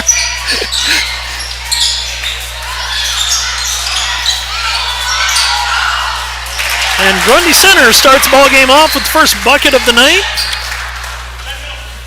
And that was by number 24, Sawyer. Fun fact of the night, Darren Veld for the Cougars and Sawyer for the Grundy Center Spartans are first cousins.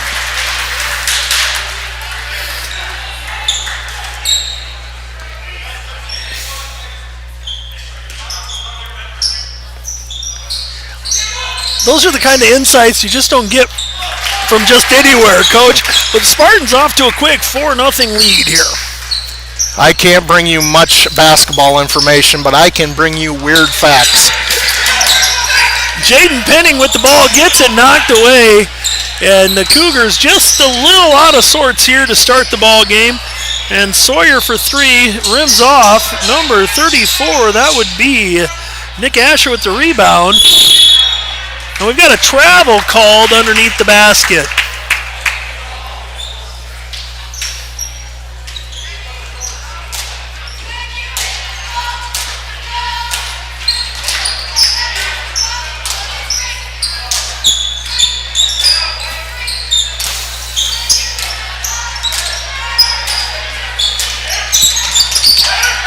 Daniel Stahl with the ball to Ben Macy. Back to Stahl.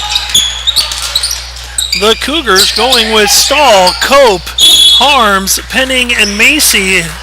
And Chase Harms is going to get fouled. I think that's going to be number 1 on Willis. First foul of the game.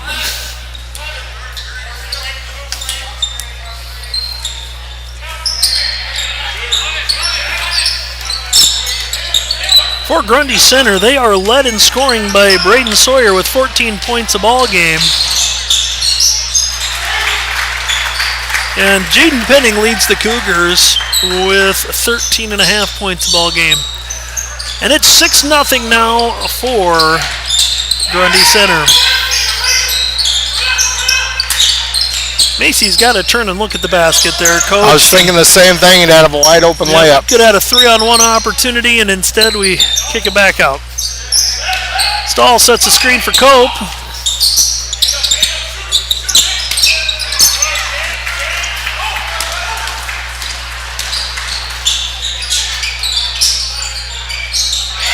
Three-pointer by number 20. That would be Zach Opheim. And down 9-0. Timeout called by Riley Shipper. Hopefully that has the same effect for the other school as Lindemann's timeout when the Cougar girls were up 7-0. Although the Spartans have a lot of talent. I mean, they're twice runner-up in the last 2 years in Class A football, and you know, Sawyer started in the offensive line. Willis, I think Asher started in the offensive line. So you got 3 starting linemen. You've got Opheim, which I think was their stud tailback, and you know they're pretty good on the basketball floor too. Yeah, that's one of the things I don't know if you can see on the live stream real well, but Grundy Center's boys are thick, very athletic, thick, strong kids. You know, typically in a small school, if you have athletic success in one area, it tends to carry over into some others, and they've put together a nice season in basketball as well. And a scrum for the ball. Grundy Center comes up with it. Sawyer again knocks down the shot. And he has 6 quick points for the Spartans.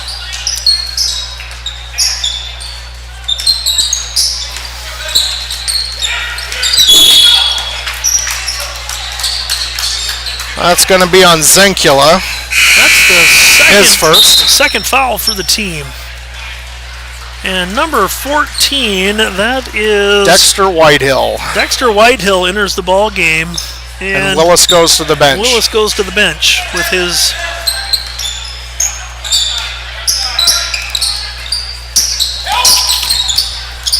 Jaden Penning cannot get the layup to fall.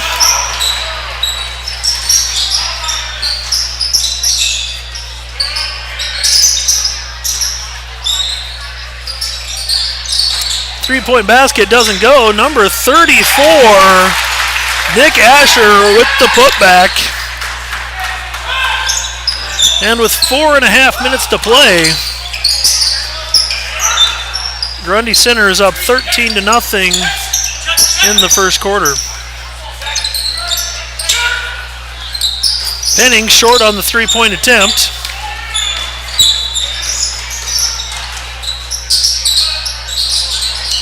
And three-point attempt on the other end, also short.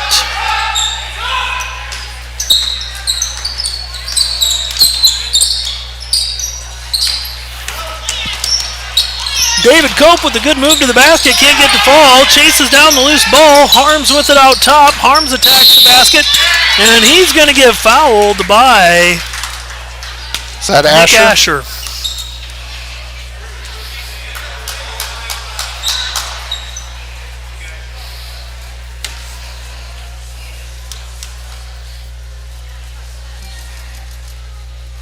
Harms knocks down the first one. And we're on the board. Veld comes into the ball game for Cope. And number 30, Bryce Greiner, and number 4, Cole Lear, come into the ball game for Grundy Center. Harms can't get the second to fall. And the Spartans have a 12-point advantage.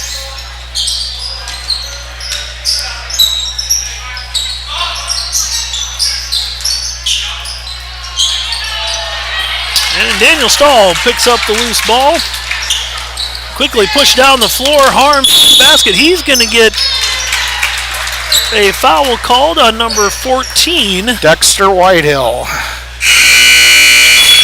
Dexter was the one helping David with the second half call of the JV boys basketball game tonight. Bradley Roeder enters the ball game for AGWSR. Chase Harms, David Cope on the bench. So for the Cougars right now, it's Stahl, Macy, Veld, Penning, and Roeder. Veld sets screen for Penning. Penning takes the ball to the basket. Short again.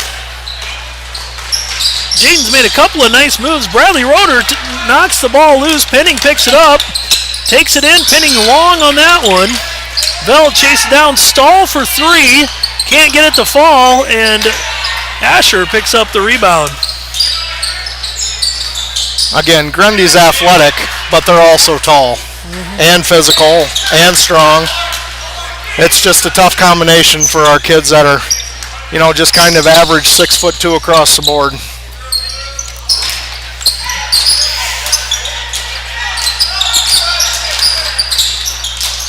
Penning, turnaround jumper won't go, and Roeder's going to get called for the foul on the rebound. That'll be his first. And the first one on the Cougars. Willis back into the ball game for Asher.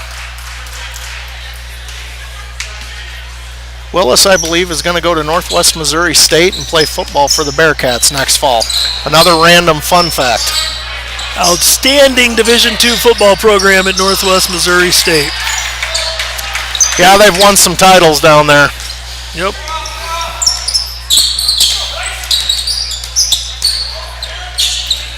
And they've done a heck of a job recruiting the state of Iowa.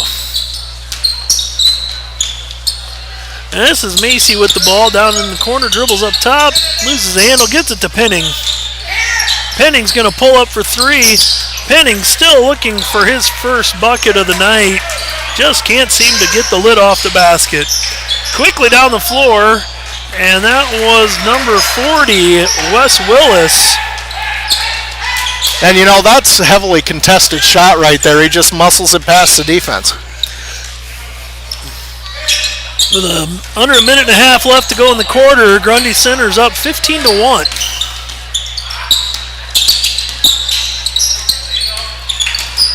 Roeder with the drive, gets it to go. No, Coach, over the last 3-4 ball games, Bradley Roeder's level of play has gotten a lot better. He's improving. Can't get the shot to fall again for Penning. A little bit of frustration starting to show for Jaden.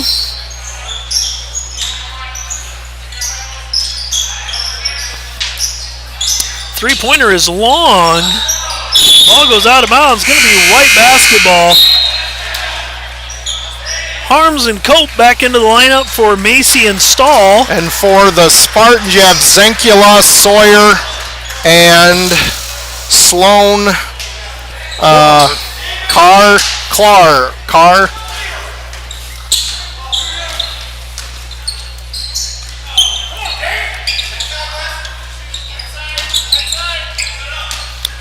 Cope with the ball. 35 seconds to go in the quarter. Penning with the ball in his hands.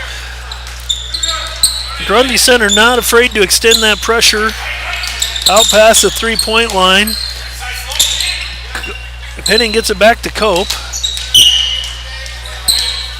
Cope drives, gives it to Veld. Veld pulls up, knocks down the jumper.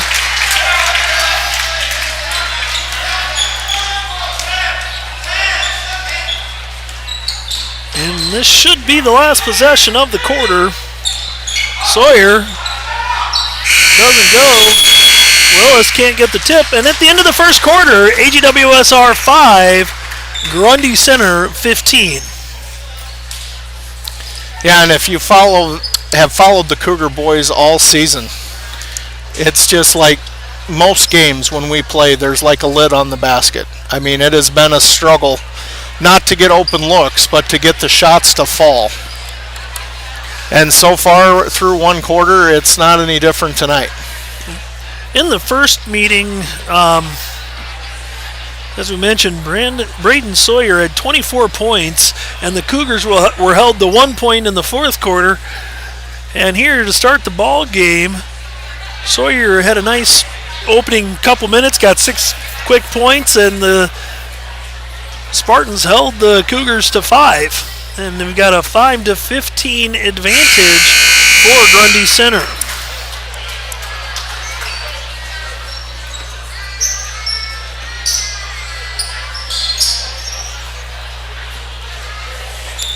Starters are all on the floor for the Cougars, and the Spartans are the same as when they went into the period timeout. Penning with the ball to start the quarter. Comes off the screen by Cope. And Macy for 3 gets it to fall. His first bucket of big shot to start the quarter. The afternoon.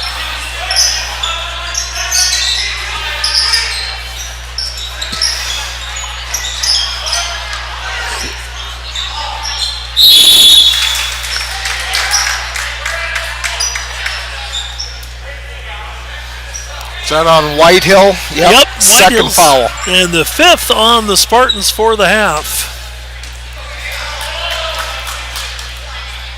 After starting the game in some full court pressure, the Spartans have pulled back into the half court. And Penning just gets the ball taken away. And the layup for Whitehill.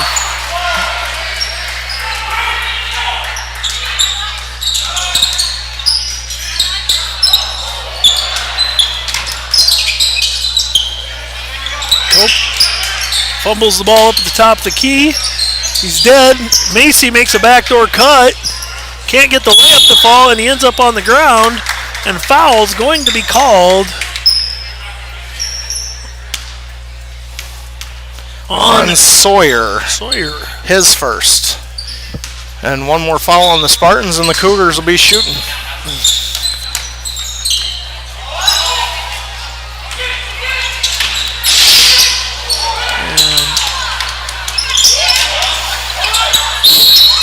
Jump ball going to be called. The ball's going to go to the Spartans. It's one of those two. I think I saw Coach Schipper indicate, hey, when you're that close, you got to put the ball up. Yep. Get that ball around the block. You got to just take it up and see what happens. If it gets blocked, or maybe you'll get a foul. Maybe you'll get an and one. Try to make that extra pass, and just not enough good things happen.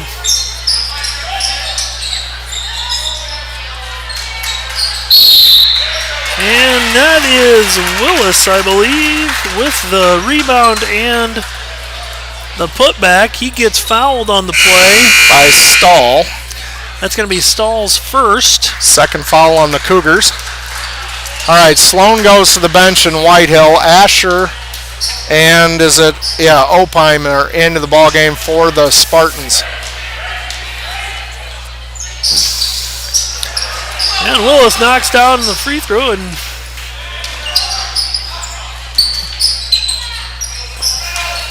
back into their press here. Yep.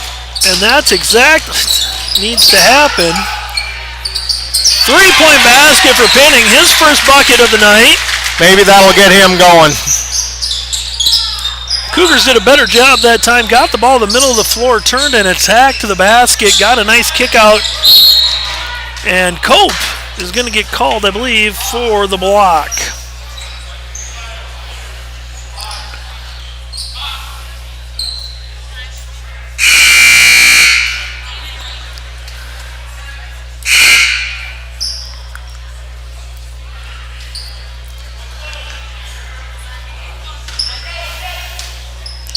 And that call, I think, could have gone either way because it looked like the arm was extended a little bit, but such is life.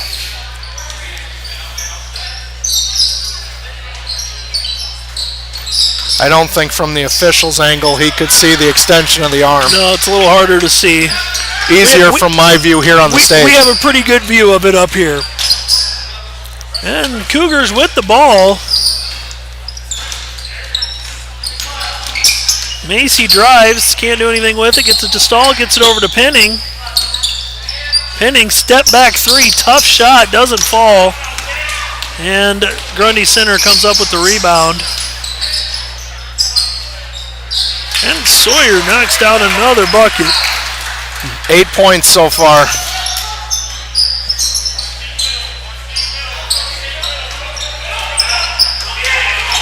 Veld chases down the loose ball, gets it to Stahl. Stahl gets it to Harms. Harms to Penning. Kind of stuck on this left side of the floor here. Need a ball reversal. There we go. Stahl with it on the drive. And can't get the tough layup to go.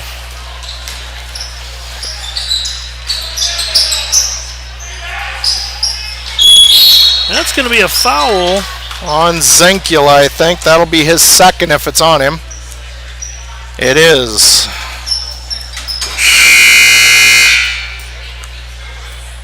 All right, so Willis is out and Sawyer. And we're going to shoot free throws because that was the 7th foul on the Spartans. And Grundy Center coach Joe Nelson takes a timeout.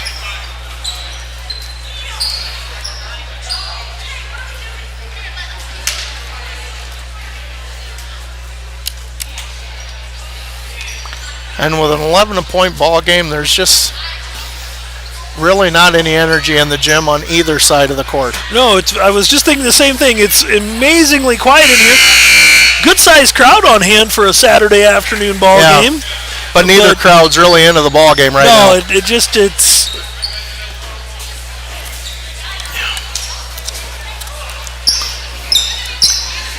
it's been interesting to watch. And now Chase Harms will step up to shoot the 1-and-1. Can't get it to fall, and rebound down to the Spartans.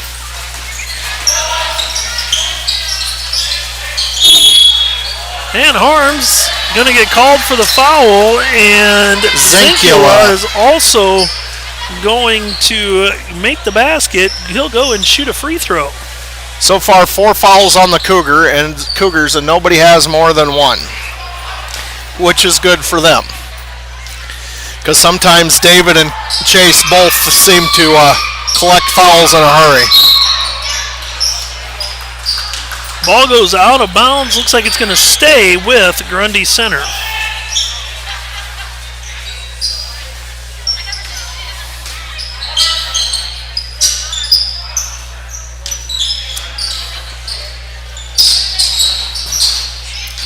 And like Veld has been doing a great job playing physical in the post, but I mean he's given up 3-4 inches to everybody he's got to guard for the Spartans. Yep.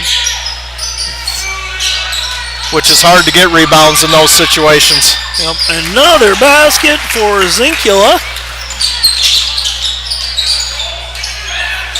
Penning turns the ball over, missed layup, and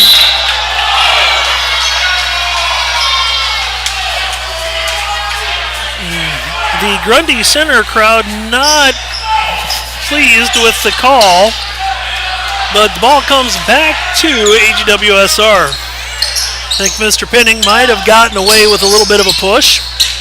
Yeah, look, I mean, Opine's a good athlete. He seemed to lose his legs there. I'm guessing that didn't happen on his own. Veld gets knocked to the ground on the screen. They're letting him play a little bit, and a foul is called. You know, it's really my fault. I said there really wasn't any energy in the crowd. Now suddenly everybody's fired up, Coach.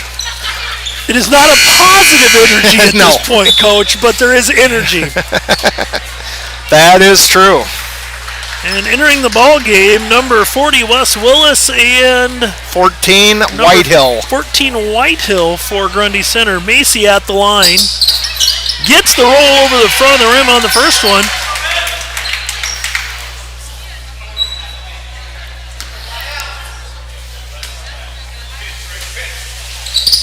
And knocks down the second one. Spartans with a 13-point advantage here with 3:30 to play in the first half.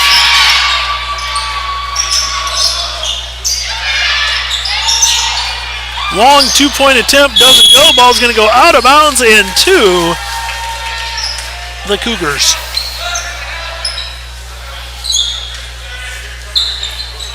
Macy gets the ball on the inbounds, back to Stahl, over to Penning. Penning picks up his dribble. Macy gets it in the middle of the floor, goes to Harms. We need to attack right there, guys. Stahl takes it into the basket and gets the layup. For his 2 points of the ball game, first two of the ball game.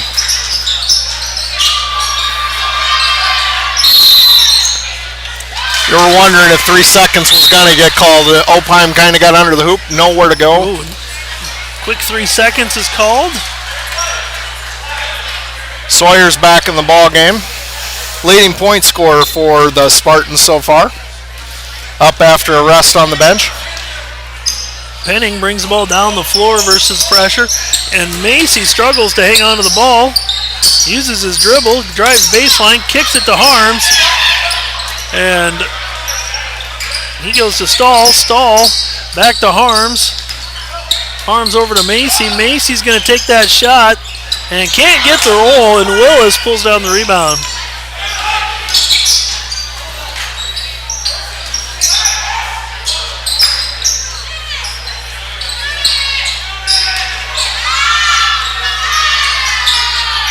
Sawyer with the jump shot, can't get to go. Asher's going to get called for a foul, and that will be his second. 9th team foul, so we'll shoot free throws. We're one away from getting two every trip. All right. So Greiner coming in for Asher. He's the one with 2. And Bradley Roeder looks like he's going to stay at the scorer's table waiting to replace Chase Harms, who's going to shoot the free throw.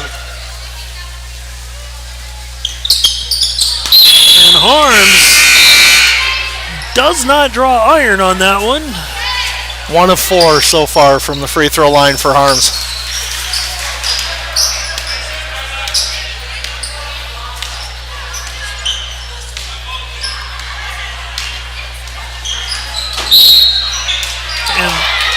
Number 30, Bryce Greiner, going to get called for the illegal screen. Stuck his hip out or his knee out as the screen was coming.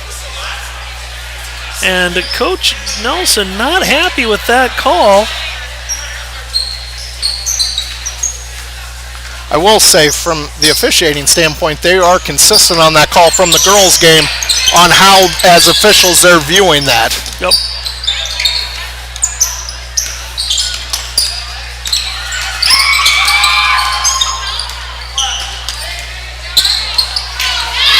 And Veld gets knocked to the ground on the screen. And that was a continued block there, really. And we have a little bit of a discussion going on between the official and the head coach for the Spartans. He's looking for a technical, I think. I would think so. Because he was nose to nose. I mean, you don't typically see that until baseball season. And that foul called on Sawyer. Stall at the line, misses the first. And unfortunately, poor free throw shooting has plagued the Cougars all season. And a Saturday afternoon, that hasn't changed. No, they're 3 of 7 so far. Knocks down that one, and it's a 10-point ball game. You don't often see that in a basketball game where the coach and the official are nose to nose like that. Especially not without anything being called like a technical foul. Probably a very nice job by the official, keeping his cool a little bit, not.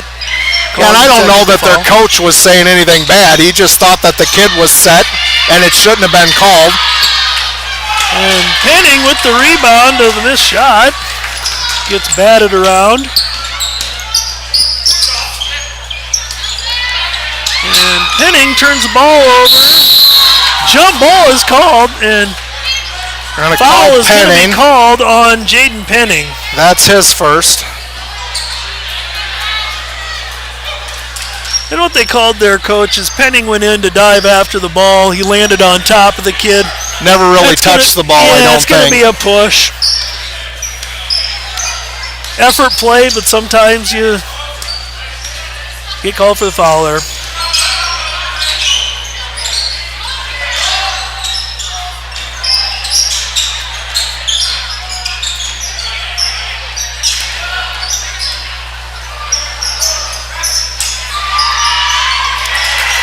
And that was number 30, Bryce Griner with the bucket.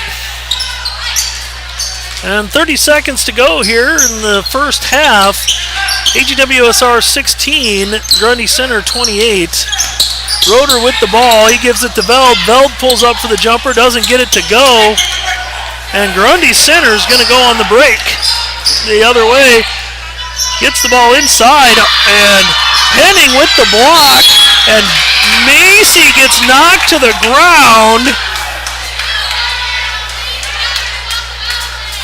And that is going to be called on. Third foul on Sawyer. It's going to be his third.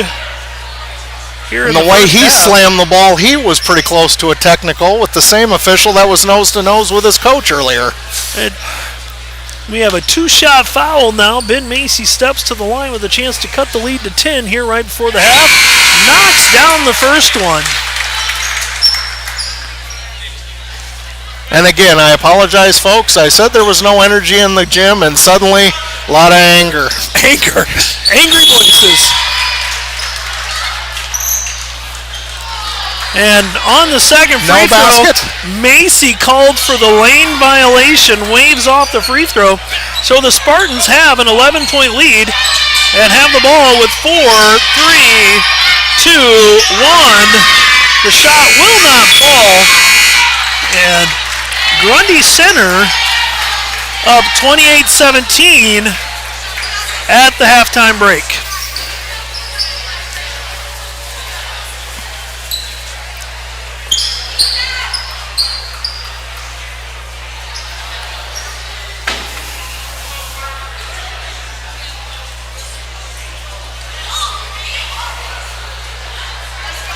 All right, folks, the stats.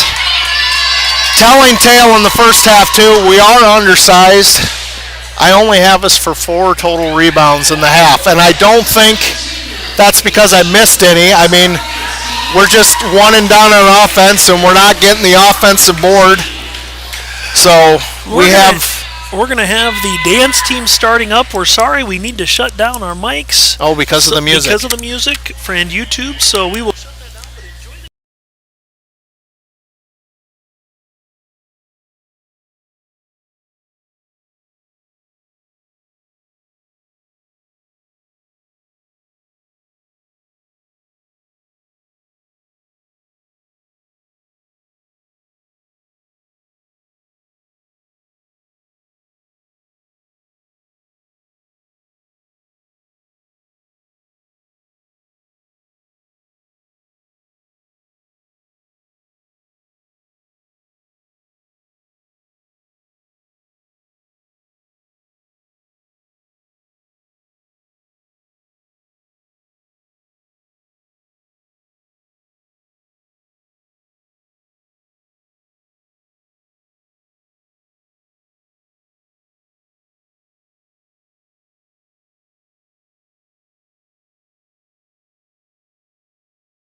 All right, folks, there's 3 minutes to go, so we're going to update you again just in case you haven't heard. The wrestlers today were at sectionals in Jewel. Jadrick Bowles, freshman, placed 4th. Colton Richmeyer, sophomore, was 3rd. Caden Abbas is on to districts. Lashbrook on to districts. Gerbrock was 3rd. Puente on to districts. Jaden Bowles is on to districts. Zach Johnson, Jacob Haley was 3rd, and Heitland, Granzo, and Miller all placed 6th. So you have to be 1st or 2nd to go to districts, and all of our wrestlers were 2nd place except Lashbrook, who was a champion. And we're hoping Trey can get in the top 2 next Saturday too and be a 4-time state qualifier. So something to watch next weekend. Stats from the first half. For the Cougars, Daniel Stahl had 3 points. Bradley Roeder 2 points. Jaden Penning had 3 points and 1 rebound. David Cope had a rebound. Ben Macy had 6 points. Chase Harms had a rebound and 1 point. Darren Veld had 2 points and a rebound. During the dance performance, Bill and I were talking about, the Cougars only had 4 rebounds in the first half, and I don't think we missed any. But that's, physicality, height, big advantage for the Spartans. For the Spartans, Zinkula had 2 points, 3 boards. Dexter Whitehill had 2 points and a board. Opheim had 3 points and a board. Sawyer had 8 points. The big key was Sawyer. He's their leading scorer, but he's got 3 fouls. Greiner has 2 points, 2 boards. Asher had 2 points, 6 boards. And Wes Willis had 7 points, 4 boards. No Cougar has more than 1 foul. And Zinkula, Whitehill, Asher all have 2, but the big news is Sawyer has 3. And he is the Spartans' leading scorer and has, looked pretty smooth shooting the basketball even tonight. Yep, the Cougars battled back a little bit there in the second quarter. They were down at one point, 15-1, I believe. And they've got it down to a 11-point game here to come out at the half. They'll have the ball to start the half with Harms, Cope, Macy, Penning, and Stahl on the floor. Be interesting to see if the officials continue to let the game be played at the same style it was in the first half, or if they're going to come out and take control early and call some quick fouls. It'll just be interesting to see how that is adjusted here in the second half. The Spartans have Opheim, Zinkula, Asher, Willis, and Sawyer. Cope with the ball on the elbow. Gives it to Harms. Back to Penning. And again, Harms is a little bit quicker, I think, than Willis, but with Willis's reach, he can take that extra half step back and still defend. And early on here, Dane Zinkula picks up his 3rd foul, team's first the second half. And that's just proof that the Cougars, even though they're down 11, are working hard, getting their shots and getting to the rim. They're just not going down. But they are getting the Spartans to pick up some fouls. And unfortunately, when they do miss those shots, there's just not a lot of rebounding happening. Chase Harms chases down that errant shot, takes it in to the basket, is short on the free throw. On the layup. We've seen a lot of short layups by AGWSR this game. That can be attributed, I think, to the size of Grundy's center. The guys are worried about getting that shot blocked, and they're pulling it back just a little quick.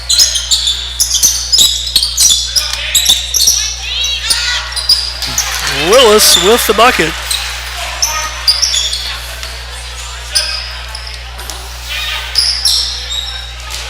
Really, Grundy center running a 1-2-2 kind of half-court trap. They extend that top guy out into the full court, but nobody else is really coming into the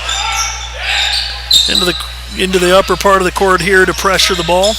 Penning with it, not a lot of room anywhere. Cope on the drive, and he takes it in, can't get it to go, and another one-and-done possession for AGWSR.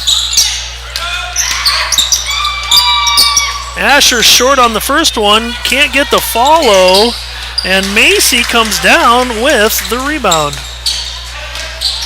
Penning on the drive, he gets that one to fall.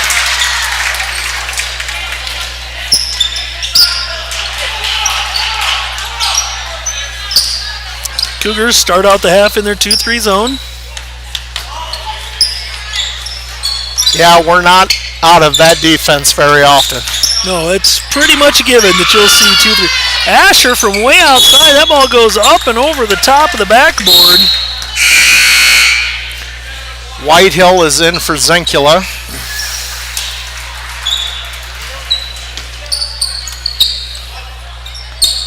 And see, that's the thing. The Cougars run 7 deep, but the Spartans run 10 deep or 11, and there's really not a whole lot of change in those 10 players.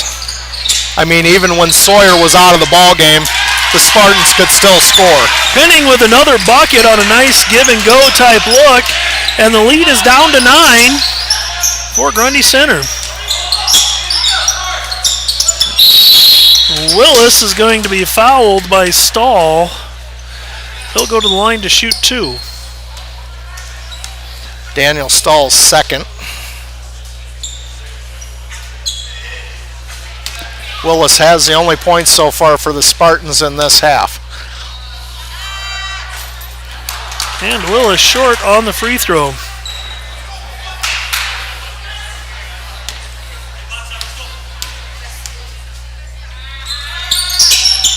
Hits the second one, puts the lead back to 10.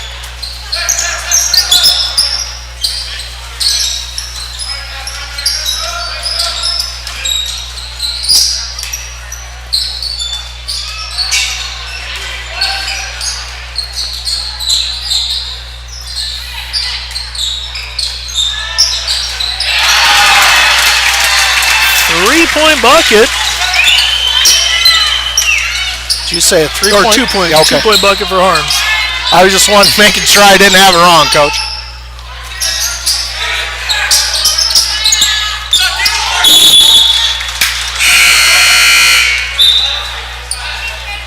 (24-31). And that's Greiner in for Willis.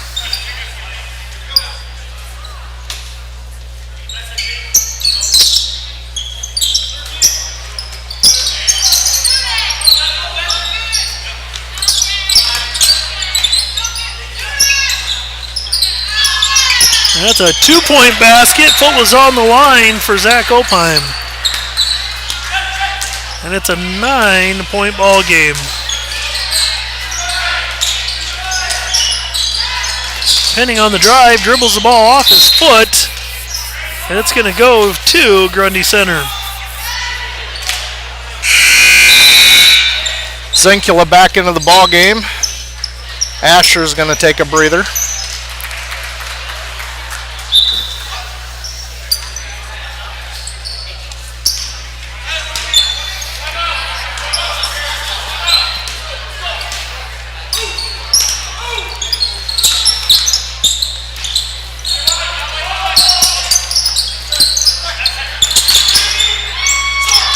That shot is short, but Whitehall picks up the loose shot and makes the putback.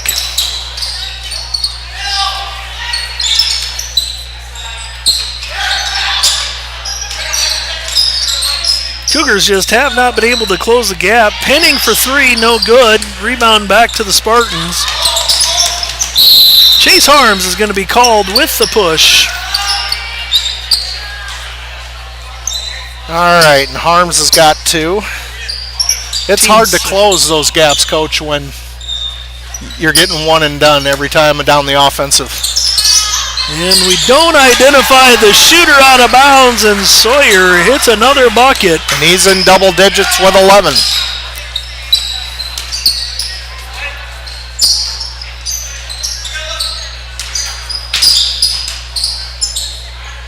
And to your point, he's the only one close to double digits for the Spartans, so you better know where he's at when he's on the floor. Harms, shot goes out of bounds. He hits the top of the backboard and goes over.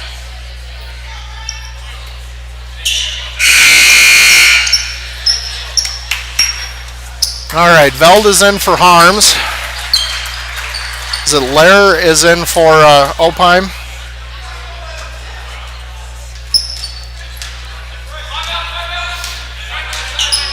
Coach Shipper thought that ball was tipped out of bounds. He did. But I don't think we were going to get the rebound anyway.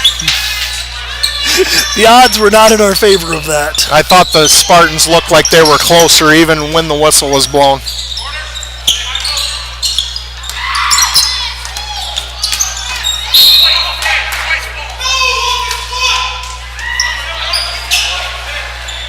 He called it for you, Coach. He said White's ball. He said, Coach Shipper yelling when the play goes to him. He must have thought they thought it was Spartan's ball. I think he misunderstood what was said. There we go. We get the ball in the middle, down to the corner. We've got to attack from that position, guys. And the foul is called. That's the fourth on Zenkula? It is. Tennis number 4. And Willis will check back into the lineup.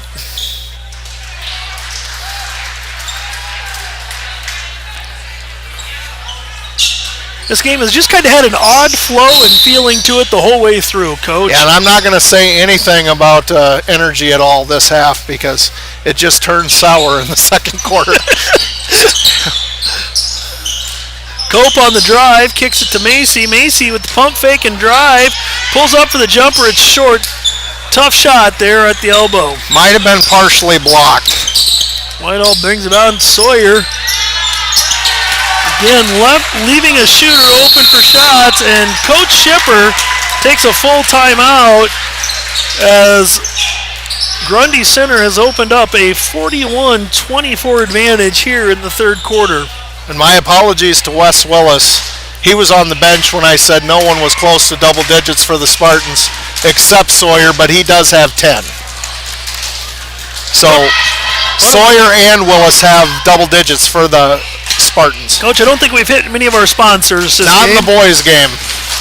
So let's hit a bunch of them. The Hairmeister, Adrian Hoffmeister, Zach Aldert's Trucking, Shipper Home Construction, Eiton Farms LLC, Maggie Allen Photography, Blythe Charitable Fund, Seatsma Funeral Home, Forgy Electric, H&H Construction, Farm Bureau Financial Services, Yarrow Avenue Collections, and Abilene Insurance Services. Again, we've tried to announce all of you in all 4 games, but we are a little behind in the boys' game. That's because I've left that responsibility up to Coach Cope, and sometimes you get what you pay for. Yeah. And again, Grundy Center in their 1-2-2 3-quarter court pressure, and Macy steps out of bounds. Ball goes to Grundy Center. It's where if he was a size 10, you wish he was wearing 9.5s.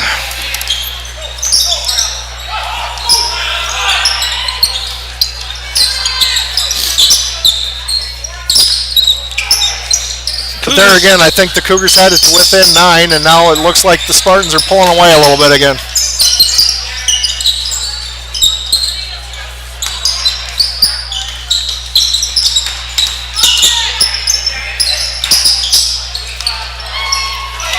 That is number 11. Who was that? Greiner. Number 11. What was it? Number 30, excuse me. Greiner.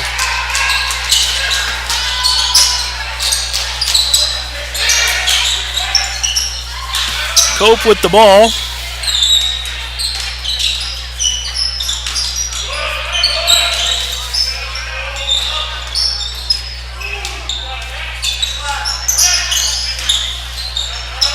Cope with a long 3, and it goes. Much needed bucket for the Cougars.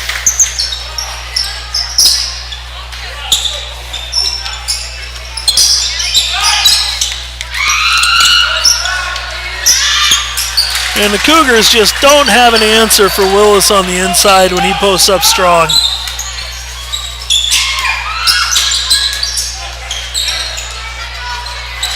That's a better job of attacking that 1-2-2 pressure, but Ben Macy can't get the 3 to fall. Whitehill with the ball.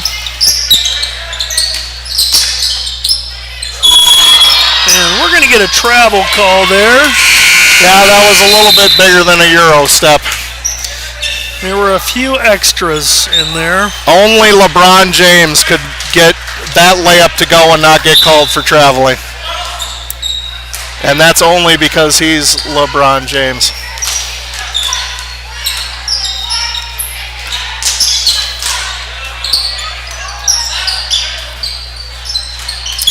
Roeder misses the layup, and foul is going to be called on Darren Veld, I believe. That is Veld's first foul of the ball game. With 12 seconds to go in the third period, Grundy Center has opened up a 45-27 lead over the Cougars. And foul is going to be called on the shot. And number 20, Opheim, going to go to the free throw line to shoot 2. They have David with 3 fouls. I must have missed one. First free throw doesn't fall.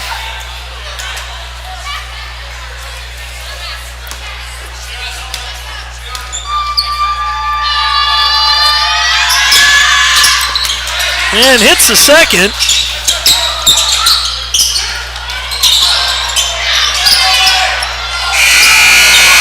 And at the buzzer, the lay-in doesn't go. It's 46-27 in favor of the Spartans. Yeah, and so the Spartans scored, let's see, what was that, 18? It's at 18-10, third quarter, Spartans. Okay, let's hit the other sponsors before I forget. People Savings Bank, Ackley Chiropractic Clinic, Greenbelt Bank and Trust, Hills Seed LLC, R.D. Aldrich Trucking, Williams Underground Services, GNB Bank, TLB Services, PLCP LLLP, and Innovative Ag Services, and our anonymous donor. Again, just trying to run through them to recognize everybody, but we cannot thank you enough for everything that you do for us.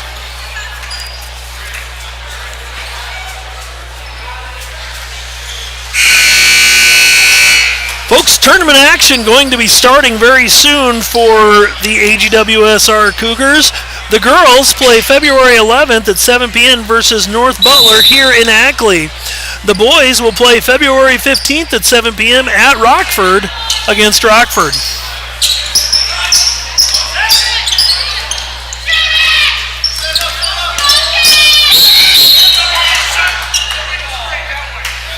And the basket is waved off. Illegal screen going to be called on number 40, Willis.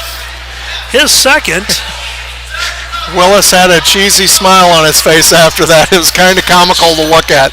He was posting up. The drive came, and just one of those situations. Gets this 1-2-2 pressure. The Cougars really need to get a person in the middle of the floor, and they need to overload a side. They're kind of playing right into the hands of what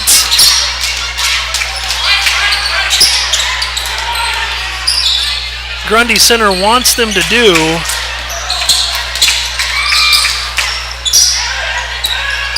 And the ball gets skipped to Roeder. Roeder tried to get a quick entry into Darren Veld, unable to convert.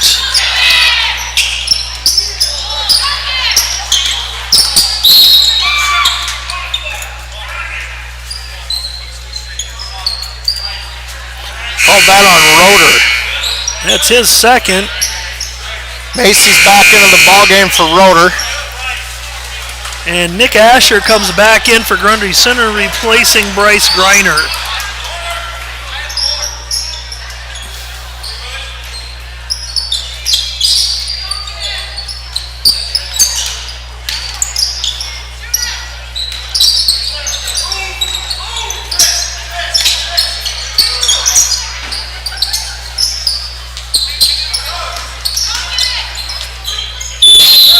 And foul going to be called on number 11, I believe, Daniel Stahl.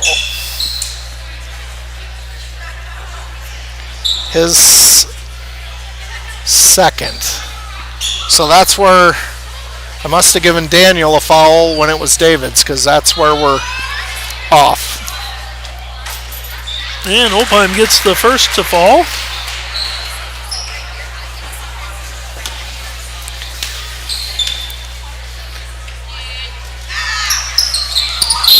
Can't get the second. Lane violation called. Ball will go to AGWSR.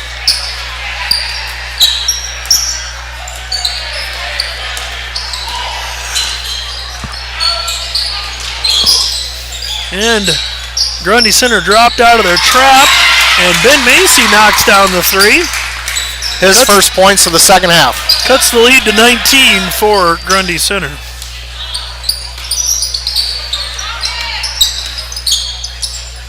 And tonight, even when the Cougars have been within 10 or 11, it's just never felt close. Whitehill with the drive.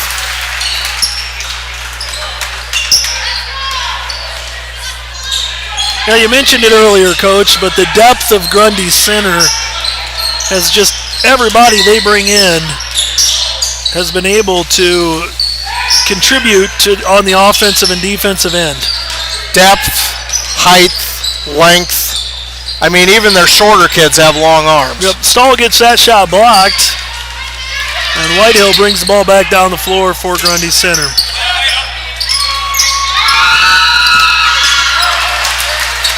And Asher dumps that off to Willis, and Willis is up to 16.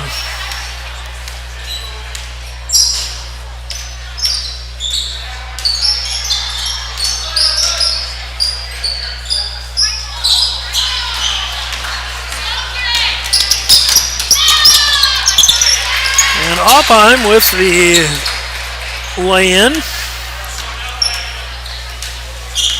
5 minutes to play in the ball game. The Spartans have opened up a 25-point lead.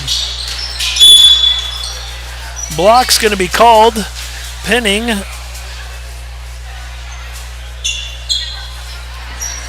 Ball's going to be out of bounds. And Cope entering the lineup for Stahl. Sloan, Zenkula, and Sawyer are into the game for the Spartans. Veld comes out. Did Harms come in then? Roeder was already in the game, wasn't he, Coach? Roeder was out. He came back in, okay. I believe, Coach. And foul is going to be called on Harms. Somebody, there were probably 3 opportunities, and that one's called on 23. Ben Macy's going to get that one. His first.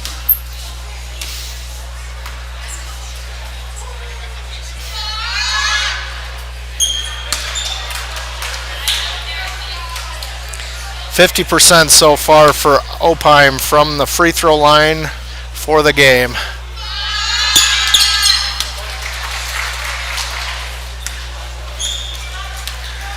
And a 26-point lead for Grundy Center with 4:40 left to play in the ball game. Opheim now has 10 points, so the Spartans have 3 players already in double digits. And Cope's three-pointer is off the mark, but Penning's there to pick it up and gets the reverse layup. Quick push down the floor to Opheim. He loses the handle.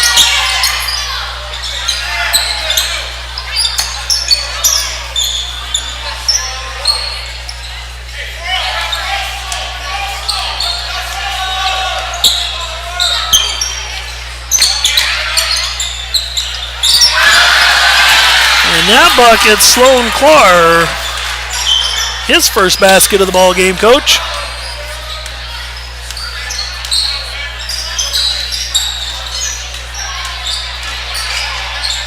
Roeder pulls up for 3. That's going to be short. Harms with the rebound. His shot gets blocked out of bounds.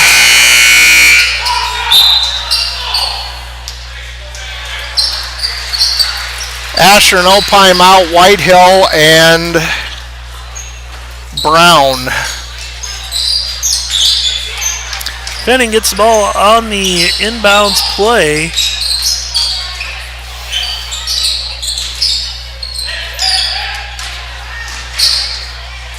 Tough shot, doesn't fall, and Grundy Center comes up with the rebound.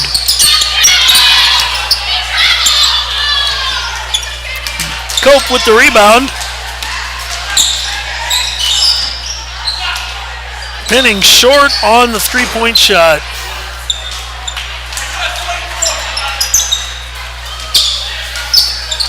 And again, another one-and-done opportunity for AGWSR, just getting hammered on the boards. Can't get a rebound on the offensive end.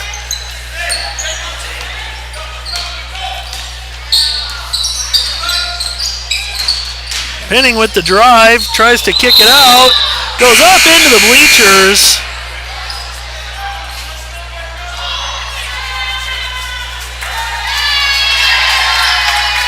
And Cale Culver, Jeffrey Faltzgraff, and Gabe Niederhoff, Tanner Lindemann. And Tanner T-Dog Lindemann have entered the lineup.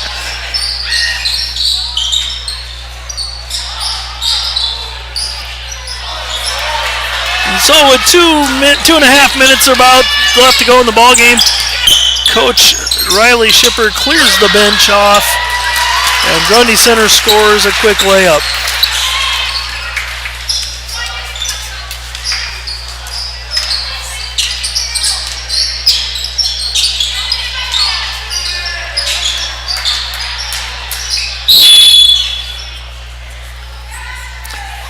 Travel called against Roeder.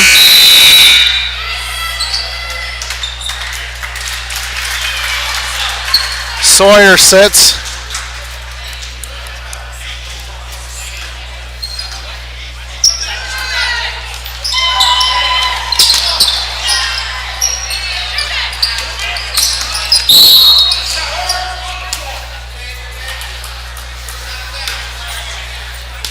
That is Roeder's third foul.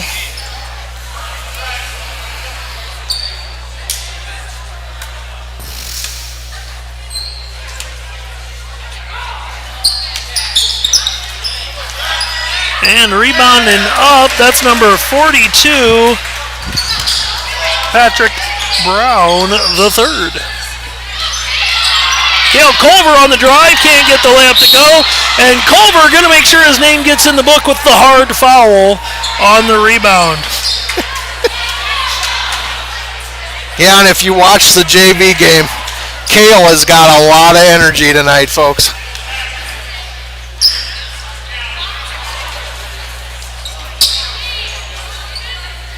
But the Cougars have got 9 fouls, so.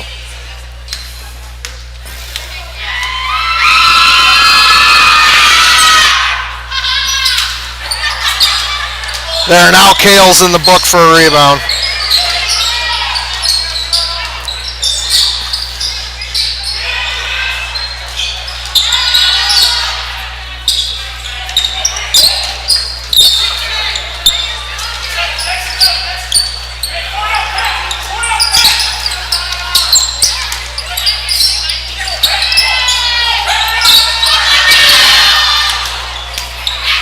And the ball goes out of bounds to the Cougars. Sorry, folks, I got a little distracted there. I've got a daughter with a flat tire down at Pella at Central College, trying to figure out how we're going to fix that. But you're a long ways from getting that fixed.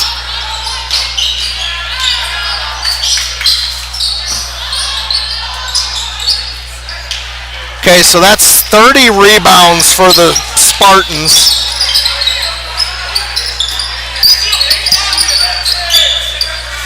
And the Cougars have had 11 rebounds. So we've been out-rebounded by 19. Not going to win many ball games doing that. And then with our shooting. And under a minute to play, Grundy Center has a 30-point advantage, leading the ball game 62-32.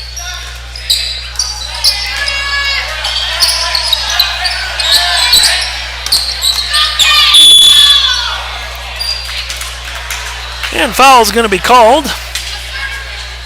Rich Meyer's going to go to the line. That is number 4 on Roeder.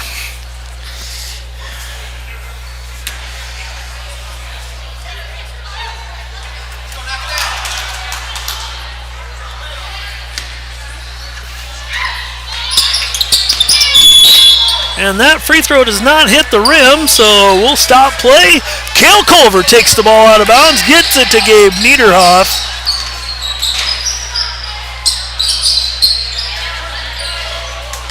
And Roeder in and out for three. 30 seconds left in the ball game.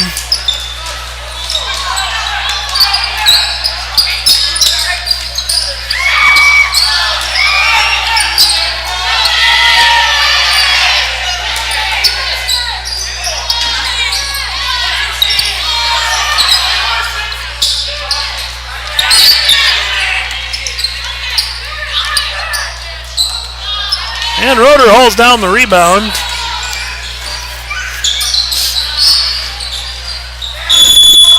And Roeder gets called for the offensive foul. And that is good night, Irene, for Roeder. With 3 seconds left in the ballgame, Bradley Roeder uses all of his 5 fouls.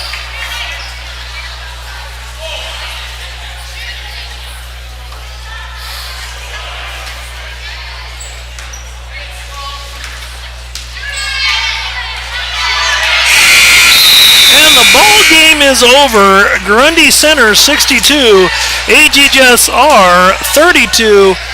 Cougars could just not get anything going on the offensive end tonight. Struggled with the length and size of Grundy Center. And Coach Cope will have some statistical data for us in just a moment. So, for the Cougars, and these are the unofficial stats again. I have Daniel Stahl with 3 points. Bradley Roeder with 2 points and a board. Jaden Penning with 9 and 2. David Cope with 3 and 2. Macy with 9 and 2. Chase Harms with 3 of each. Gabe Darren Veld with 2 and 1, and Cale Culver had a board. For the Spartans, Cole Lear had 2 points. Zinkula had 2 points, 4 boards. Whitehill had 6 points, 2 boards. Zach Opheim had, 5, 7, 8, 9, 10 points and a board. Sawyer, crippled with foul trouble, still ended up with 14 and a board. Greiner had 4 points, 2 boards.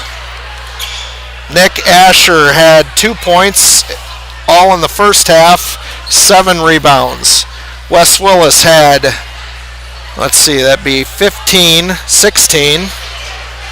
7 in the first half, 9 in the second half, 8 boards. Sloan Clark had 2 points, 3 boards. And to round out the scoring, Patrick Brown had 2 points and 3 boards. So, folks, the AGWSR Cougars fall to, I believe it's 5 and 11 on the season, losing tonight 62-32 to the Grundy Center Spartans. Next time, Monday night, the Cougars play a quad at Gladbrook Rhinebeck. Tuesday, if the weather doesn't change things, the Cougars are at home in a quad against the Hudson Pirates. Thursday next week, the girls play first round of the postseason against North Butler here in Ackley. And then Friday, do the boys play at Meskwaki? Potentially. I think so. There's been some discussion on that. So, and folks, if you're worried about my daughter and her flat tire, I'll just let you know her boyfriend is on the way to save the day. Oh, so that's I sweet. do not have to drive to Pella this evening and so tire. Close to Valentine's Day. That's special. Folks, thanks for tuning in. I'm Bill Hubner. He's James Cope.